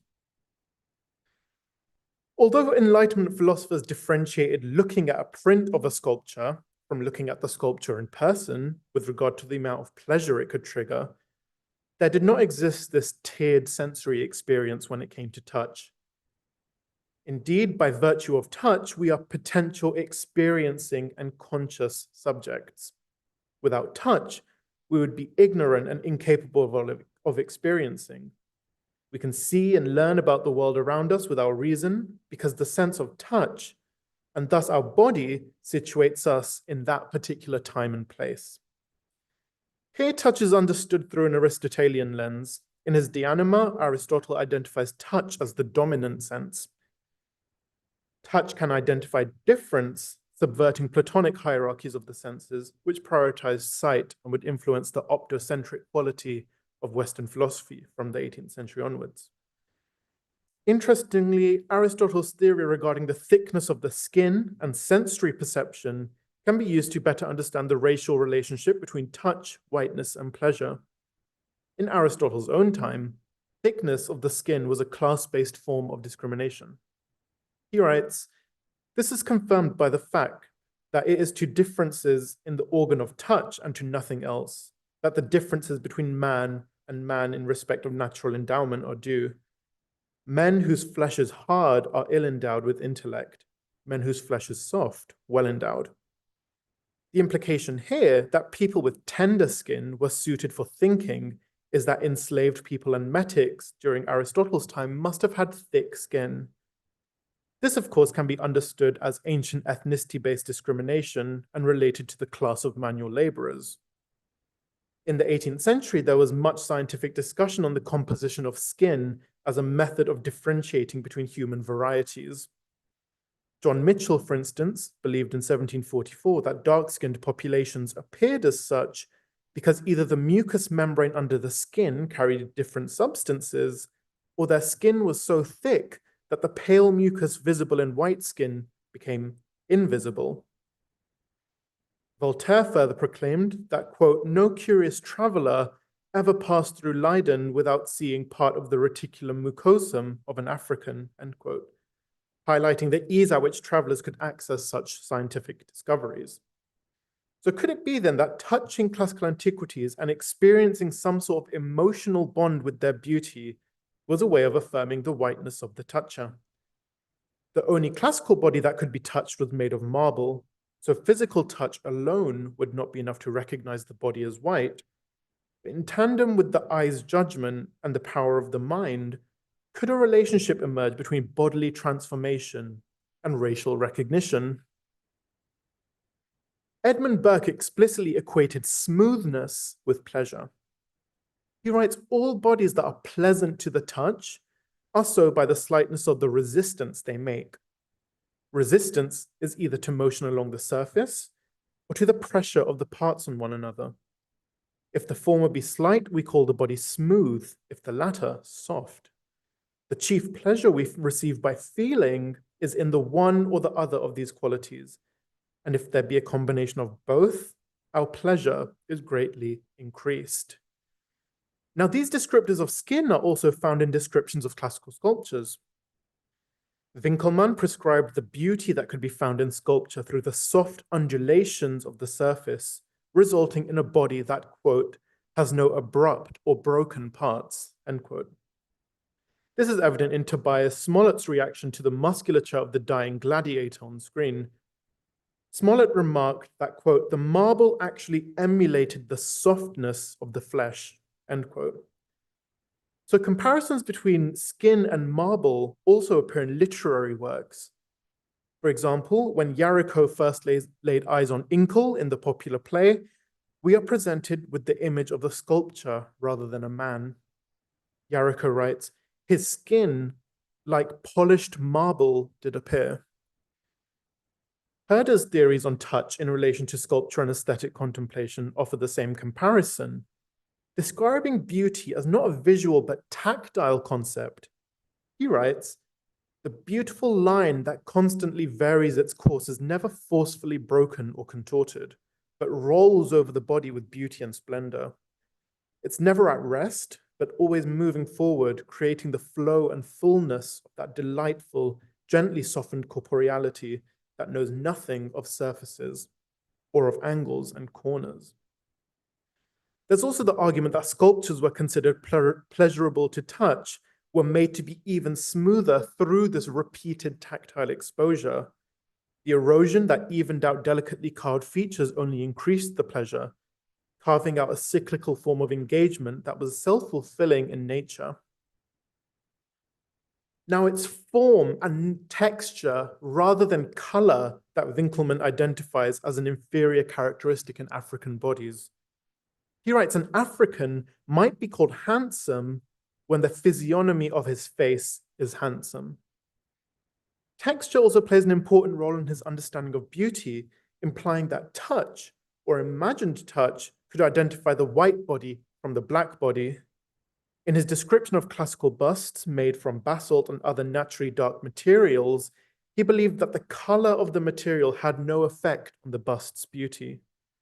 A highly polished and refined surface, then, retained its beauty through its texture, regardless of its color. This belief finds parallels in the 17th century, where travel accounts from Africa equated beauty with hygiene practices rather than skin color alone. Writing about the Senegalese in the late 17th century, for example, Jean Barbault noted that, quote, the blacks have an attractive, shiny black skin, which comes from their washing and anointing it, end quote. Smoothness here is identified through its visual quality. The shininess of the skin, washed and rubbed with oil, invites a natural affinity to smoothness.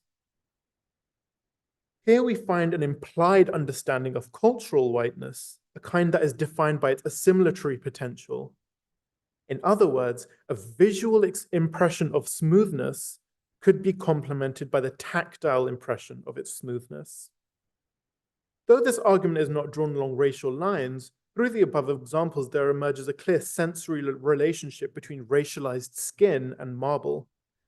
While Senegalese skin may be black, it's defined in accordance to the standard of European beauty and civility. In this case, its smoothness. This recalls the belief among some European travelers that non-Europeans that exhibited distinctly European features could be categorized as white, emphasizing the unreliability of skin color as a marker of beauty, and instead placing the emphasis on touch and texture.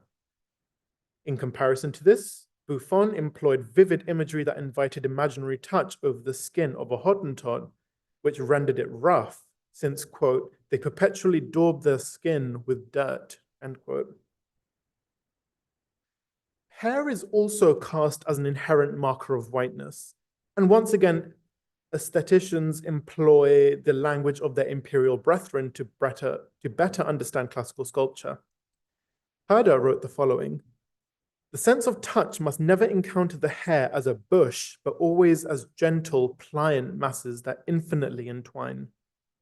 Who has not remarked upon the crude and unpleasant effect made by the trace of any individual hair, or by the evenness or protuberance when a plaster cast is removed from the face? Each isolated hair causes us to shudder. Like a nick in the blade of a knife, it disturbs the form and does not belong to it." His description of the texture of unpleasant hair mimicked how Europeans had been writing about African hair since the 16th century, specifically the coarse texture of it. Herder's description of hair as a bush finds immediate parallels to the use of the word wool to negatively critique black hair, and less commonly, but still relevant, English lower class folk. Herder himself reveals this understanding of comparisons when he wrote in The Organization of the People of Africa about the, quote, woolly hair of the African, which was converted into rough hair in countries uncongenial to their nature, end quote. This is also apparent in literature. In The English Rogue, for example, Richard Head describes people who have skin, quote, fearful, black like the devil, with their hair seeming rather wool than hair, end quote. On the comparisons between black hair and wool, Dobransky argues that the distinction between smooth and beautiful hair and woolly and ugly hair has classical origins. Compared to the Olympians and Homeric heroes like Agamemnon and Achilles, all of whom had some variety of thick and long hair, Thersites, quote, the ugliest man among the Greeks, was known for his, quote, clumps of scraggly, woolly hair, end quote. Alexander Pope, in his 1715 translation, describes him with thin hairs bestrode upon his long, misshapen head, while James Macpherson, in 1773, described his head spread with a few torn and ragged hairs. While Thersites' hair is not woolly in the above 18th century translations, both show similarities to in Herder's isolated hairs that prick the finger. Stedman, for example, describes two white Africans he saw in Suriname and an albino woman by the name of Amelia Lewsome, all of whom were, quote, not of the European white, but more resemble chalk, and their hair the same, end quote. What merits interest here is the chalk-like appearance of their skin, white in color, but not white in cultural meaning. Kant also noted the, quote, curly, snow-white, woolly hair of the albino Moors, end quote. So here the albino Moor sits in direct contrast to the heroes and heroines of 17th and 18th century literature, whose wavy, delicate hair was a marker of their virtue and purity. In the Homeric poems, appearance is intrinsically linked to virtue, so it's not surprising that such connotations held cultural weight in the early modern period. Additionally, writers were engaging with Galen's belief that people of a, quote, moderate temperature, end quote, had moderately curling hair, and were keen to substitute the, quote, yellow hair found in ancient Greece with English brown. But also, as many historians of black hair have noted, the stereotype of unkempt and frizzy hair emerged as a direct consequence of the Atlantic trade of enslaved people, where slavers shaved the heads of enslaved people who did not have access to the products used to upkeep their hair in Africa. The texture of black hair then became a way to determine the status and value of an enslaved person, something that would filter down to the impression of beauty in classical sculpture. There are also instances where black hair is intentionally shaped to imitate a European wig to reduce the impression of its texture. This was the case in the portraits of William Cesaraku, a Fante royal who was accidentally enslaved and then welcomed in England as a prince. And furthermore, an announcement of a runaway enslaved man called Exeter in the 26th June 1755 Maryland Gazette mentions that he is passing as a freedman by wearing a smooth brown wig. So taking into consideration Winkelmann's assertion that sculptures of real beauty have no abrupt or broken parts, descriptions of non-European bodies, particularly African ones south of the Senegal River, can be reassessed as non-classical. Compared to the Caucasian, quote, distinguished by the beauty of the oval formed by its head, end quote, Cuvier's African race is characterized by, quote, a compressed cranium, a flat nose, and thick lips, relegated to the most complete state of utter barbarism, end quote. The third race he mentions is the Mongolian, or the yellow race, exhibiting, quote, high cheekbones, flat visage, and narrow and oblique eyes, and whose civilization is stationary, end quote. Protrusions in uncivilized bodies are ever present in 18th century writings on human variety, suggesting that their bodies were not pleasant to look at, since the eye could not travel uninterruptedly and the hand could not move in a smooth manner. Blumenbach describes the Ethiopian variety with a, quote, knotty, uneven forehead, end quote, with malar bones protruding outwards. And interestingly, in describing how the eye judges unideal sculptures, Burke appropriated the same racial language of the uneven and deformed African body to emphasize the beauty of smoothness. He writes, there can be no doubt that bodies which are rough and angular rouse and vellicate the organs of feeling, causing a sense of pain, which consists in the violent tension or contraction of the muscular fibers. In the same text, however, he similarly praises the lack of the, quote, sharp and sudden angles, end quote, in the Medici Venus and the Antinous, or any sculpture that Burke describes as graceful. Abruptness or sudden angles is suggested by bodies whose contour do not flow in the way that conform to European ideals of the beautiful. For Winkelmann, the Grecian body was a product of the society that produced it, politically, geographically, and socially, and thus its marble counterpart was infused with those same markers. As Lavater passionately asserted, quote, the blood was purer among the Greeks than with us. We have as models of the beautiful inanimate statues only, they had before their eyes beauty itself personified, end quote. So while Winkelmann argued that the Greeks' poetical genius had since been surpassed by the moderns, his description of Africans implied that their bodies were not ideal due to their society's distinct lack of ideal cultural qualities, which resulted in, quote, projecting swollen mouths, which Africans have in common with the monkey of his land, end quote. Hegel also made it a point to divorce Africa proper, that is sub-Saharan Africa, from Northern Africa using historical events dating back to the Roman period, since Carthage was Phoenician and Egypt and was, quote, considered as a stage in the movement of the human spirit from east to west, end quote. The repeated imagery of misshapen heads further recalls the entry for the Black African in the first American edition of Encyclopedia Britannica in 1798, where the Black body is characterized by, quote, ugliness and irregularity of shape, end quote. It's in the writings of Burke that the relationship between Blackness and aesthetics is best revealed. In Sublime and Beautiful, he recounts how a Mr. Cheselden was, quote, struck with great horror at the sight of an African woman, end quote. So while the relationship between pleasure and marbles was not inherently racialized, exploring the sense of touch and virtual sight in relation to non-Europeans reveals how the boundaries of the classical and non-classical body could be shifted in order to accommodate theories of human variety. This is most evident in the physical descriptions of Africans who had reached European levels of civility since they adopted Eurocentric features.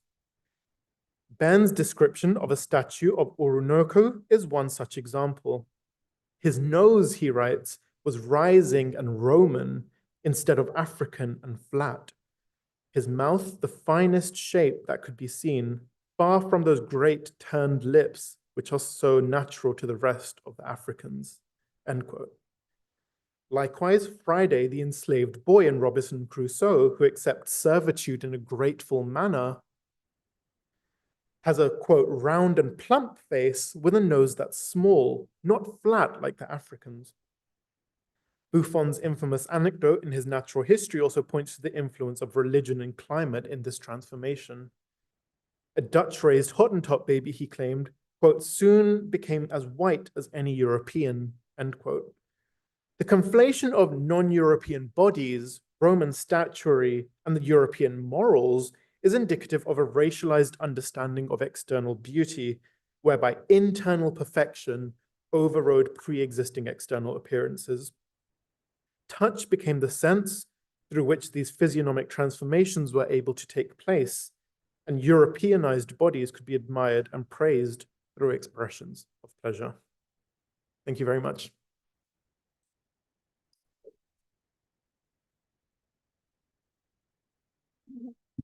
Thank you so much, Shahadi. And that was fantastic. I think this idea around power embedded in different sensory forms and also the power in the description of these forms is really fascinating. Those narratives describing the touch and feel of things have their own power. And I think this point about narrative might be explored in our next talk. So I'm really looking forward to introducing you to our final speaker for the session, Emma Mitchell.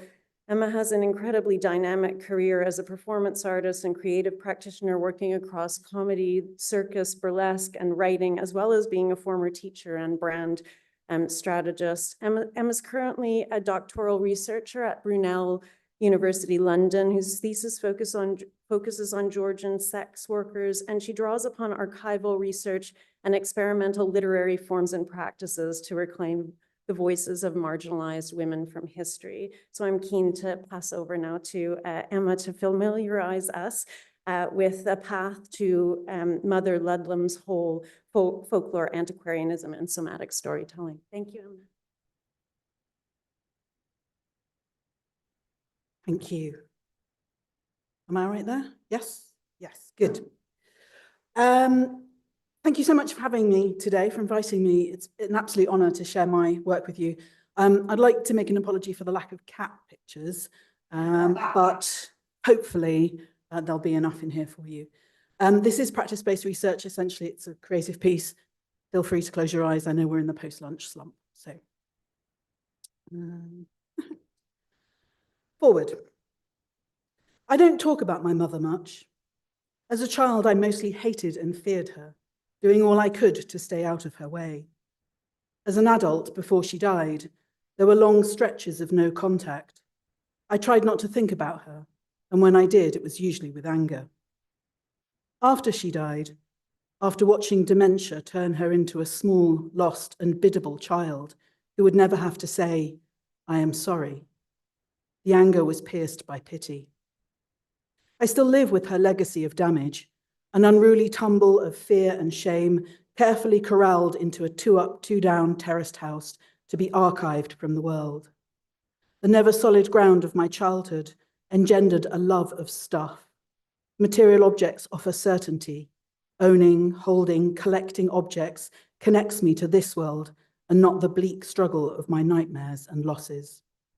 I fixate on particular types of stuff: books, maps, hatchboxes, miniature portraits, coins, tokens of the 18th century that cement the panorama of my mind into the here and now.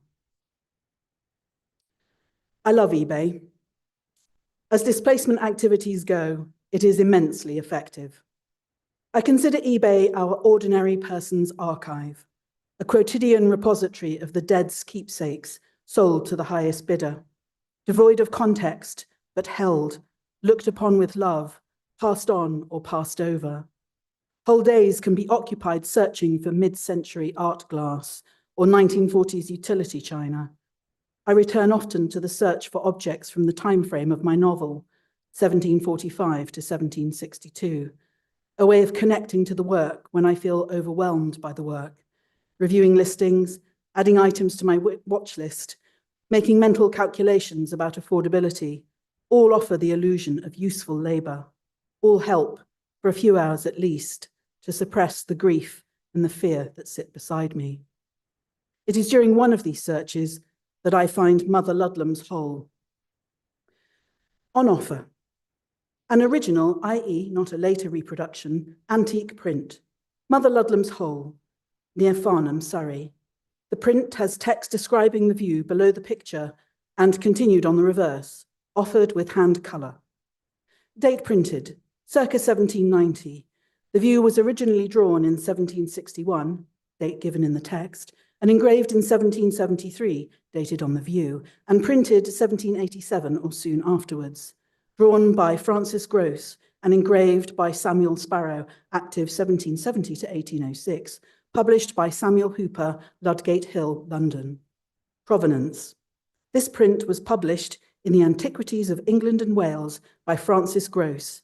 Francis Grose, 1731 to 1791, was an antiquary and lexicographer of Swiss extraction. It is £8.99 plus £1.95 postage, and having clicked buy it now, it is mine. When the print arrives, I learn this grotto, although not strictly within the plan of this book, being neither a place of antiquity nor even entirely a work of art, is here inserted in compliance to the request of several of its admirers. Indeed, it is not only in itself a natural curiosity worthy of notice, but also respectable, as having served for the retirement of the great Sir William Temple, who so much esteemed this spot that in obedience to his last will, his heart, enclosed in a silver box, was buried under a sundial in the garden. A sandstone cave, made respectable by 17th century diplomat, politician, and nobleman Sir William Temple's esteem. Grose, the artist, author, and member of the Society of Antiquaries, toured the country extensively, painting historical attractions and collecting their stories for compilation in 7 volumes, organized alphabetically by county and aimed squarely at the middle classes, whose burgeoning economic wealth allowed them to travel for leisure. From its establishment as a local attraction in the second half of the 18th century, although Temple and Grose are mostly forgotten, Mother Ludlam's Hole remains a noteworthy destination. It still contains a spring, and local people still believe the water to have healing properties. The print goes on to indulge the reader with the legend of the eponymous witch. This place derives its name from a popular story which makes it formerly the residence of a white witch called Mother Ludlam. Not one of those malevolent beings mentioned in the demonology, a repetition of whose pranks erects the hair and closes the circle of the listening rustics round the village fire. This old lady neither killed hogs, rode on a broomstaves, nor made children vomit nails and crooked pins, crimes for which many an old woman has been sentenced to death by judges. On the contrary, Mother Ludlam, when properly invoked, kindly assisted her poor neighbours in their necessities. The business was thus transacted. The petitioner went into the cave at midnight, turned 3 times round, and thrice repeated aloud, "Pray, good Mother Ludlam, lend me such a thing," naming the utensil, "and I will return it within 2 days." He or she then retired, and coming again early the next morning, found at the entrance the requested movable. This intercourse continued a long time, till once a person not returning a large cauldron, according to the stipulated time, Madame Ludlam was so irritated at this want of punctuality that she refused to take it back when afterwards left in the cavern, and from that time to this has not accommodated any one thing with the most trifling loan. The story adds that the cauldron was carried to Waverley Abbey, and after the dissolution of that monastery, deposited in Frensham Church. Grose's Enlightenment reason views witchcraft as superstitious nonsense, indulged in by rustics round the village fire. Mother Ludlam's tale is a humorous anecdote that adds colour to the attraction. Containing the wild past of England and Wales to bring rigour and rationality to the landscape, is evident in every image in antiquity of England and Wales. Expertly rendered landscapes of picturesque stillness are devoid of natural chaos. Tiny human figures in the foreground are for scale alone. This is a land where the past can be contained and comprehended. For Gross and his audience, there is no fear of witchcraft, just the allure of a tale the urbane middle classes and educated elite can titter at. The laws against witchcraft were repealed in 1736, and those claiming to possess magical powers were fined or imprisoned for deception. No person of quality could believe in magic. 237 years later, it is Gross's rational containment of Mother Ludlum's hole that is the curiosity. The page of an old book carries no more authority than local tellings or the vlogs of amateur ghost hunters and witches on YouTube who repeat the story, albeit with some variation. The visitor must stand on a boulder outside the cave and will return home to find the requested item on their doorstep. Mother Ludlum, incensed a man fails to return her cauldron, leaves her cave to find him, and he takes refuge in Frensham Church, where the cauldron can still be found. Or the devil himself visits the witch in the 14th century to ask for her soul. She challenges him to a quiz, which she wins, and he retreats, soulless. Folklore proliferates as content on the social media platforms of our day, monetized oral history, more concerned we like and subscribe than understand our wild past. My instinct is to tell a different story, for Mother Ludlum to find her voice and let me write it, the methodology of a voiceless child whose mother did not ever see or hear her stories, a voiceless child who told her secrets to the Cornish cliffs and the Atlantic Ocean, who stood in the echo of beach caves and raged. I trace lines through local history societies, county archives, Francis Gross and the cave itself, a familiar process of gathering and opening to story, finding, hearing, and recording what silenced women have to say. At the Society of Antiquaries, I lift Gross's books from the impressive library shelves, while through the window, visitors take selfies in front of an enormous sinewy sculpture made of hair that twists and constricts its way around the statuary in the courtyard of the Royal Academy of Arts next door. There is little of Gross in his books, but in the boxes containing the collections of Dudley Snellgrove relating to Francis Gross, I find letters to his sister. Dear Kitty, he writes, intimacy and affection apparent in every line. I find photocopied pages of his sketchbooks, a woman thumping a man on the floor while another woman shouts at a soldier, tender sketches of a young girl, a man curled up asleep with a cow, a chained dancing bear, street life, tavern life, comedy, calamity, and cacophony. I think of this man, traveling the country with his servant, a witness to life, formally recording the remains of the dead, the castles and churches and tombs, their battles and bloodshed washed away, their edges softened by centuries of rain, unable to resist the messy rabble living in the land.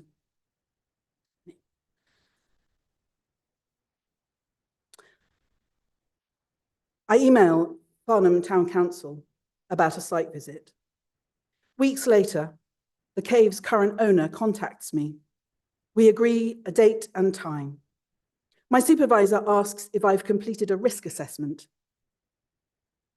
I think the chances of being murdered in Leafy, Surrey are low, but as I wait at the electric gates to an impressive red brick house and its large, lush gardens, I send a location pin to a pal anyway. I plan to stand in the cave, open myself to Mother Ludlum's voice, tell her story, venerate her and her legacy. I have devised a ritual based on the ritual of legend, but asking for nothing. This is an act of seeing, of giving back to a woman who gave so much to her community. Bella and Mike, the cave's owners, are bright in hot August sunshine. They welcome me with smiles and approbation. I have worn appropriate shoes. They love the cave, love its history and the interest it still draws. They tell me of a local folk singer who sings of Mother Ludlum, of Maurice in his 90s, who shares stories and who surveyed the cave just last month with the Wessex Cave Club.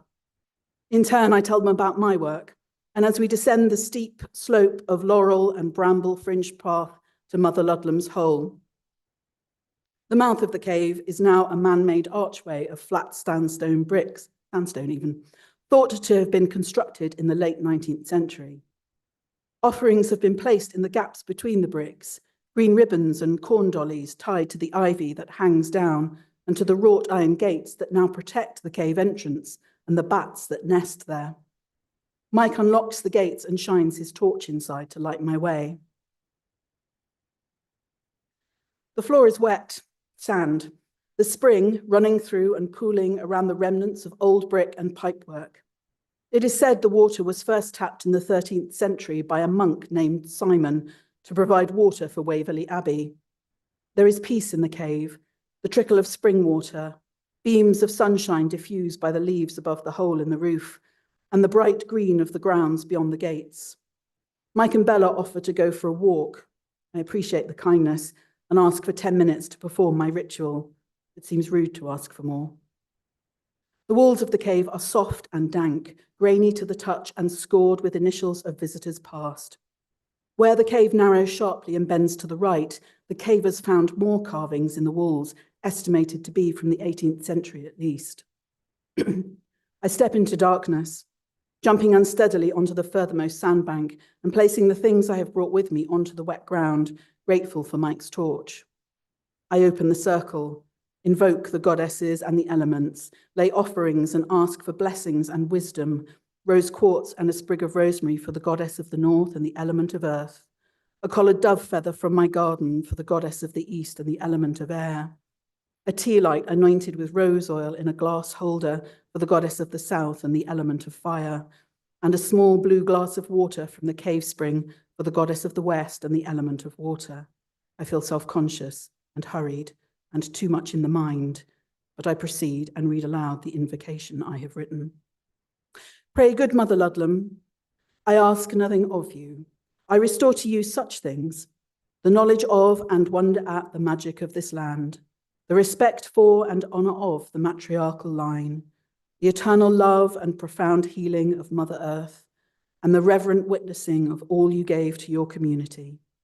I see you, Mother Ludlam. I honor you, Mother Ludlam. I love you, Mother Ludlam, witch to witch, woman to woman, and so it is. I don't really know what to do next. I take some pictures, close the circle, tidy things away, and stand there in the cave, in the peace of the place, not having connected with the voice of the woman I came to honor, feeling a bit of a fraud and not ready to leave the cave's cool embrace and step out to the fierce heat of the path. With Mike and Bella's permission, I leave rosemary, the feather, and the rose quartz inside the cave, an offering to the mother who eludes me. We walk and talk back to their beautiful house, and I thank them for letting me visit Mother Ludlam's hole. I drive to Waverley Abbey and walk along the river to the ruins. A man and his dog move off and I am alone. Exhaustion pulls me down. I lie flat on the grass beside the ruins. It is the lush grass of my rural Cornish childhood, a verdant cushion embroidered with clover, vetch, plantain, speedwell, and more besides. The waterfowl on the river occasionally splash and squabble. A squirrel forages in a nearby rowan tree. A crow dances for worms, and the wood pigeons call to each other from the tops of oak trees. There is peace. There is sadness. There is thirst. There is a melting back into the land, disrupted only by the approach of other humans. Eventually, the golden hour shines. I walk back to the car, collecting feathers, a posy of wild mint and yarrow from the riverbank, and a remembrance that the land is home. In the days that follow, I review the information I have gathered from antiquaries, county records, local history, and local people. Information on the cave is scarce, the same set of facts and fictions circling across centuries and obscuring the woman, the witch, whose name it bears. My dreams are vivid and strange. I am at my mother's deathbed. I am a midwife saving the planet from an alien bird invasion, and Andrew Tate sits in the corner in a nappy. I watched the cavers, the ghost hunters and the witches on YouTube, repeating Mother Ludlam's tale, accepting Wikipedia's version unquestioningly, parroting the same joke that the White Witch was like Amazon, except you had to give things back 2 days later. I am unable to write. I wanted this work to bear witness to the witch, to be part of my broader work to honour women's voices and restore respect to women's knowledge and wisdom. In Witches, Witch Hunting and Women, Silvia Frederici describes how the witch hunt instituted a regime of terror on all women, from which emerged the new model of femininity, to which women had to conform to be socially accepted in the developing capitalist society. Sexless, obedient, submissive, resigned to subordination to the male's world, accepting as natural the confinement to a sphere of activities that in capitalism has been completely devalued. This is the femininity codified and entrenched in the prose fiction of the 18th century, the femininity that the women I usually write about, Georgian sex workers, navigated and were castigated by. It is the femininity aggressively held up by the Magaloons, the MRAs, the Musk fawners, and the right-wing populist authoritarians everywhere today. My own resistance to this model of femininity is centered on the time before it, and Mother Ludlam's story could speak of that. But Mother Ludlam remains a chimera to me. Visiting the cave did not deliver her presence, rather it accentuated her absence. What lingers in the body and the memory is not the witch herself, but the place, space and silence in my bones, feeling held by the cave, nurtured by the sound of the rill, blessed by the sunbeams expanding through the hole in the roof, and then the soft spring of the ground in the shade of the ruined abbey, dotted with pink and white clover flowers. And when I do begin to write, I write about my mother, realizing it wasn't the witch I searched for, it was the mother, a generative woman giving service to her community. Perhaps, like Gross, my wanderings could not exclude the bodily experience of the land, and I could not know the outputs of the methodology I was following until I was inside the being and the doing of it. In her seminal work, Women Who Run with the Wolves, Clarissa Pinkola Estes suggests fairy tales, myths, and stories provide understandings which sharpen our sight so that we can pick out and pick up the path left by wildish nature. Mother Ludlam's story led me first to the heart of antiquarianism, the apogee of male, rational, acquisitive views of the land, then to social media, the Wild West of disinformation, where unquestioning and uncritical repetition solidifies lie into truth. And finally, to standing in a Surrey cave and lying next to a ruined abbey where, bodily, I was soothed and held. And what emerged from that experience was a reminder of the holistic journey I have undertaken on my PhD. The path to and from wildish nature goes via the cave, something I experienced before encountering the concept of the cave in the work of Sharon Blackie and Maureen Murdoch.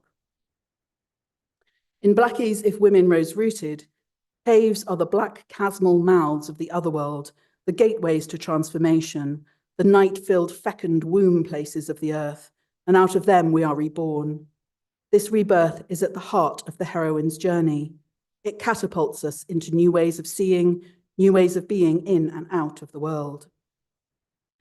The heroine's journey, as conceptualized by Maureen Murdoch, argues that for women born into patriarchal societies, the Jungian concept of the hero's journey requires an acceptance of patriarchy's values, and so for us to internalize its harms.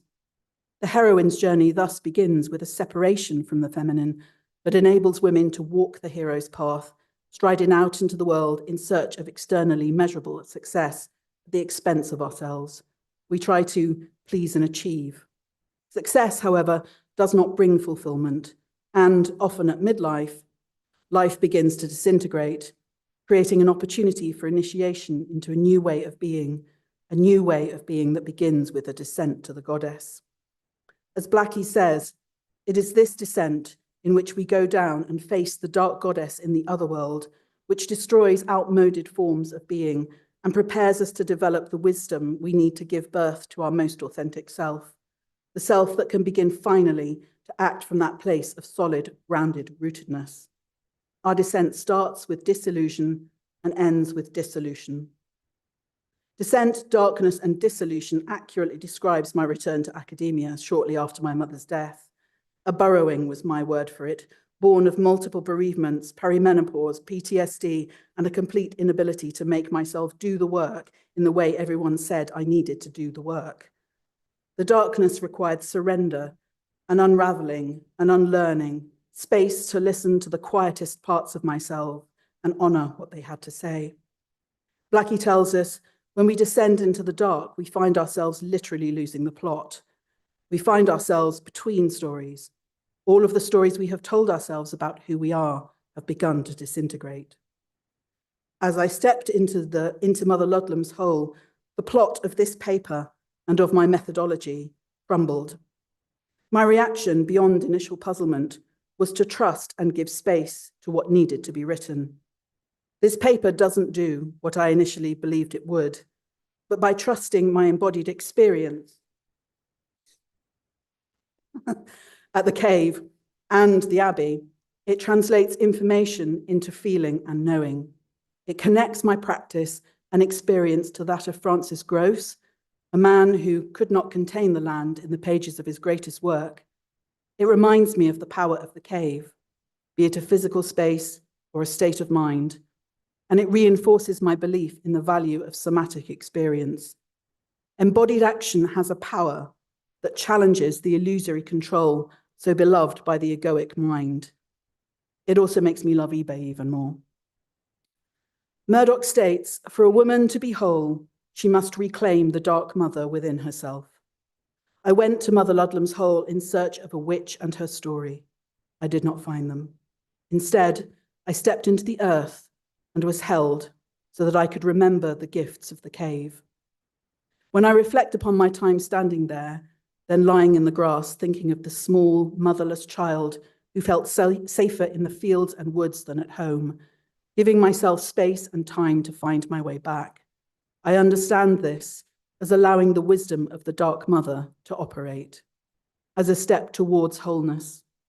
It does not matter that I did not come to know Mother Ludlam, that I stand with the YouTubers in ignorance of her, because my body came to know her place, and through that knowing, to honor itself, to mother itself a little more. Thank you.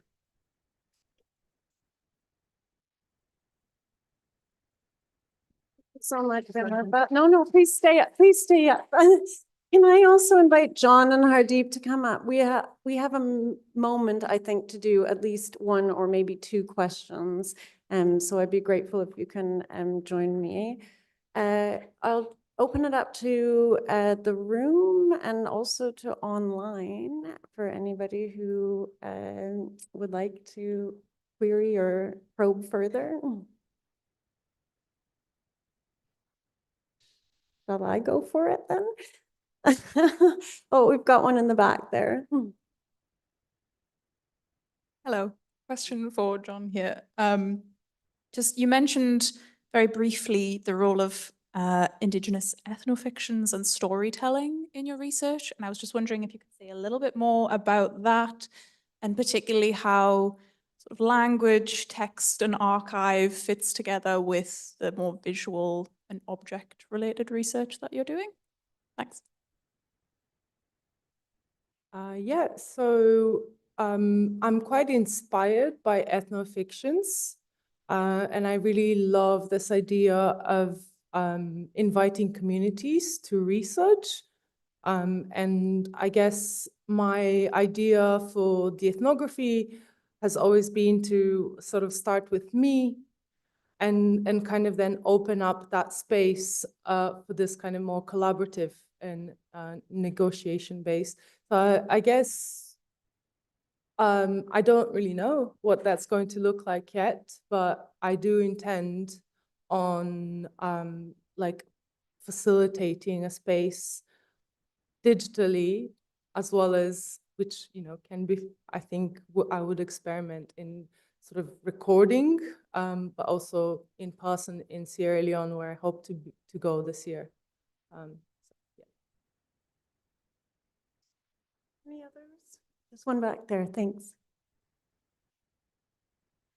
Thanks. Yeah, this is a question for Emma. It's all right. I'm interested in, you mentioned that the Mother Ludlum's cauldron was a relic. I don't, it's all right if sorry if like you've said and I missed it.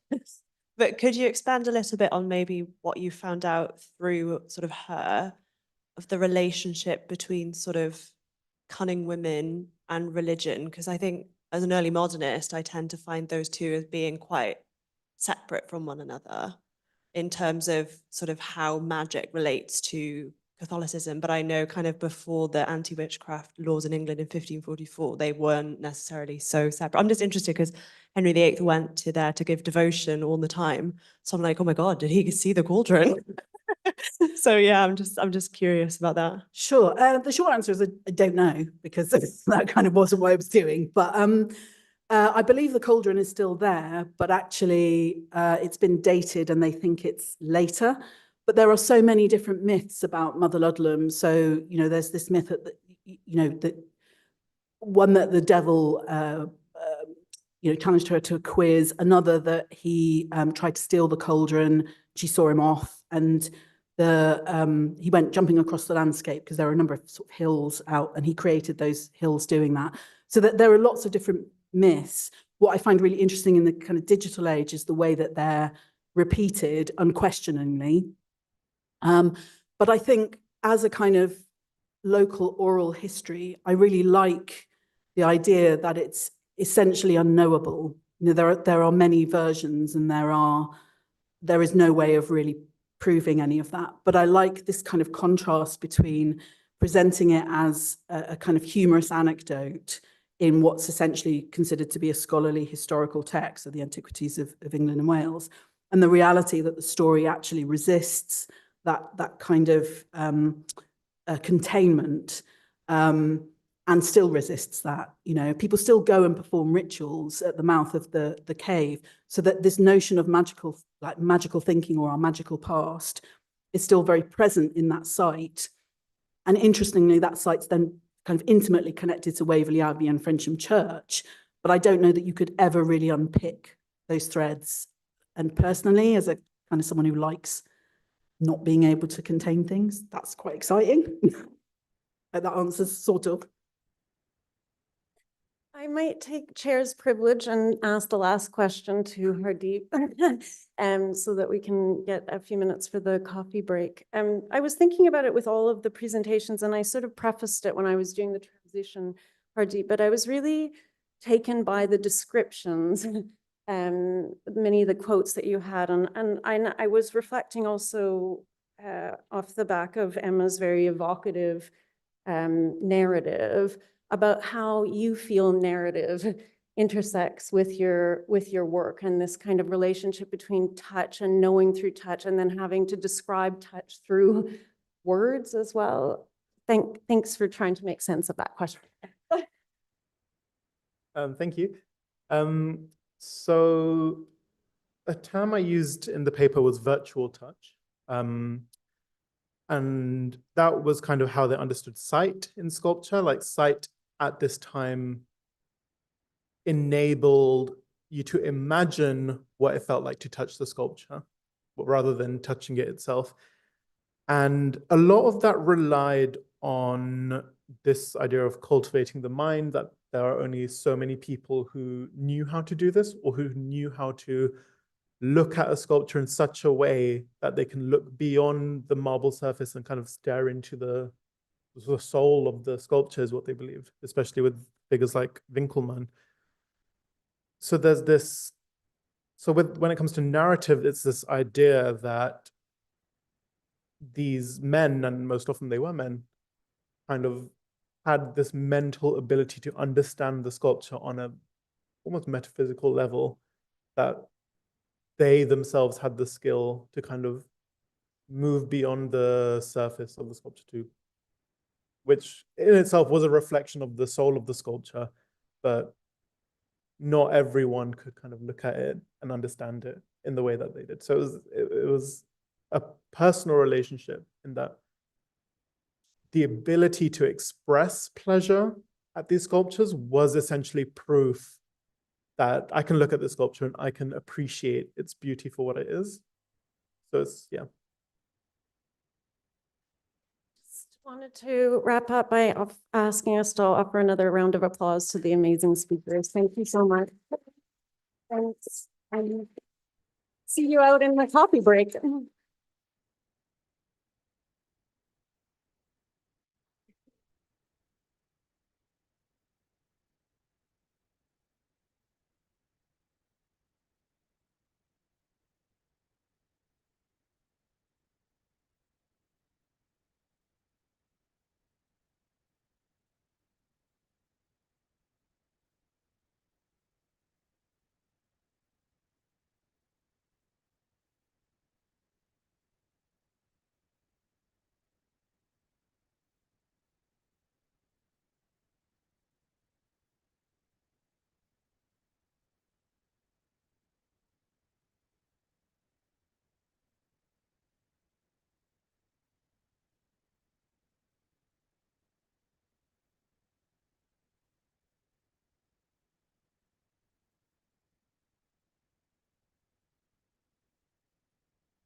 I think we do need to sit down.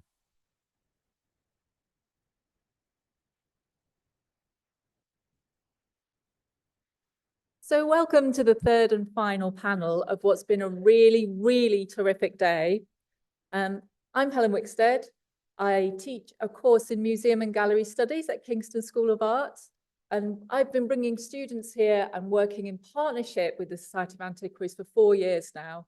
And every year we've done a different project based around collections, around programming. And in all cases, they've been absolutely excellent. And I really want to thank Dunia and Dominic, if he's here, for all the work they put into that partnership over the years. It's been so great for our students. Thank you. Okay, so having said that, I just want to introduce Hannah Yip, who's a Leverhulme Early Career Fellow at the University of Manchester, specialising in the cultural and emotional lives of early modern English clergymen. Her current project is entitled The Clergy and Artistic Recreation in Early Modern England. Her work has been published in the Journal of Ecclesiastical History and Reformation, in addition to more popular platforms such as The Conversation. Hannah's research interests also include early modern histories of loneliness and precarity. Her co-edited collection of essays, Writing Early Modern Loneliness, is just about to be published very soon. So watch this space with Palgrave Macmillan. Thank you, Hannah.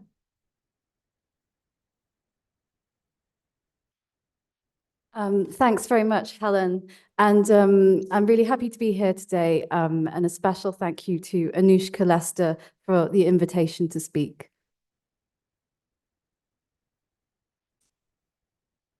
This paper will focus on Society of Antiquaries, MS293, an octavo collection of sermons attributed to one Richard Bagnall of Somersetshire, dating from the 1670s.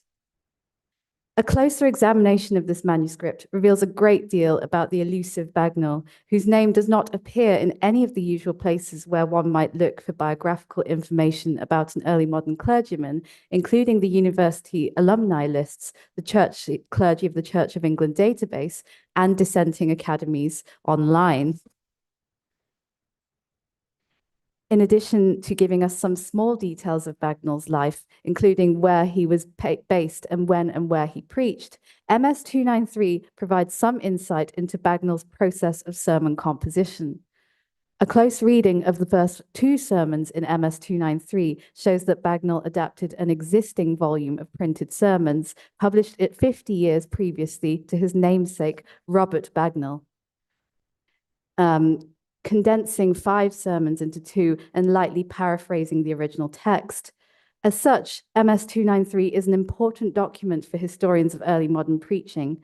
Firstly, it provides evidence of the longevity enjoyed by printed sermons in early modern England, and not just those published by the more renowned figures such as Hugh Latimer, Lancelot Andrews, John Donne, and John Tillotson, to mention but a few names. Secondly, this manuscript can be studied within the context of contemporary lively debates on the preaching of sermons that were already published, generally frowned upon and considered as an unlearned and lazy approach in the earlier part of the early modern period, but adopted as a common practice nonetheless towards the end of the 17th century. Research on preaching in early modern England continues apace. Of particular relevance to this paper is Arnold Hunt's recent lecture on the commonplacing of printed sermons, which asked crucial questions regarding how early modern readers, both clerical and lay, made notes drawn from printed sermons.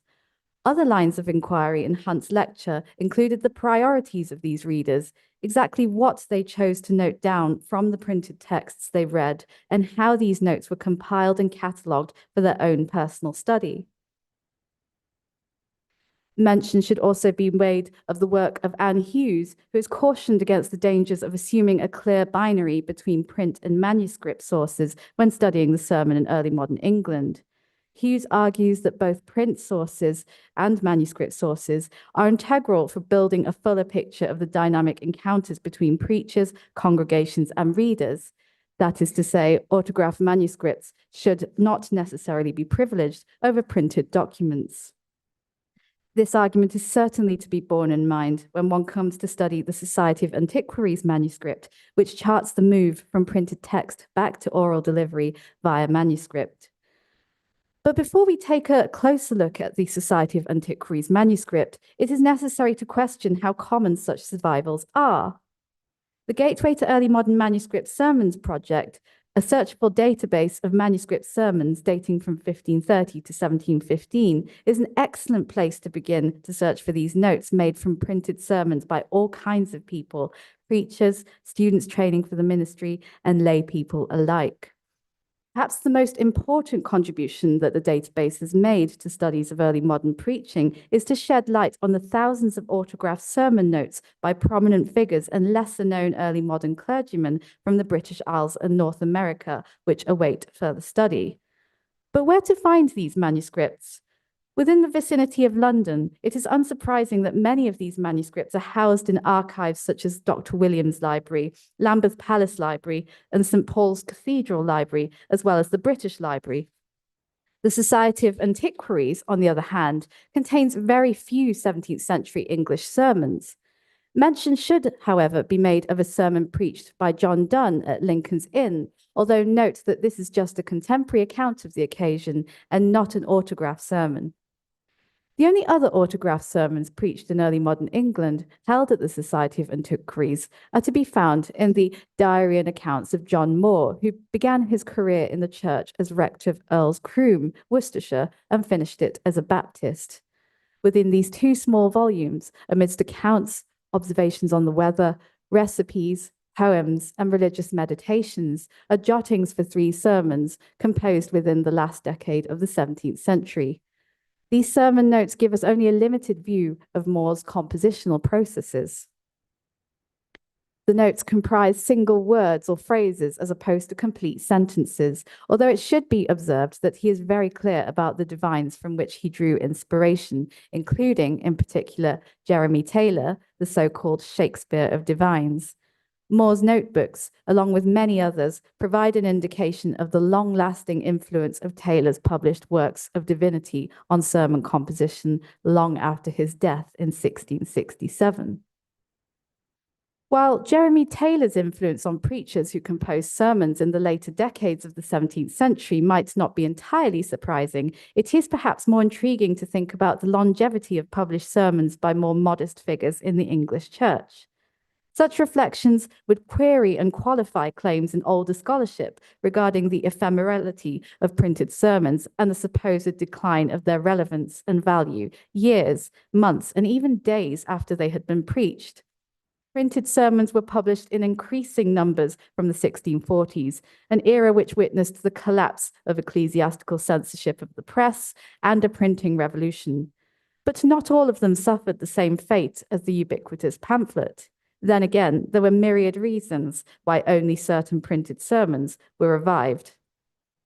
While the reprinting of published sermons years after original preaching dates is a fascinating topic, there is not the space to expand upon this subject here, as it is now time to turn to MS 293 to examine the way in which Richard Bagnall used printed sermons as the basis for his own manuscript sermons, along with his possible rationale for choosing specifically the Steward's Last Account by Robert Bagnall as his template. As I stated earlier, very little is recoverable regarding the life and career of Richard Bagnall. From the Society of Antiquaries manuscript, we learn that he had a peripatetic life in the 1670s. According to the only 2 dated and located sermons in the manuscript, he preached at Loughton, Essex in 1674. This slide shows the first page of the manuscript, which gives an idea of the general state of the hand in the manuscript, a neat cursive round hand with very few corrections made to the text. Now for the content of the manuscript. There are striking similarities between the first page shown on the previous slide and the first page of the Steward's Last Account. A close reading of the first 2 sermons in this manuscript reveals that Richard adhered closely to the original text, copying full paragraphs and paraphrasing lightly. The principal changes reflect his considerations as to the suitability of the material for his congregation and for oral delivery in general. Thus, Richard cuts long quotations of biblical passages and references to obscure works, including extracts from the Church Fathers. But who was Robert Bagnall? And why especially did Richard Bagnall choose to use his printed sermons as a template for his own? By investigating the surviving information about Robert Bagnall, it is possible to draw some tentative connections between the two men. Robert Bagnall, originally from Staffordshire, was born in 1559 or 1560. He matriculated at Magdalen Hall, Oxford in 1584, graduating BA from Balliol College in 1588. After Oxford, he moved permanently to Somersetshire, holding the livings of Rode and then Hutton. He died in 1639. The Steward's Last Account, a quarto volume of 5 sermons on Luke chapter 16, verses 1 to 2, was his only publication. Two Bagnalls then, both with connections to Somersetshire. Bagnall was by no means a common name in this period. Other contemporary Bagnalls who were also clergymen were based elsewhere in the country, most prominently in Kent. In early English books online, the only Bagnall to have published anything was Robert, the author of the Steward's Last Account. While insufficient information survives about the Somersetshire-based Richard of the Antiquaries manuscript to make direct claims for familial ties with the Somersetshire-based Robert of the Steward's Last Account, the parallels are difficult to ignore. And indeed, families of ministers frequently shared their sermons amongst themselves, and this was a countrywide phenomenon. The diary of the nonconformist Adam Martindale, who was ejected from Rosthern, Cheshire in 1662, records this practice as carried out by his conformist successor, Benjamin Cross. Martindale was not complimentary about Cross's skills as a preacher, commenting that he relied on the sermons on his dead brother, which were apparently decent in content, but marred by Cross's weak and lisping delivery. Much closer in proximity to the Bagnalls were the Swan family of Kington Magna, Dorset, whose sermon manuscripts survive in several volumes at the William Andrews Clark Memorial Library. The Swan family was a clerical dynasty, active in Kington Magna and the neighbouring areas for 80 years. Like the Society of Antiquaries Bagnall manuscript, the Swan manuscripts at the Clark Library reveal a neat, round hand and a fluency in content. Like Richard Bagnall, Francis Swan made minor edits to the wording of the original sermons of his father Aldrich, with much more substantial cuts made to citations of 16th century reformers such as Calvin, a reflection of the time in which he was preaching and the limited understanding and patience of his congregation. Both Aldrich Swan and Robert Bagnall were not major figures by any means within the history of the Church of England, being but modest parish priests.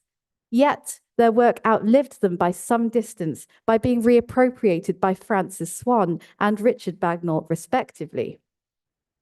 And it is not only manuscripts which provide evidence of the reappropriation of printed sermons, but annotated copies of printed sermons themselves.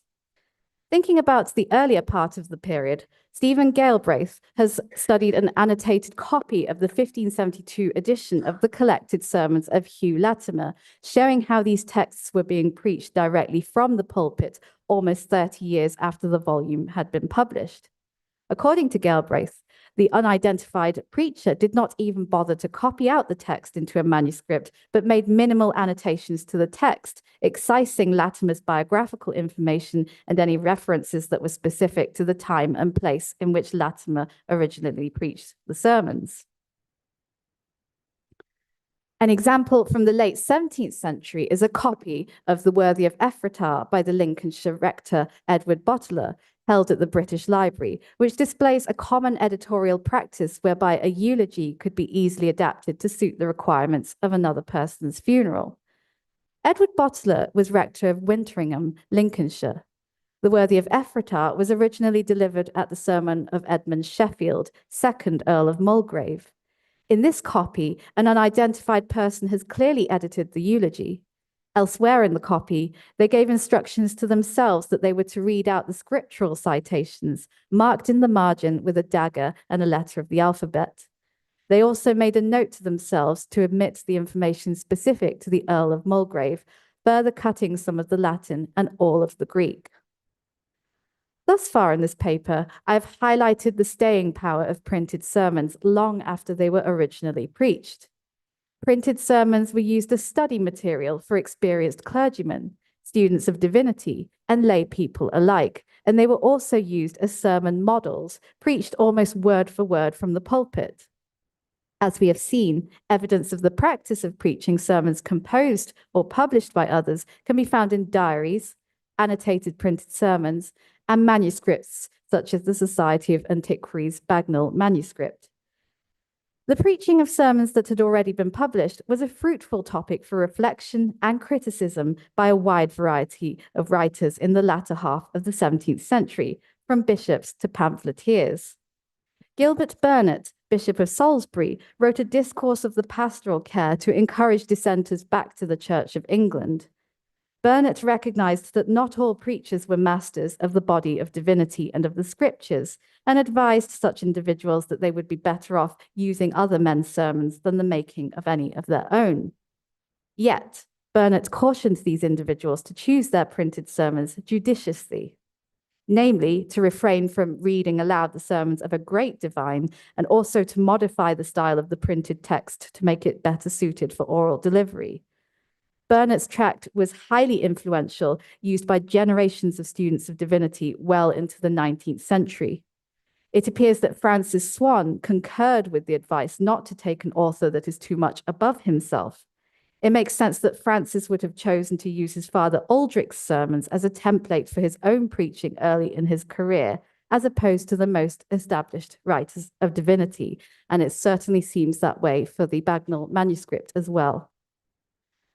While Burnet's tract represents a candid reflection that presented a practical solution for less gifted or experienced preachers, it is not surprising that the practice of reading sermons aloud from the pulpit, and especially printed sermons, was also subject to mockery and acerbic commentary in contemporary pamphlets. Edmund Hickeringgill, the notorious preacher and controversialist and so-called great scribbler of the nation, included an entire chapter on the reading dons of the pulpit in the Ceremony Monger, published in 1689. Hickeringgill had nothing but contempt for and sarcastic reflections upon what he called dumb dogs who were unable to preach without notes, whether from the official homilies or notes taken from another sermon book much more suited to the present age in terms of style and language. According to Hickeringgill, too many sermons preached in the pulpit constituted a hodgepodge of printed sermons discomposed by plagiary. The word plagiary is also prominent in the Ducker's Duct, penned by the anti-Quaker writer Samuel Young, publishing under the pseudonym Trepidantium Malleus. According to Young, one Mr. Carey was an intolerable plagiary and an abominable cheat because he preached two of the sermons of John Flavel of Dartmouth, Devon. Flavel was one of the most renowned nonconformist ministers of his generation, and Mr. Carey was a reference to Philip Carey, a Baptist also based in Dartmouth, with whom Flavel engaged in debate in print on the topic of infant baptism. Whether Philip Carey actually did do this or otherwise, Young's argument in this pamphlet was that Carey and other such individuals were charlatans who eschewed learning.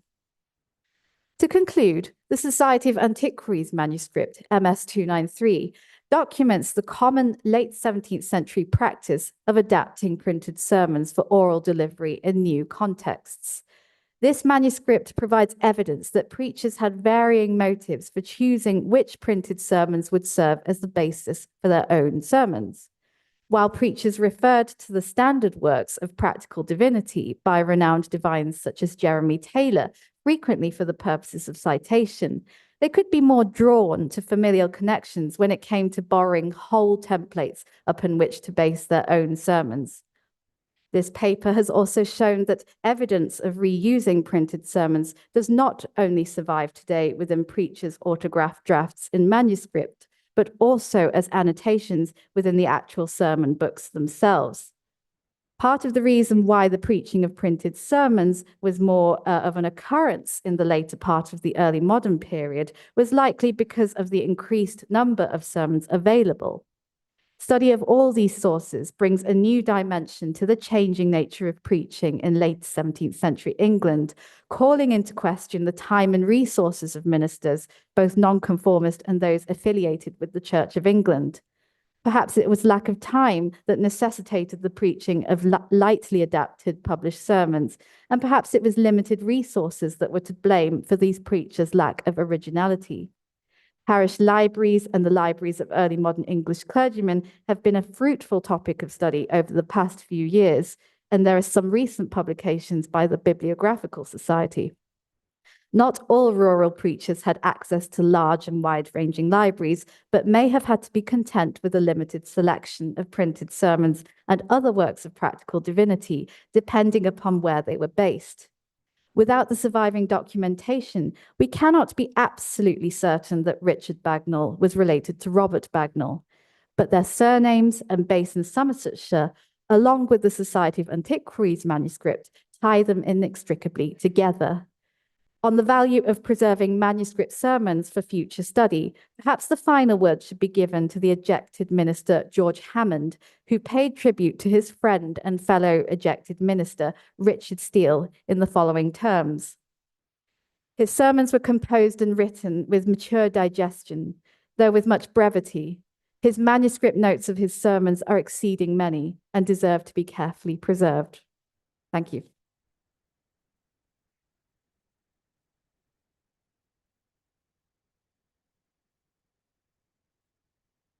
Fantastic. So next I want to introduce Ellie Glasser, who is a White Rose College scholar at the University of York, undertaking a PhD in the Department of History of Art. She previously completed an MA at the Courtauld Institute of Art. She is the curator of the Merchant Taylors Company collection at the company's 14th century hall on Threadneedle Street in the City of London. Her current research focuses on 8 surviving late medieval funeral textiles housed in the private collections of London's livery companies. We have a magnificent picture here, if anybody's been able to come up and look at these amazing items from the collection, with reference to a small number of other such objects preserved across England and Europe. Her paper is entitled From Guildhall to Grave, the hearse cloths of London's livery companies.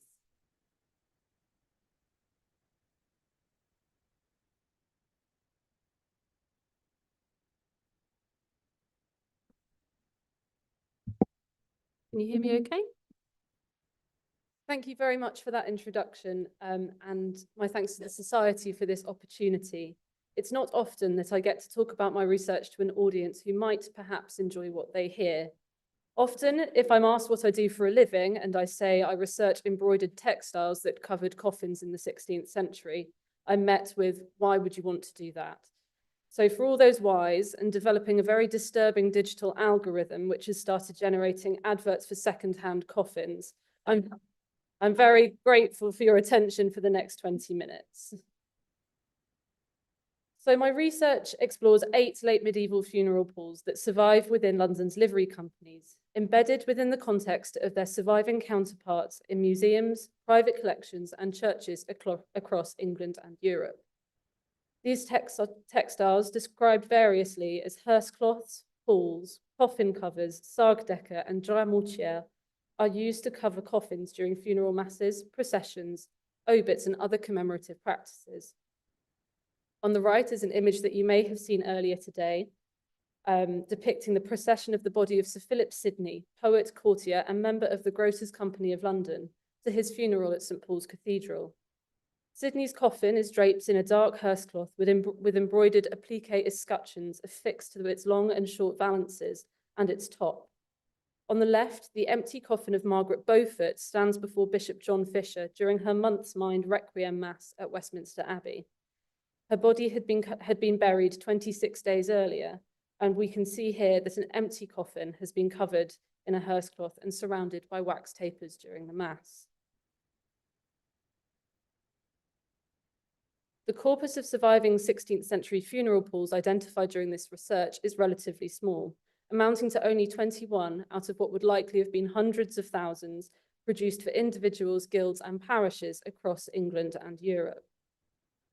Of the surviving group, 3 are in European collections, 2 in the National Museum of Gdansk, commissioned for the Brotherhood of St. George, a guild of Hanseatic merchants, and the 3rd is in the collection of the Musée de Picardy and was produced for the funeral of Raoul de Lannoy in 1513. Surviving pools in England have been more easy to locate. The most well-known are those in the collections of the Ashmolean and Fitzwilliam museums from the universities of Oxford and Cambridge. These are adorned with appliqué-crowned Tudor roses, portcullises, and the arms of England, commissioned for the extravagant obit arrangements of Henry VII and Elizabeth of York in 1505. There are a small cluster that were produced for wealthy individual merchants and civic officials in the mercantile towns of Norwich and Ipswich, which were hired out to fraternities and parishioners. Surviving a little further south, just outside of London, is the Fairy Pool, now in the collection of the Victoria and Albert Museum. This was produced for the Fairy family, members of the Mercers' Company of London, to be used by their parish fraternity in Dunstable in Bedfordshire. There are 8 hearse cloths preserved within the collections of London's livery companies. You can see that they conform to a particular material composition quite different from the others, made up of a central panel of figured cloth of gold, with long and short valances adorned with a combination of appliqué text and images.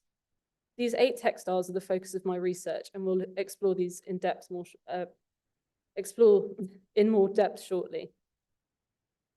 I've found 3 pools that may have been produced post-Reformation, as they're composed of recycled vestments, and they're located near Oxford and near Exeter. Churchwardens' accounts produced in the wake of the Chantry Commission tell us church goods, including vestments and altar cloths, but not pools, were often sold to tailors and embroiderers. These professions may have reclaimed the metal threads and fabrics to sell, or recycled them into liturgical objects that were allowed to remain in use, such as these pools. The final example to draw your attention to is a hearse cloth that survives across 2 UK collections, the Commandery Museum in Worcester and the Society of Antiquaries in London. You can see in this image in the top left that a long, thin panel of the pool has been removed, and that panel is in the collection of this society. This hearse cloth has long been associated with Arthur Tudor, elder brother of Henry VIII, and is thought to have been used during his funeral in 1502. The Tudor prince died suddenly in Ludlow, and his funeral and subsequent burial was celebrated in Worcester 3 weeks later. Royal funeral accounts from this period revealed that huge numbers of pools were created for such events, and many more were given as offerings by courtiers and local nobility. This is likely one such contribution to the prince's funeral from the Worcester Cloth Merchants Guild, and may have been one of many that lay on Arthur's coffin. This body of textiles has hitherto been neglected by historians of English art. A small number of exhibitions in the late 19th century displayed the London Livery Company textiles as relics of lost guild practice, and only one study has been made of this corpus by Colm Hurahain in the wake of the 2016 Opus Anglicanum exhibition at the V&A. More than half of these objects survive in private collections, and the majority of those in public museums are not on display. As such, these objects have received little attention and have been relegated to the role of useful illustrations of guild practices rather than objects worthy of study in their own right. Here I will briefly introduce the pools that survive in London's Livery Company collections, looking in turn at their use, their material and making, their iconography and their patronage. London's livery companies, sometimes called crafts or guilds, had a threefold function in the 15th and 16th centuries. They policed their trades, they were social bodies generating ties of friendship and obligation, and most importantly here, they were religious fraternities, where the collective practiced communal burial and perpetual commemoration for one another. The ordinance transcribed here was written by the London Tailors Guild around 1500 and details that when any member of the company is summoned by the beadle, they were to attend the funeral of any deceased brother or sister of the fraternity dressed in their livery. If it was the funeral of the guild's master, 4, 6, or 8 wardens were required to carry the coffin. These types of ordinances are found across livery company records indicative of a broad practice within these guilds of carrying the coffins of brothers and sisters of the fraternity beneath richly embroidered funeral palls. After the death of a guildsman, a vigil would have taken place in the deceased's home or in the hall of the guild. The pall-draped coffin, accompanied by liverymen and company banners, would process through the streets of the city, indicating the identity of the deceased within as belonging to a particular institution. This image depicts the burial of a guildsman in France. We see an officer of his fraternity standing beside the body of their brother and sister as they're lowered into the grave. He wears his livery, a tabard bearing the image of a female saint, and holds the funeral pall which has been removed from the coffin, which is now being lowered into the ground, only wrapped in a shroud. Like hearse cloths, livery companies may have owned coffins that were hired and reused time and time again for their members' funerals. These palls were also used during commemorative masses celebrated a month after the burial, annually thereafter, and at the guild's quarter days. During such post-burial ceremonies, a month or years later, the body was obviously no longer present. On such occasions, an empty coffin would be set before the high altar or within the guild's hall and covered with a hearse cloth, creating a kind of ersatz corpse, evoking the presence of the deceased. During the funeral or commemorative mass, the coffin would be surrounded by standing wax tapers or a metal superstructure that suspended candles at its corner and along its top, as shown in the image on the right. The image on the left shows the brewer's pall, where we can see clear evidence of the wax from such tapers that have dripped onto the medieval velvet. The records that survive relating to what these objects were made from and how they were made are extraordinarily rich. Warden's account books are filled with exhaustive lists of silks of diverse colours, weights of Cyprus or Venice gold threads, lengths of plain and figured velvets and cloth of gold, blue buckram for lining, fringing, ribbons, pearls, spangles, and pieces of linen on which the broiderer would work the cutwork pieces. Such receipts as this illustrate the great expense that individual and corporate patrons went to produce such textiles, and not only on materials, but also on the work of the teams of contributing artists. Here we can see that the Carpenters' Company not only paid an embroiderer to execute the work, but also a herald and a scrivener to ensure that the text and heraldry was accurate. In 1563, the Coopers' Company fundraised from their membership to commission a new hearse cloth, a useful indication that these textiles did not end with the Reformation, as has been previously assumed. Here we can see the minutiae of the tools used in the Tudor broiderer's workshop. We can glean that these artists worked through the night to complete the commission, and that the Coopers footed the bill for the broiderer's lodgings whilst they worked for 7 months to produce the pall. These records also indicate the monetary value placed on the broiderer's work, as the Coopers paid £24, 10 shillings and 4p, around double the annual wage of a skilled craftsman during this period for a year. These records indicate that these textiles were not the work of one artist or even one workshop. Here we can see the extant livery company palls marked in green and those known from records marked in amber, mapped onto their original locations within the square mile. These textiles had near identical material compositions with cloth of gold central panels, plain velvet valances with applique embroidered figures, and heraldry along their edges. This particularly London idiom of hearse cloth production was created for a small pool of city patrons from materials and by artists that lived and worked within the city itself.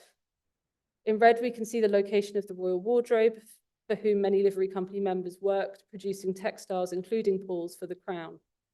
The location of many broiderers' workshops around St. Paul's and near Broiderers' Hall, and towards the east, we can see the enclave of Italian merchants, such as the Cavalcanti and the Bardi merchants near Austin Friars, who had licenses to import the type of intricate velvets used to produce the London guildpalls.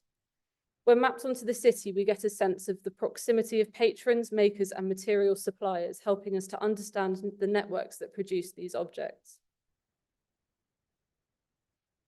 The iconographies of these guildpalls are diverse, but are governed by the same principles of expressing collective identity.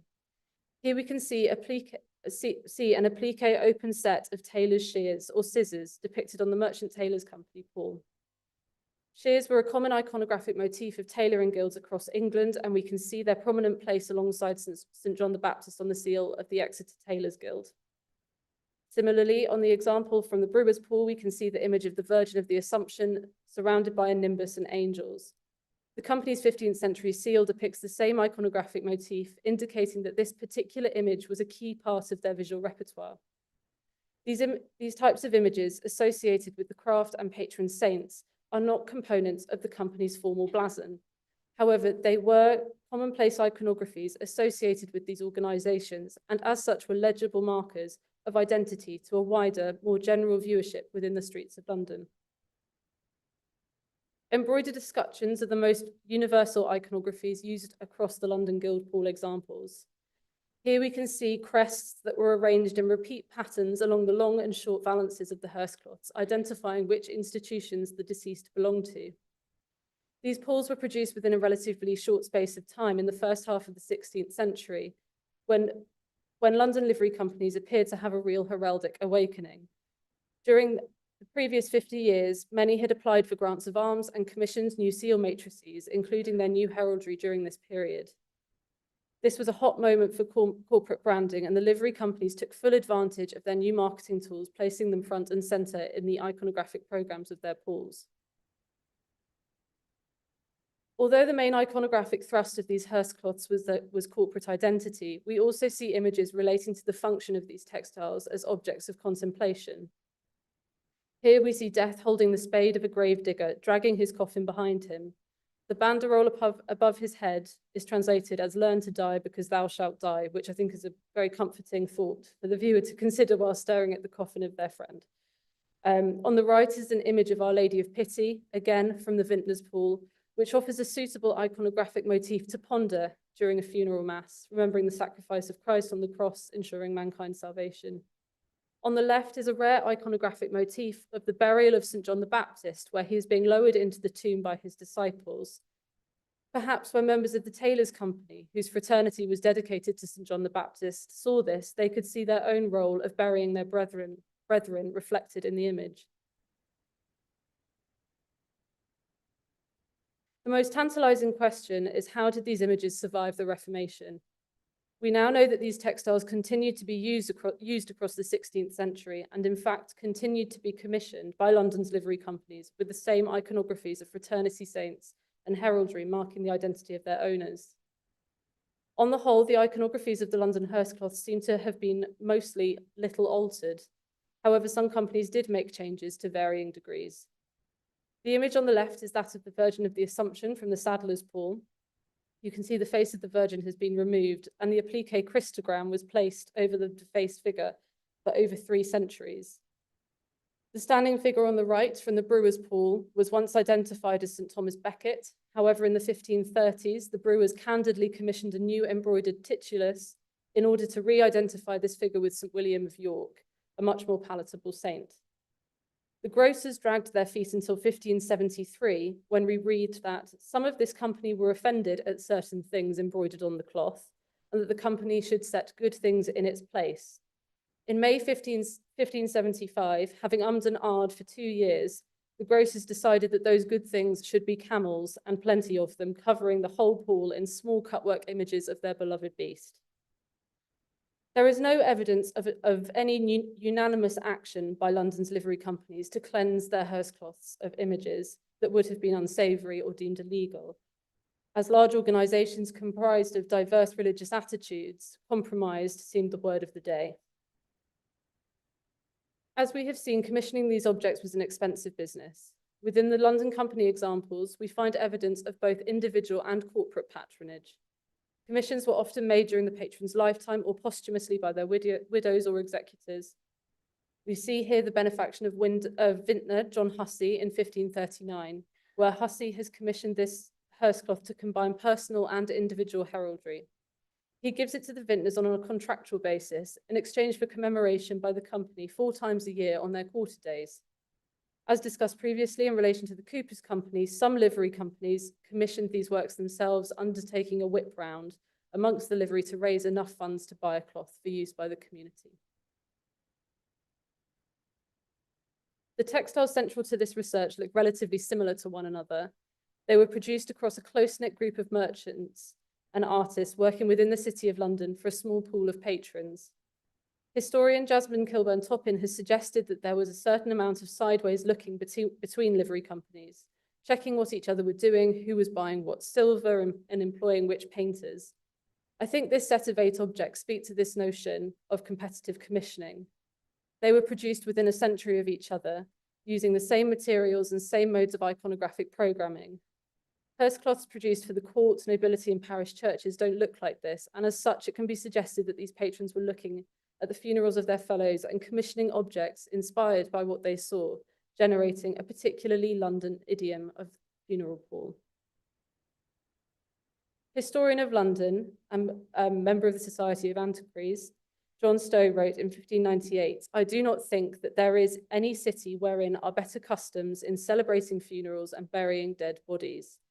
By studying these pools, we can better understand the lively pomp and circumstance that defined the funereal and commemorative rites in the streets, guild halls, and religious spaces of late medieval and early modern London that Stowe refers to. This research brings these objects out of obscurity and offers a first art historical analysis of these embroideries as objects in their own right." Thank you.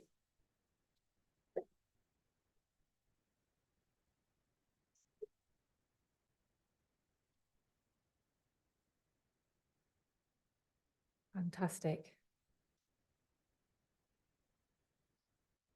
So our final paper of the day is from Alice. Alice Dodds is Chase-funded doctoral researcher at the Courtauld Institute of Art, specialising in modern British art.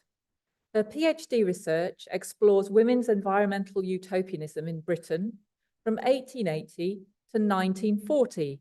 So she quite nicely brings us up to the present in a way, or more closer to the present, to the 20th century, and focuses largely on the arts and crafts movement and subsequent modernist craft communes. She's worked with the Royal Society of Arts, Hammersmith Climate Carnival, and William Morris Society on young people's engagement with the environment through art and design, and has spoken internationally on ecology in modernist art and literature.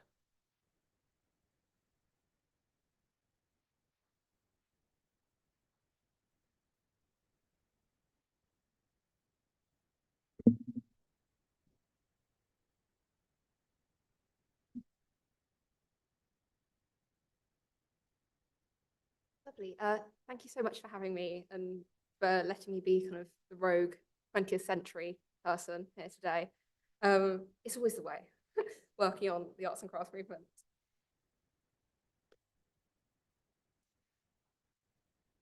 Recounting his impressions of a young May Morris, the daughter of poet, designer, and activist William Morris, the socialist John Bruce Glazier remarked that he had heard so much about her beauty and her activities in the movement, end quote, meaning the socialist movement. However, he finds Morris rather different to this reputation, quietly embroidering, rather than participating in the rousing speeches and lively debates of the Socialist League members he details later in his memoirs. Her manner was quiet, he writes, and she was inclined rather to ask questions or to listen than to offer opinions of her own. She worked at a piece of embroidery as she sat with us, end quote. Glazier does not discount Morris's political activity. She appears repeatedly throughout his reminiscences of her father, attending political meetings and marches, and, notably, embroidering a banner for the Socialist League. Glazier finds in Morris not a reticence to contribute her opinion on socialist matters, but simply an engagement with socialist debates through a different medium, the visual medium of needlework. Anthea Callan, in her pioneering work on the women of the arts and crafts movement, dismissed Glazier's description of Morris as one amongst many that indicated the movement's patriarchal structures and continuation of the sexual division of labor. Whilst this may, to an extent, be true, it does not pay enough attention to how Morris's embroideries engage in the political and intellectual thought of the arts and crafts movement. This is not to say that the developments in scholarship on Morris have failed to recognise her as a political actor. Her socialist political work has been increasingly recognised, but remains a largely biographical account rather than paying attention to her work. The lack of attention on the politics of Morris stems in part from the types of sources to which we go to find evidence of political thought or intellectual engagement.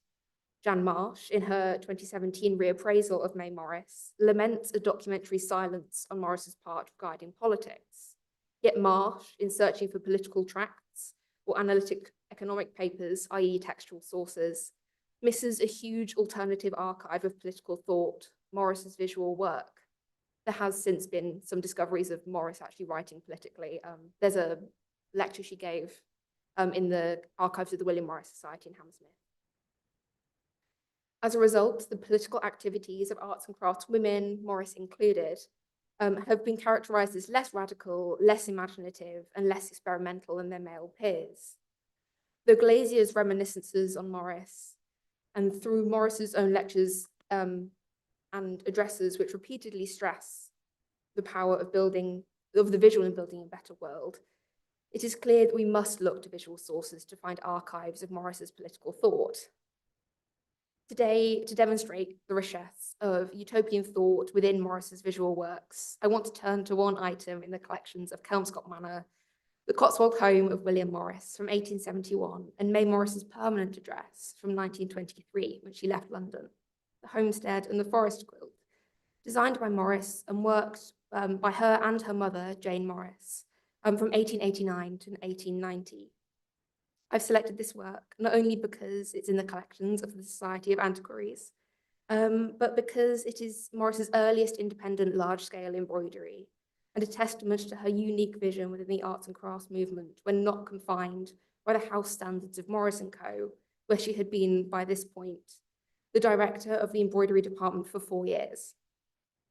Indeed, this individual vision was noted when the quilt was exhibited in the Arts and Crafts Exhibition Society's third exhibition in 1890. The Illustrated London News reviewed it as perhaps of all pieces contributed by the Morris family, this is one of the best and most original. Unlike many of her embroideries, which were sold or given away as gifts, this quilt remained in Morris's personal collection until her death in 1938.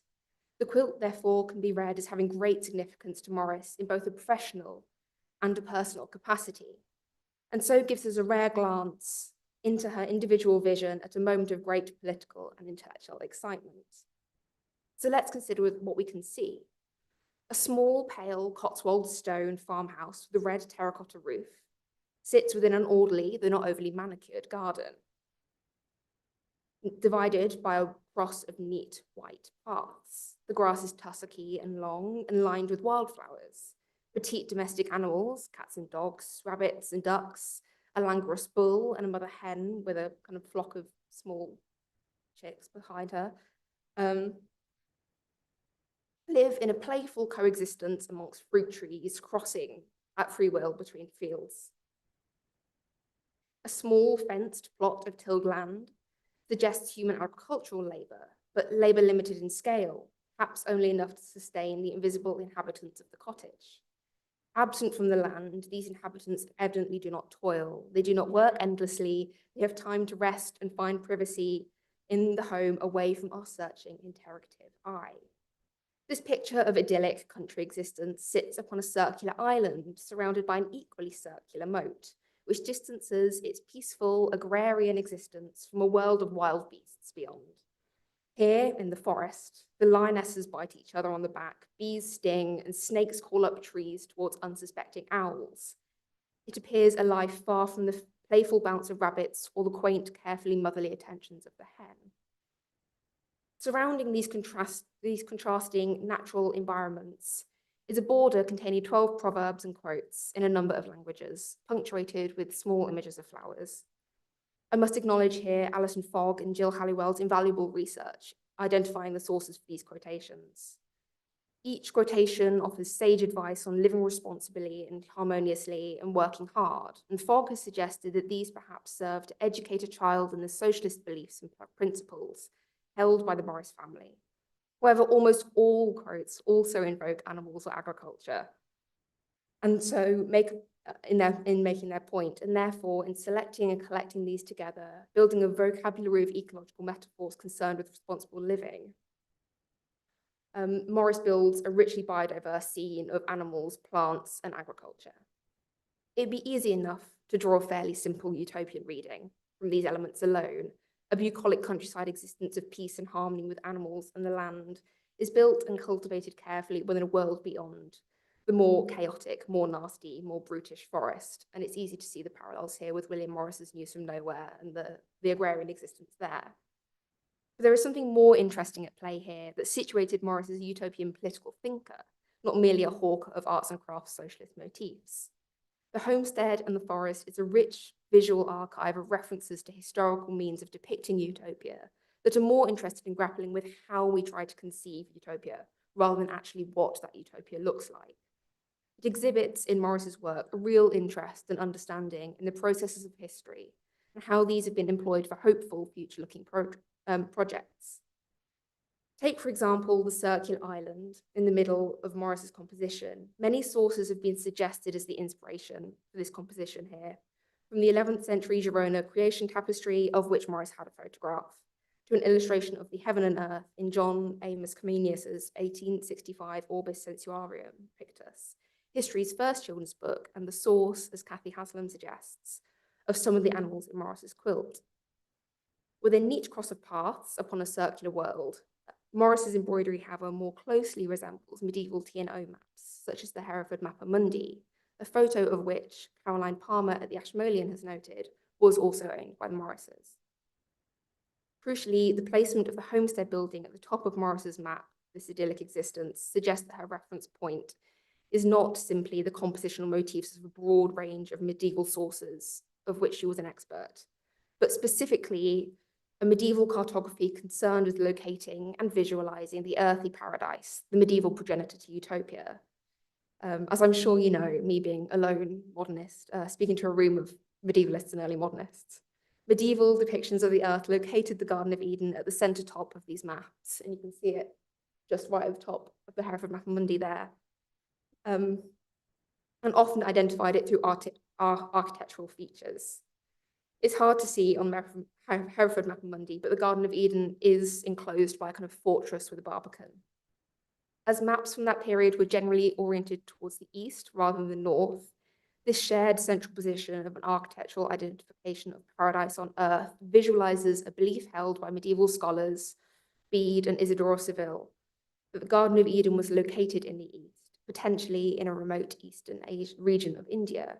There's been much scholarship on the utopian significance of the Garden of Eden being located in a far eastern region in medieval theology and cartography, a place they associated with the extremes of time, not knowing of time not only existing at the dawn of humanity, but at the extremes of the future in a dawning, perfected world.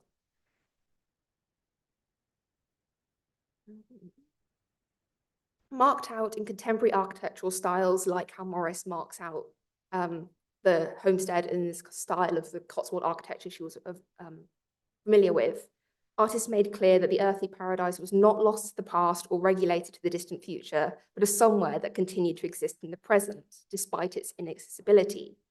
Utopia, a better elsewhere, was in essence real, but for now unreachable. Picturing paradise spatially was key to grappling with the temporalities of reaching a better elsewhere and to cultivating an idea that a better place was possible. And this seems to be what Morris is referencing within her textile.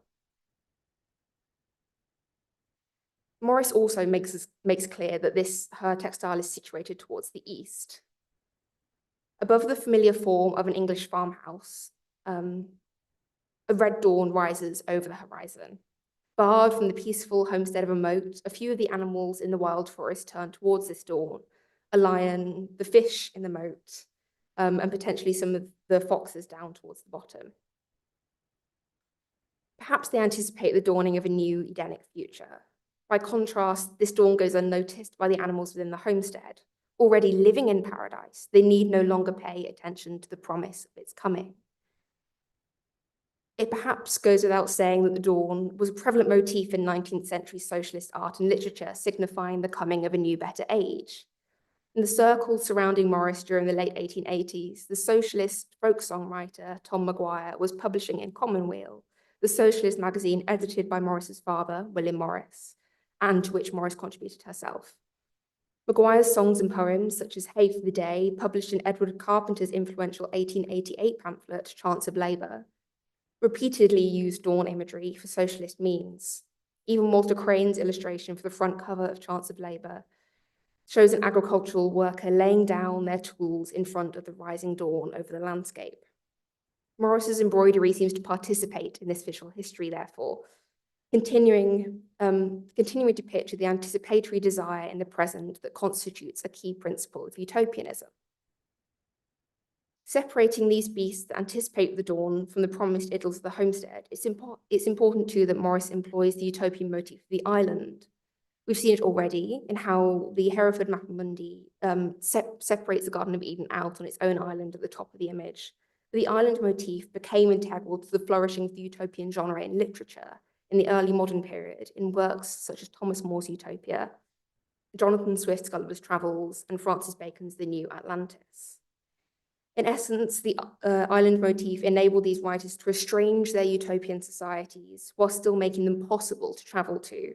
They were alien, but not so alien they were still completely divorced from the contemporary world, merely differently evolved in a way that enabled the reader and viewer to reflect back on the shortfalls of their own world and work towards creating this better future in their own societies. Quoting the island motif directly in The Homestead and the Forest, Morris perhaps does not, in this instance, utilize the visual medium to convey strangeness, this kind of difference between the home and the elsewhere, in its most effective form. She does, in her later embroideries, have these really weirdly evolved plants that are all kind of very strange and animate, seem to be talking to evolution in that way more. Though this strangeness certainly exists in this instance through the two environments pictures, we as the viewer do not necessarily get the sense that we are gazing upon a remarkably changed world. Yet this is the case in the visual culture of the utopian books, which I think she potentially draws from. These maps by Ambrosius Holbein from Thomas More's Utopia similarly do not have any really visually jarring qualities, certainly not as odd as the characteristics of the islands in the text, but they do serve to establish this world as other by depicting it upon an island. Morris, therefore, is interested in a visual history of depicting utopia that contends with ideas of temporality, possibility, and strangeness, the key mechanics of utopianism, and engages with these arguments by referencing the composition of anatomy of utopia within the images. In working so closely with a visual history depicting utopia and a visual history within print medium, Morris's first foray into this subject offers little necessarily original reading of utopian politics, but simply explores how it's previously been done. This, it could be read, is Morris fascinated with an intellectual visual history of utopianism, but at an early stage of her own articulation. So to begin to wrap this up, what do these references to utopianism past really mean for Mae Morris as a utopian thinker herself? Morris worked the embroidery with her mother, whilst her mother closely followed the creation of the utopian commune Topolobampo in Mexico, writing about it in numerous times in her correspondence with Wilfred Sackman Blunt. Meanwhile, William Morris was writing news from nowhere, making his significant contribution to the utopian literary tradition that came to define English utopianism. And there's been much speculation as to whether Mae Morris or Jane Morris are the models for the women in News from Nowhere, that I just don't have the time to go into now. But I think it makes sense if both Morris women are working on utopianism together, that William Morris might base his female figures on them. If Morris's mother was exploring utopianism through urban planning, communal living, and her father was delving into the articulation of utopianism through the political tract come novel, then The Homestead and the Forest marks the beginning of Mae Morris's venture into another articulation of utopian thought. Utopian art, it emerges, is her choice of medium in contributing to these debates. Whilst we know a similar work was later commissioned from Morris by an American landowner's wife, there are otherwise no works like this by Morris in her oeuvre. The Homestead and the Forest is a unique work that actually tries to picture utopia, to map it in the ways aligned with an already existing visual culture. Whilst perhaps less sophisticated in its utopian rhetoric than some of Morris's later embroideries, its engagement with this visual culture provides a vital archive for us to understand Morris's points of reference for utopianism and the subsequent formation of her utopian politics as one founded in hopeful anticipation, desire, and an understanding of utopia's strangeness. After Morris's death in 1938, The Homestead and the Forest was bought by her close friend, Mary Elliott Hobbs, a campaigner for rural environmental issues, women's rights, and a promoter of English folk traditions. She was a good friend of Cecil Sharp. Morris and Hobbs founded the Kelmscott Women's Institute together, and this passing of a rich archive of utopian imagery from one to the other sheds vital new light on the WI archives housed at Kelmscott Manor. Almost seemingly endless meeting notes and attendance notes, expenses sheets, and lectures on housekeeping and dry cleaning amongst much jam making, as we perhaps could expect from the WI. We find glimpses into utopian organising, women working together to try to form a better world that could so easily be missed if Morris's visual archive of utopian reckoning had not been established through her visual work. In March 1930, Morris and Hobbs together participate in a campaign against littering. They support labour union campaigns by donating parcels of clothes to miners throughout the late 1920s and early 1930s. And they promote cooperative work by making a rug together with other members of the WI to Morris's designs. In the midst of all this, in February 1930, Morris gave a lecture on utopia and her father's utopian novel, News from Nowhere. It is recorded in the WI logbooks by May Elliott Hobbs, with detail and warm feeling unusual amongst the normally matter-of-fact entries. I quote here, Miss Morris gave an interesting outline of News from Nowhere, William Morris's utopia, leading us to admire and sympathise with the writer who had great love for his country and fellowmen. He longed and worked to make a better, happier world, end quote. Before World, Hobbes had written England, but scored it through, clearly reconsidering the scope of the utopian project beyond national borders. It's a small change, but a timely one. Since the bucolic vision and hope of Morris's 1889 work, the utopian project had been tainted somewhat by the apparent failures of the 20th century, the First World War, and the rise of totalitarian politics in the 1920s. Utopianism, particularly Plato's Republic, was hugely used by Mussolini and other utopian texts by Stalin in this kind of period in the 20s and 30s. So it feels very timely. This was something of which Morris too was acutely aware. A manuscript in the William Morris Society archives for an undated lecture given by Morris at some point in the autumn during the mid to late 20s remarks on the dangers of looking to literary utopias for, I quote her here, minor details of a life whose conditions may be entirely different from what we can picture in the pages of a utopian romance, before going on to criticize the tyranny of Plato's proto-utopian text, The Republic. Morris doesn't mention explicitly the rise of totalitarian politics out of utopian impulses, but it feels as if in the back of her mind, it's there as she criticizes some of the uses of utopianism. Made with her mother, then bought by the woman along whose side she campaigned for environmental issues and women's rights, The Homestead and the Forest, in its imagery and its material history, provides a fascinating recurring touch point of how women in the arts and crafts movement were thinking creatively about future-oriented politics.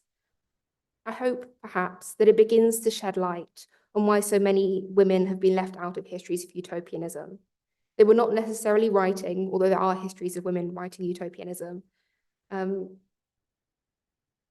but making a new world in their images and their collective organizing, answering the call of William Morris's protagonists in News from Nowhere, who, in their frustration in not being able to envision a utopian future, lament, if I could but see it, in Morris's embroideries. I think maybe you can.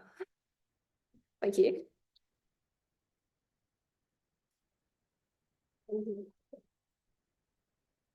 Three really amazing and fascinating papers. I enjoyed them so much. Can you come up, Ellie?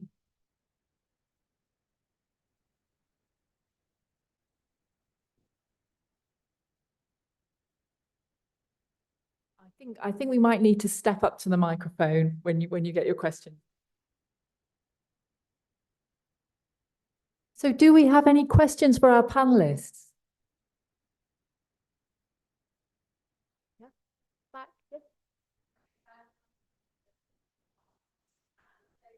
Interesting talk, so thank you all.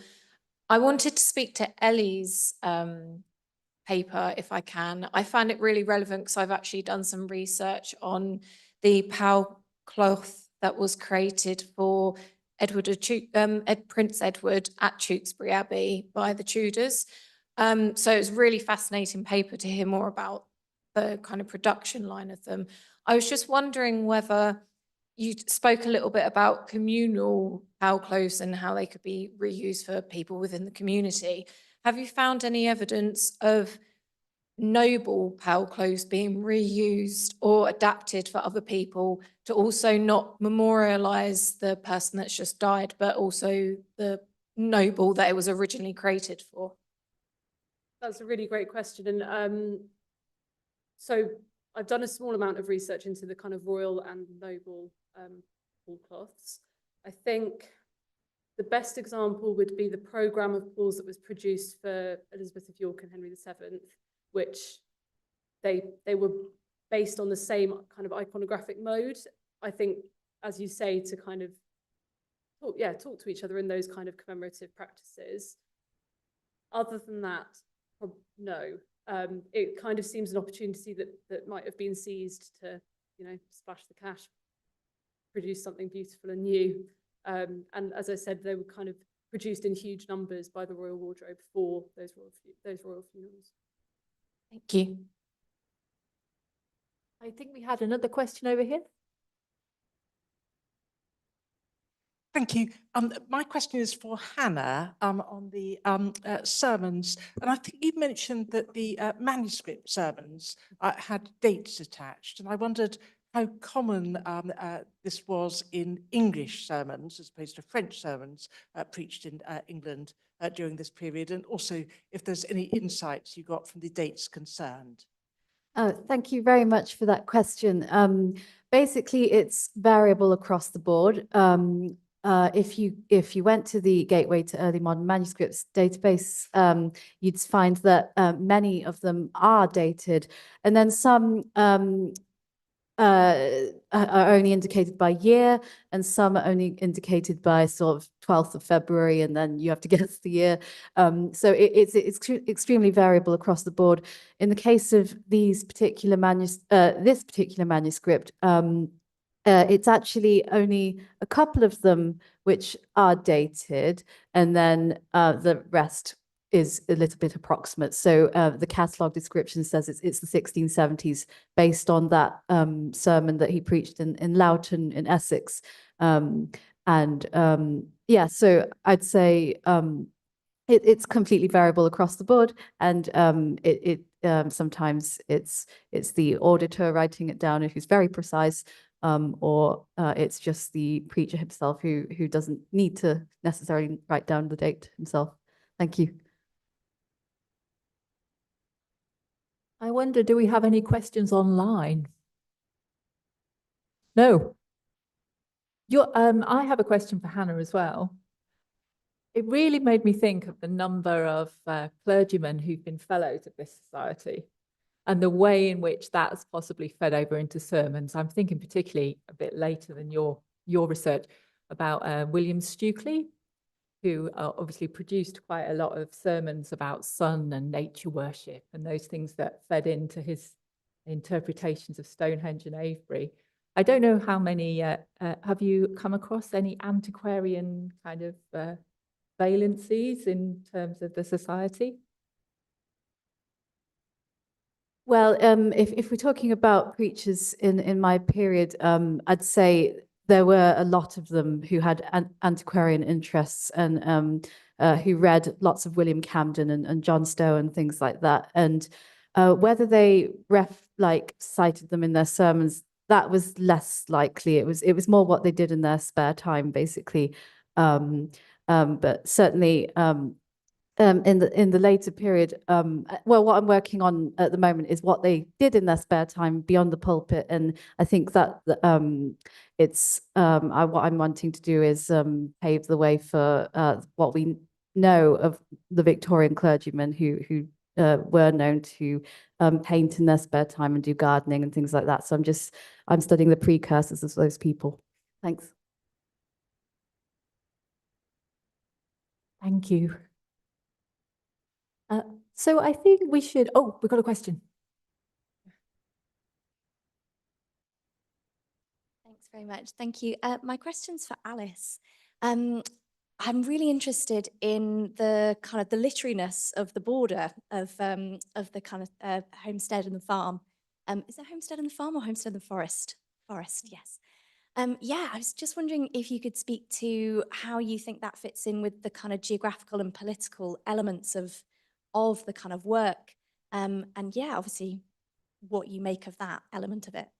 Yeah, I'm really interested in the text-image relationships that go on in a lot of kind of women's modernist or like Victorian utopianism, because they're clearly interested in inserting themselves into what's been a predominantly literary tradition, but in a visual way. And the thing that really sticks out to me is the Tiger, Tiger, Burning Bright, that she is quoting William Blake, who is a huge influence on William Morris's utopianism. And she takes also, I think, the Arabic, I think the line of the Rubaiyat, I think, I'm not sure, I need to double check. And then otherwise they are some are folk proverbs, some are kind of vague lines from the Bible. Others, lots of people have been trying to put together where exactly they're from. But she's clearly kind of collecting various different visual sources and literary sources to think about how we think about living together, living in the landscape throughout history. And I think it's part of this project where she's going back to historical sources to think about how people have thought collectively about how we can make a better world. They're so weird, some of them. But they're all largely about animals. And I think it's part of that trying to bring together a literary history visual project into one source that serves as a single source for educating, people have said potentially educating a child in these ideas of living on the land and living together that are kind of core to arts and crafts, utopian politics. And it's so brilliant that thanks to the Beyond Notability project, we now know that Jane Morris actually contributed to the collection here at Burlington House, which is rather amazing. Okay, I'm really conscious that Martin needs to finish and we're supposed to be finishing at 5. So thank you so much to our speakers, really terrific. Thank you.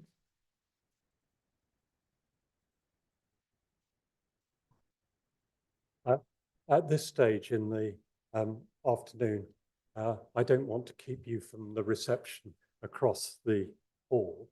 I just wanted to offer one reflection, which is that at the beginning of the day, I look forward to being stimulated and seeing a whole variety of presentations that reflect the dynamism of antiquarianism today and the areas of interest for society. I, for one, have not been disappointed. We've heard absolutely splendid papers offering a whole variety of different approaches and different subjects. So I'm going away with not only satisfied, but also with a number of ideas that have been stimulated by our speakers today. So I'd like to thank the speakers for all their efforts and doing such splendid presentations for us. I'd also like to thank particularly Anushka, who's done a splendid job in finding our speakers, putting together a program today, and the various members of staff of the Society who have worked together as a team, as usual, to give us splendid experience in a completely seamless way. And I hope, finally, before inviting you to join us for a drink across the hall, that this has inspired many of you to continue to engage with this society, our collections and the subject. And I hope we will welcome you back to Burlington House and the Society to pursue your own research. So can we express our thanks for the speakers and the staff?